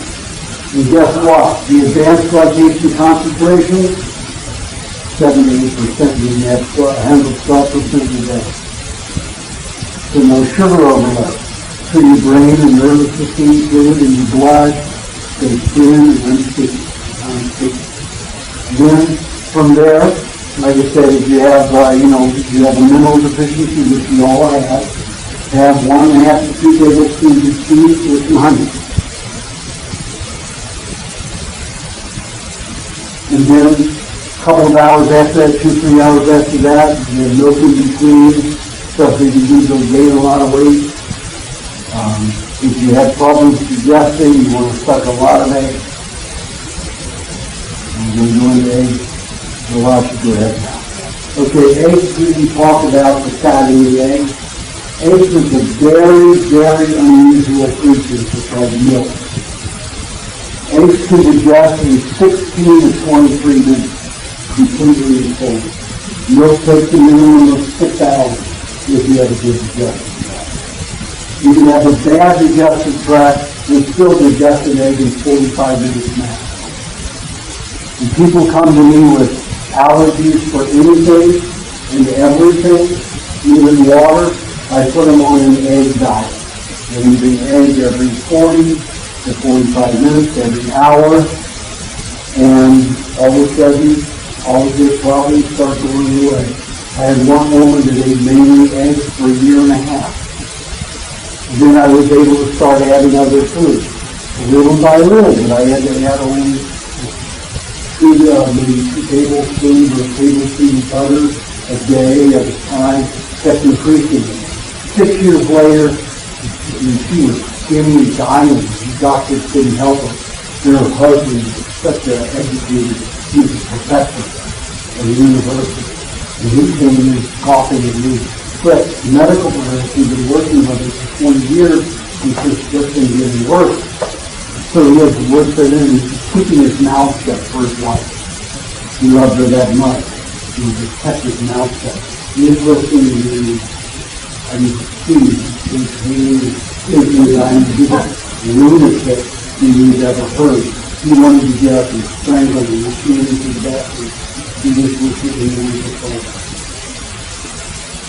you know, I've seen this before, just intimidating, having to get up and jump and dig and before the second. Because when I was a child, we got abused all the time. Everybody thought I was a wise ass, so I got beaten up. So I learned very quickly, at the first day of the year, school year, I picked the biggest guy in the school, no matter how old he was, and I beat the shit out of him.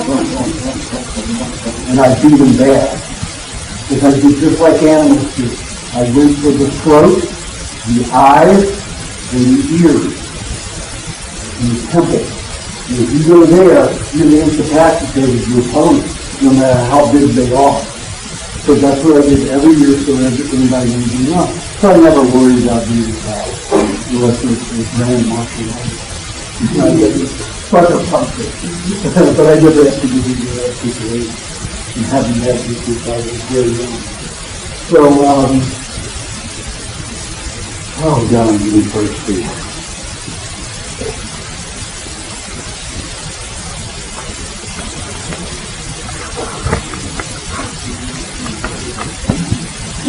Okay, so this woman worked on eggs, and she started improving. In 2 months, her whole system started improving. She started putting on weight, she started being able to function, and guess who's the woman got? Her husband. Her husband is the diehard advocate of the diet. And this is a full professor. A very intelligent, evolved, calm, collected, smart man. And you can use on this crazy diet. You know, because it worked. He saw it work.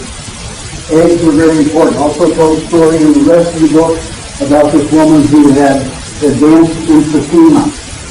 She was supposed to die that weekend. Her doctor called me. Thanks for coming. Her doctor called me on a Thursday night and said, I got an emphysema patient. She was diagnosed 7 years ago. She's been mainly on your shoes for 2 years and bedridden. She's going to die this weekend. Is there anything I can do? Well, you called me over there. And he said, well, you know, in the medical profession, you have to be on, you have to have the medicine doesn't work for 10 years, so you need to do something else. So I'll be risking my life and my welfare and my family. I said, well, that's your time. Because you were calling me to protect me.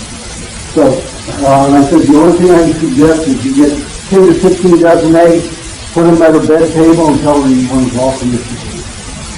So on Monday morning, I get a call. This is on Friday night late. I mean, this doctor, it was 11 o'clock for me, so it must have been 1 or 2 in the morning for her. She's been calling for me.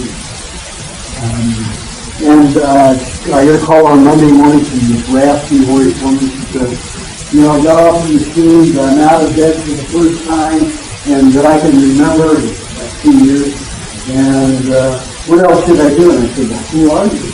And she said, oh, my doctor called you, so you lost an egg, but 33 eggs a day over the weekend, 66, Monday morning, and now I'm off the machine, and breathing, and out of bed, what else should I do? That's what eggs can do. The protein in the egg white is immediately digestible, and so is that fat in the egg yolk. And it doesn't take much time to digest. Everything can be assimilated. The only bad thing about it is, and I suggest you not abuse it, is when you eat eggs alone, they cause weight loss. They cause weight loss. Stuck eggs down in that rocky style, like I mean, oxygen style, out of the shell, they cause tremendous weight loss. I want everybody to be fat, so I hope you don't use eggs to get thin. If you eat cooked, they cause weight loss. And if you eat eggs with other foods, they help you gain weight. A little at a time. When you eat eggs alone raw, they cause tremendous amount of weight loss. I can eat 20, if I eat nothing but eggs, and I can eat 50 a day, I will lose 10 pounds in a week. I don't know. It just allows you to burn fat, I guess, quickly. And it takes it off. Right? Yeah. Cholesterol is a good thing. Cholesterol is a very good thing. It's all been a lie. The cholesterol myth, there's a book that I reference in the rescue book, and it's called The Cholesterol Myth. And it tells the scientist that spent his whole life just studying cholesterol. He says without cholesterol, you would have no protection, you would have no lubrication, you would have no energy. There are 66 varieties of cholesterol. A third to protect yourself, a third to clean, and a third to energize the body. And all of them are necessary. It was a sales tool, the nutrient commercial bit that gets you to say, oh, that's healthy. So they advertise something that's healthy or unhealthy to get you to eat a certain substance. So all that cholesterol list is garbage. The higher the cholesterol level, the best. I have one champion, a Hall of Fame basketball player, not allowed to say his name because he's still in the closet about to leave. He has a 675, when he was playing, 675 cholesterol level, and nobody can outplay this guy. Nobody can outplay. I've got an Olympic gymnast. She had to keep hers at 375. So forget those cholesterol levels. Now when I went and had my blood test at Washington University Medical School in St. Louis, my cholesterol was sky high. No hardening of the arteries, no problem, healthier person than me. And that's how long ago the head John, I forgot the doctor's name, is a very famous, world-famous cardiologist sports. There was a lot of the famous sports people. That's how you heard about me from he was no sports people. You heard about me from Paul Cohen, who was, I don't know if you remember Paul Cohen from the 50s, the early 60s. He was a champion tennis player and became McEnroe State for 10 years. He's been on the diet 11 years. I'm 12 years now. And he's on it 100%. Because I do it better than you do. You do it as well as I do. But okay. So, and he told this doctor, this cardiologist about my system. And he said that I could push more weight with less stress and less stress on the whole body than people he knows that work out 3-5 times a week. Work at an hour to 2 hours a day. And here he just put me on it and I was working out really fine. At that much weight. So you have to understand those cholesterols are important. They don't mean anything. Anything the pharmaceutical and medical community use as a tool of measurement is all around. 85% of the people who were diagnosed diabetic because they had 1 or 2 tests that show a high cholesterol level, and then they perform the glucose tolerance test, they tell you the pancreas and the state are not working well. That doesn't mean they're diabetic. It means they just need to get on a diet. 85% of the people who come to me taking insulin should never have been on insulin. 15% should never have continued on insulin. They've been on for a short period, been on a good diet. So all those measurements are bullshit. PSA for building your prostate. Bullshit. If the PSA has anything to do with prostate, once the prostate is removed, there will be no PSA. No PSA. And I see people without PSA 100. So it's absolute garbage. The pharmaceutical industry is paying these scientists to do something. If they don't do something that gets them favorable sales and products, the scientists don't work, the scientists don't get paid. So you can look at the conflict of interest when it comes to these scientists. They want to make a name for themselves, so they'll pull out something and say, oh, this is the way it is. It's a small picture and they put it in a context that has nothing to do with reality. And cholesterol is one. So you get cholesterol. Have as much cholesterol as you can get. So the LDL?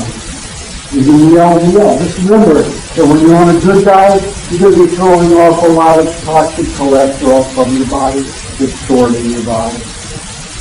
Half the cholesterol in your blood is going to be toxic cholesterol in your body, which your body will never burn and use. It's on its way out through the blood. Not this normal passage, but the lymph system is so jammed with all the garbage we put in it, the blood is acting as a nurture and a detoxifier. It's not its job. That's why this high cholesterol means that in the blood. So the LDL, you're going to have a high LDL. You want a high LDL or you're not detoxified. I would still be as big as this gentleman right here. Yeah. If I didn't get rid of that old fat. But I got rid of it. So now I've got all this new fat and very small. Smaller than here. And then fatter than here. Pretty interesting, isn't it? What's the difference? Oh, I have a scale at home that regulates millions of activity, fire, weight, and regulates it. They figured out a good mathematical way to do that scale is maybe about 1% off. Because I, at Washington Medical School in St. Louis, they put me in water to see my fat level. And my fat level at that time was 26%. You're looking in the middle, 26% body fat, but I was. And on that scale, it was just a 3/4 of a percent off. 3/4 of a point off. 3/4 of a percent. So my scale said I was 27. They said I was 26.4. Very good scales are close, very close. So expensive scales,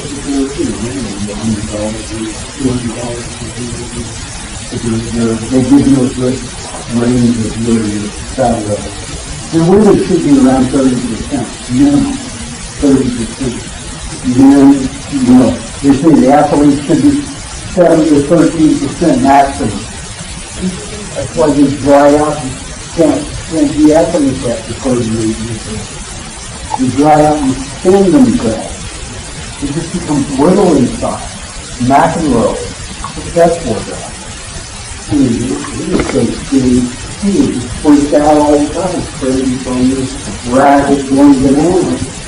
And Paul Cohen, the coach said, if I had only known that when I was 3 years old. He said it happened like that. So he had this great deal of McEnroe. Paul Cohen, a real drill coach, talked about a mean coach. He was a mean coach.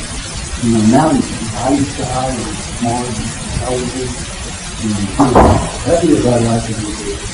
But he's still a nice person. He goes without it. There's no other reason. He used to be like right now in the big team, thinking boss. They're both the people.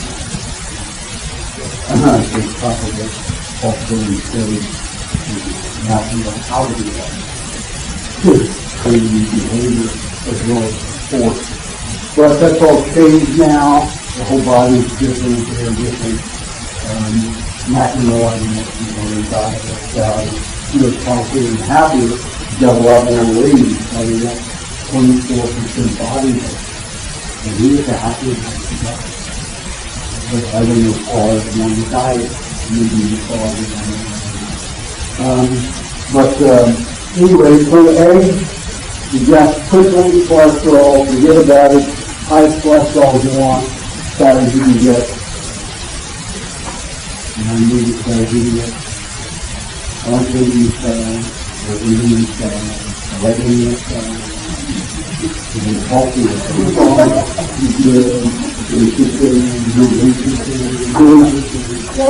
you're very good. You're pretty good. You have a little bit more weight on your leg, but you're so athletic. I am very athletic. You guys are stupid. You are too. You're pretty good.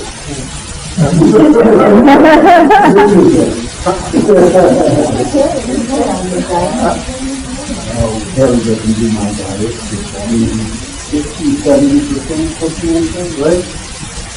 60-70%? Harry. 60-70%. How can you tell me 60-70%? Pardon? No, she's been on the diet long enough. Yeah, she can eat that and be fine with that. You don't see it going off on you. It goes off on you. I'm basically great then.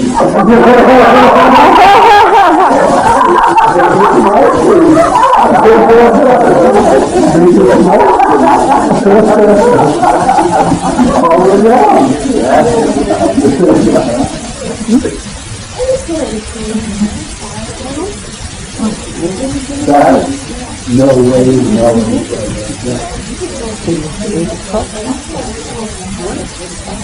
Oh, you have to in the water. Yes, oh, that's pretty good. Again, you probably need a lot more muscle to hold more, to make this back. Okay, so we had the dinner after 2-3 hours after the meat meal. You have a milkshake just to calm and relax the nervous. With milk, cream, honey, the ratio is very nasty. Then 2-3 hours after that, another vegetable juice. 2-3 hours after that, you can fruit meal. And finally, in the afternoon, you now want your food meal at night. You do not want it in the morning. In the morning, it will cause your nervous system to get sticky and not work properly. You won't focus as well. You have what you need during the sleep. So you have it in the afternoon. You have it with fat always. Coconut cream if you want to have the best cream. So you have hardening of the arteries, hardening of the tissues, multiple sclerosis, these kind of scar tissue in your body, and you want to start removing it. You get coconut cream and banana juice. If you want to get rid of heavy metal, the dark heavy metal, you use berries. Dark berries like blueberries, blackberries, and boysenberries, and coconut cream. You want to get rid of iron, which is a heavy metal. It is light in color, something that's rusted. Iodine, salt. You use raspberries in coconut cream. You want to get rid of the combination of metals, you use both berries with the coconut cream. So in the book, you go through and see, in this book, it will tell you what you eat for your particular symptoms, what fruits, and this will tell you how to do the diet and the ratio, and the mixtures and the recipe. So that's what food you use in the afternoon with the coconut cream. Anytime you use coconut cream, just remember, you're going to radically clean the body. You always need to protect the fat with it. So a small amount of butter, like a half to a whole tablespoon of butter, and a half to 1.5 tablespoons of dairy cream, along with the coconut cream. And never more than 3 ounces unless you're as big as Joseph. You know, he can handle 4 ounces at a time. But most people can handle over 2 to 3 ounces of coconut cream in the afternoon. For the day, no. That's just at that time of the day. Yeah, that's one meal for food. You can always add tablespoons of coconut cream in your milkshake. Sometimes you have it before juice if you want to get rid of metal sticky. You have tablespoons of coconut cream. You drink the juice. raise the usual. When you have that much protein and cream, you have to have the butter or cream or both with it. All of a sudden,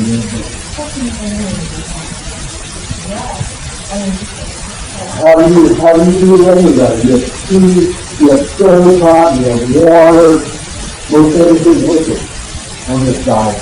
One time you have to sit down is the too easy, and that's first thing in the morning and sometime in the evening to 6 and 8 o'clock. So those are too easy. Unless you're diabetic, have a severe hyperglycemic reaction, in the afternoon. So you have the same amount of meat to break it up into 3 meals instead of 2. Normally those people should have 2 meals. As I said, you find that out in the book for yourself.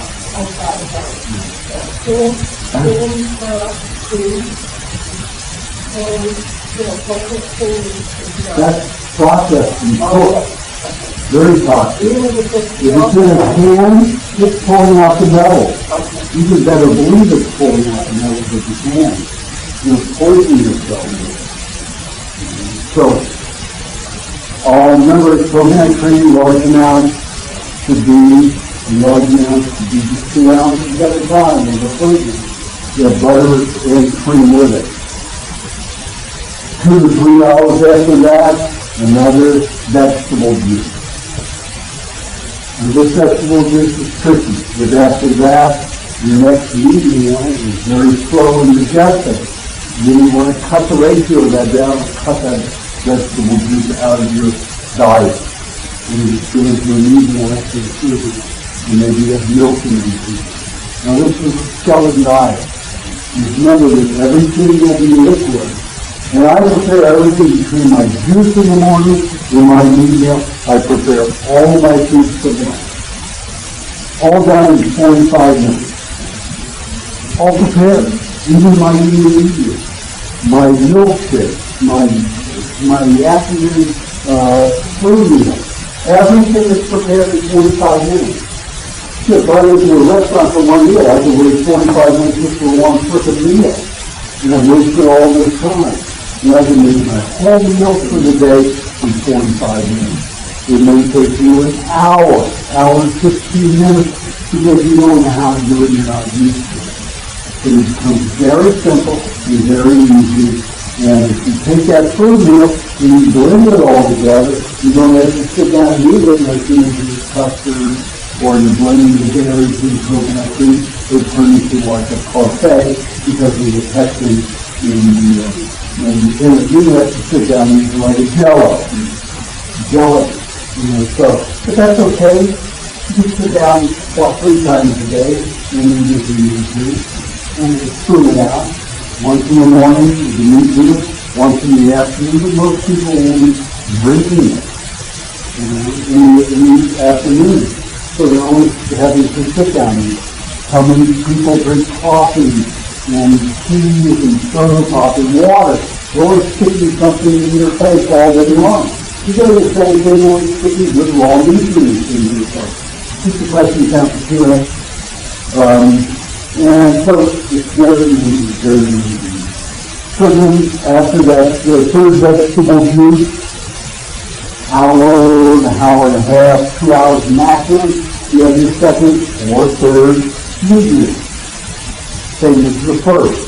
Usually is anywhere from 4 to 11 to 5 weeks. Should be having a pound of meat a day. And above that, you start adding quarter a cup at a time as you hotter and hotter. And no matter which size you are, most of you need that much protein. Particularly if you're under 411, you need to cut it down to 3/4 of a pound a day. 3/4 of a pound a day. You spread that in 2 meals. So it'd be like eating about a cup, twice a day. So I'll take 2.5 cups to every pound of meat. So 2 cups a day, basically is about 3/4 of a pound. 2.5 cups is about 3/4 pound. Okay? So then you butter with it, you burn it up. You can use that for the meat, for the knife, for healing the nervous system and the rest of the body. And then, right before you go to bed, is that sometimes people work really hard and that's the last meal before you go to bed. It's alleviate, that's fine. You should go to bed with a full stomach. On this diet, whenever you have all the enzymes and vitamins in it, there's no problem with digestion. Your liver doesn't have to eat enzymes and vitamins and minerals from every cell in the body. So there's very little work for it to do. And it doesn't mind working while you're asleep. Usually the pancreas will work 24 hours a day anyway on bad food. It works very little on raw food. Very little for it to do. So people sleep better, they are much healthier, and even gain less weight. If it isn't your last meal, if you're 7 o'clock at your meal, you're at 6 and 30, then have a milkshake or half of one, cup of milk, half cup of warm milk with some honey. During the night, you're not waiting through the night. You eat something, wait to eat something. If you normally get up during the night, you have a half a cup of milk, or part of our moisturizing formula, and moisturizing lubrication formula is in the recipe book, and I call it that. It's mixing butter, eggs, lemon juice, and honey together. It's like a lemon meringue juice.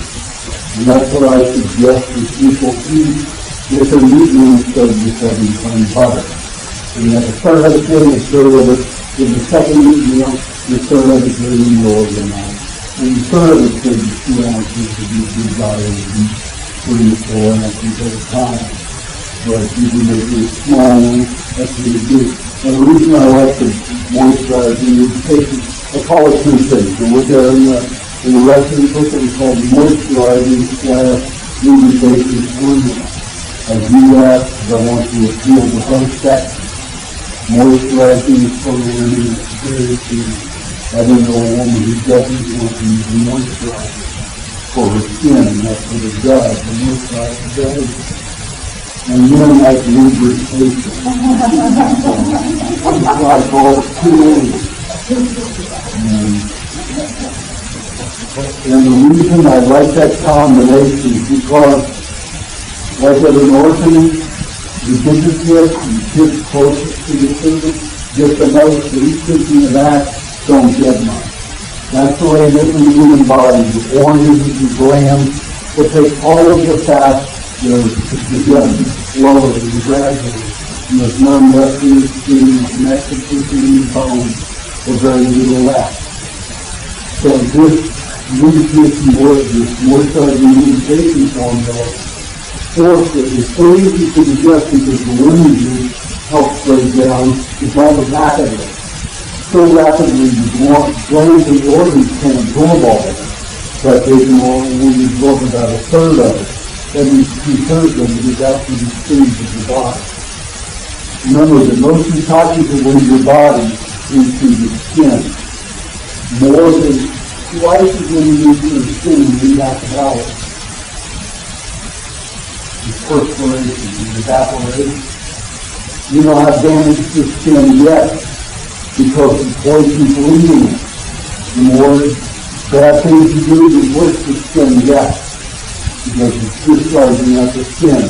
So the skin will usually be the last thing that will do something that becomes the most beautiful at the end. There's something that has incredible system that I'm going to be beautiful no matter what I do. But those are rare people. Most people will have skin trouble, eruption, thick skin, scarred skin, go through many different things before they finish cleansing on their side. And you can see I'm scars everywhere. And that's like James Olmos, that hot marks too. That's what I look like. And, I'm not that way anymore because slowly you heal. Even that cancer they talk about in the book, you took a third of my nose, put my sight in your eye, and burned a hole in my forehead right here. You don't see much scarring left now with 8 years ago. In fact, it took the sight in this eye and last year I usually have, use my driver's license, and I could read. And I was told that there was 8 layers of scar tissue on my cornea, so the cancer bleeding down and bleeding down to my eye and burned cornea, that I was the only guy ever be able to see that eye again, that cornea transplant. And now, I never wore glasses in the first place because it was just one eye. But my driver's license said that I didn't wear glasses to drive.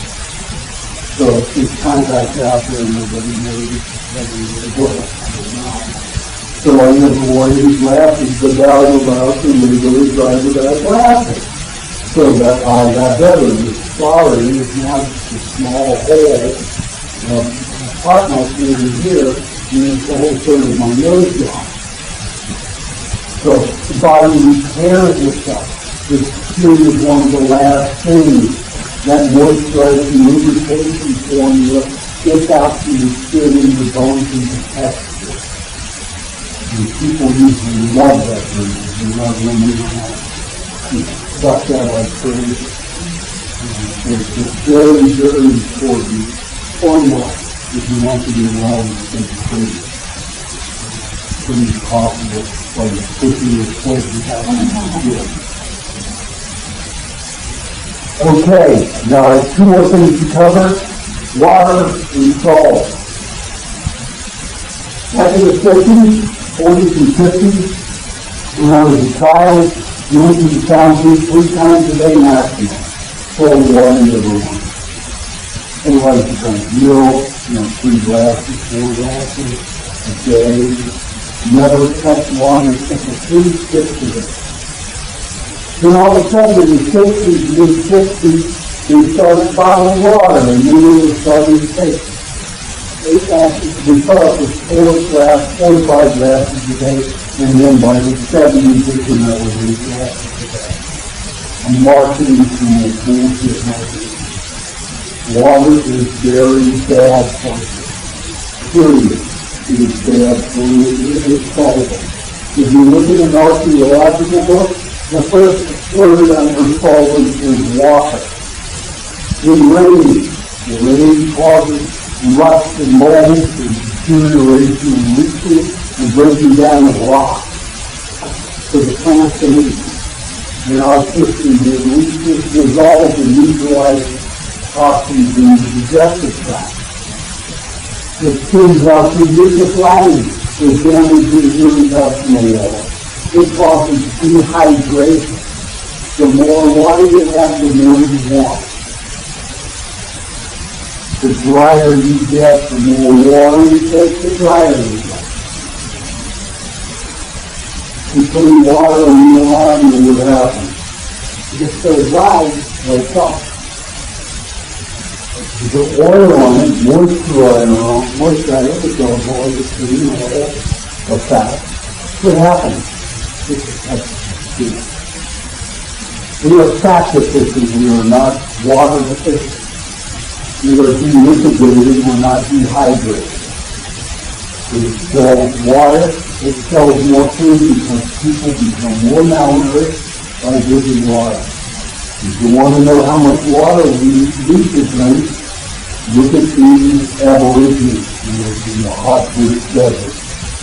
They don't drink water. You might see the rabbit-proof You would call rabbit-proof. Rabbit-proof is about these Aboriginal children, half-Aboriginal, half-British. And mixed there, and the halfways, the British government in Australia decided that they should never be raised with primitive Aborigines. So they took the children and left in their Aboriginal camps and put them in a very strict, religious, terrible orphanage. They wouldn't let these children go back to camp. 3 little girls were in a way. The oldest one's like 9 years old. Her little sister was like 6 years old. And there was a friend of his, and they all was in the same village. So they all ran away together. And if you follow the rabbits through fences and since they put the great trail, they ran thousands of miles because the rabbits were eating, getting ready to eat things in the desert that were prolific into the fields, the crop fields, and eating up the crops. So the rabbits were thinking, so there was a long way on the rabbits were sent to kept them from being caught. So they kept waiting down the road for the hills who went a long way. Then they were going almost 2,200 miles on foot, never being there. They break the bones off, rip, like in the cactus into the mouth. They dig up a root and shave it, bring it. You go on from there, so they could go 100 miles on 4 ounces of vegetables. They know that if you drink water, you are dead in that desert. Because you call massive dehydration from drinking water.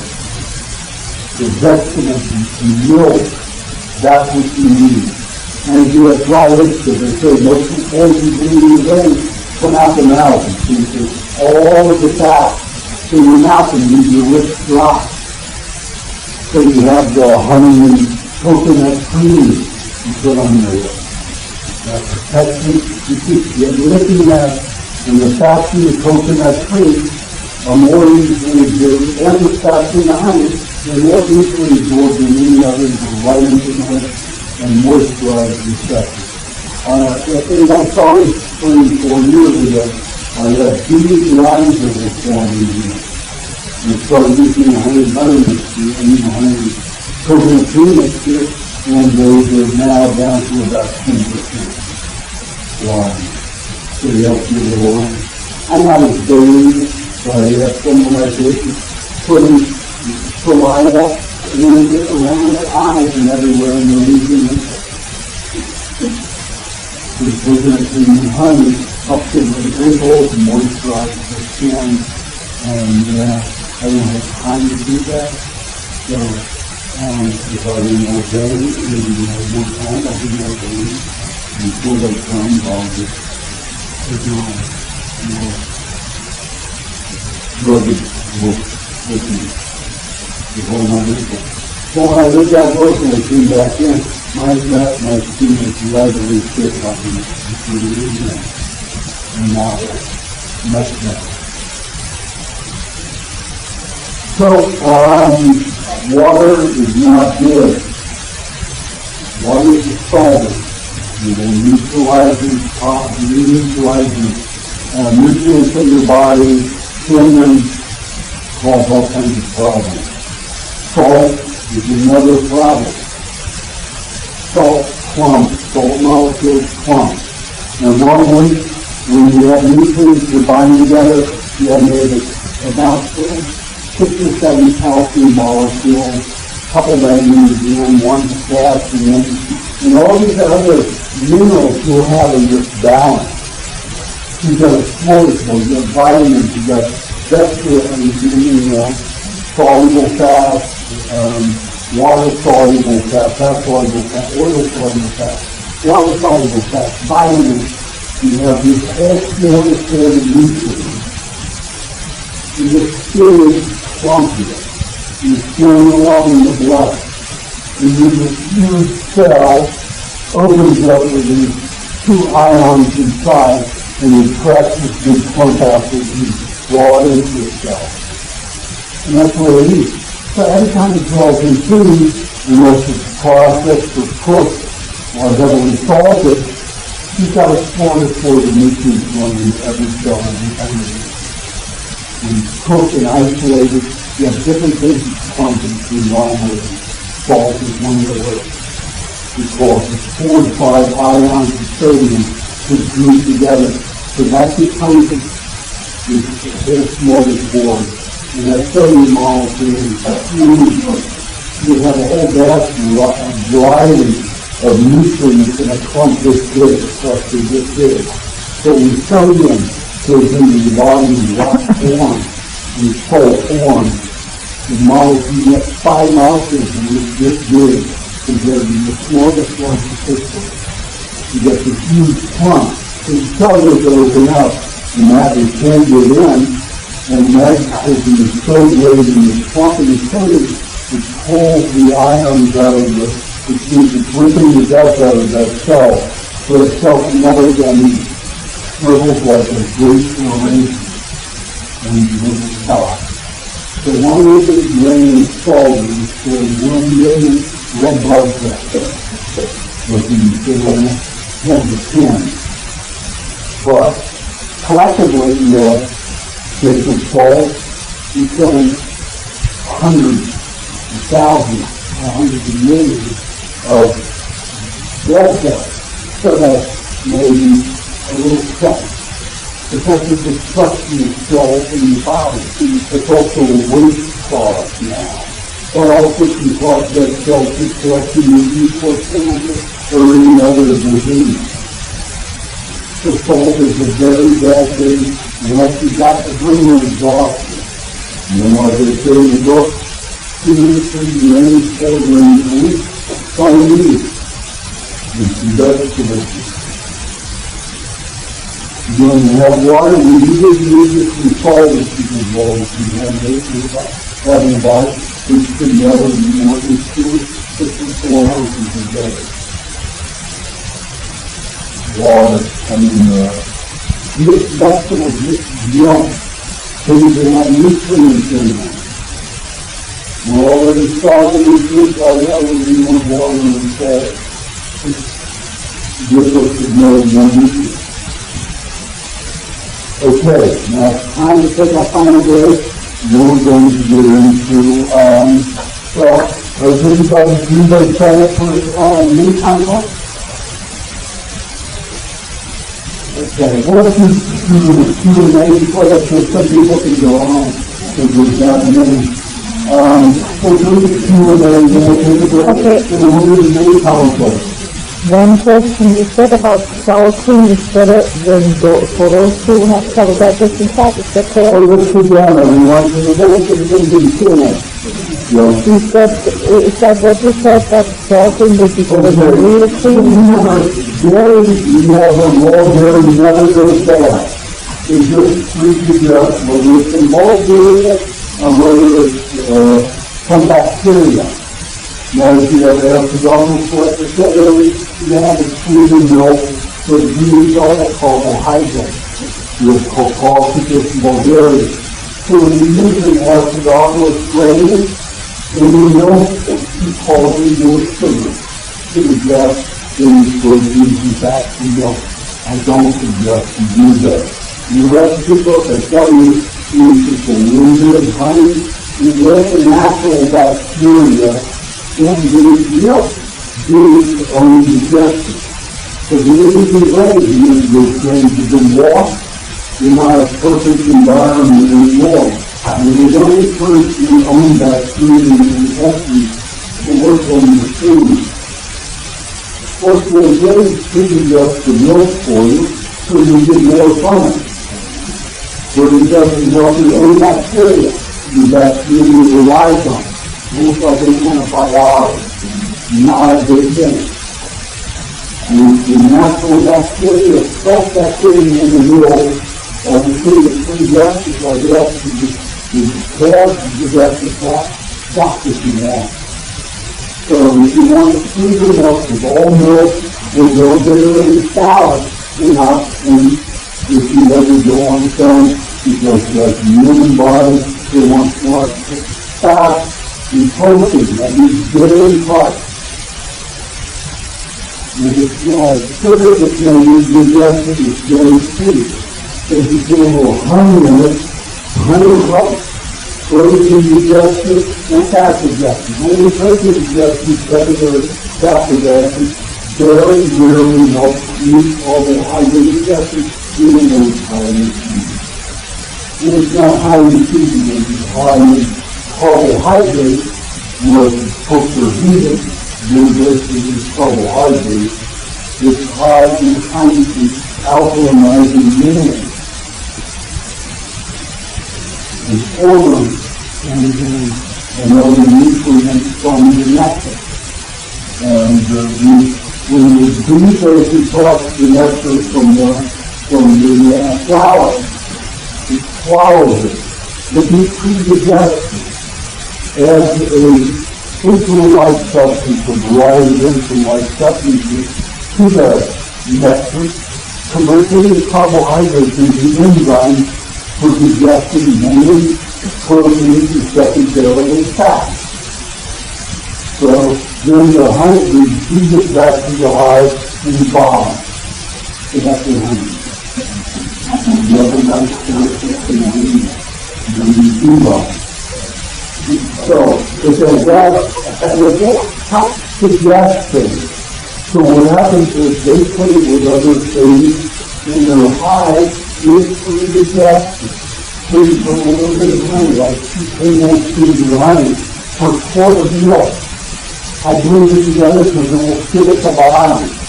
So I'll take a little out for my 2 tablespoons and blend it, pour that into the bottle, shake it. You know how long it turns into people rapidly. I only get hit my house, so, and I live in mountains and alligators. We just kind of 32 degrees outdoors, it's about 32 in my house. So I just use more clothes.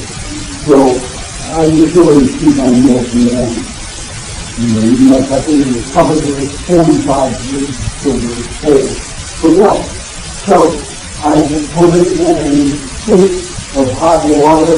It heats it for about 6 hours. Not hard enough to burn my hand. It gets to keep it warm for 6 hours. It will turn into super like in 24 hours. Keep it out of the sun, and the sun causes it to swell and become more bitter.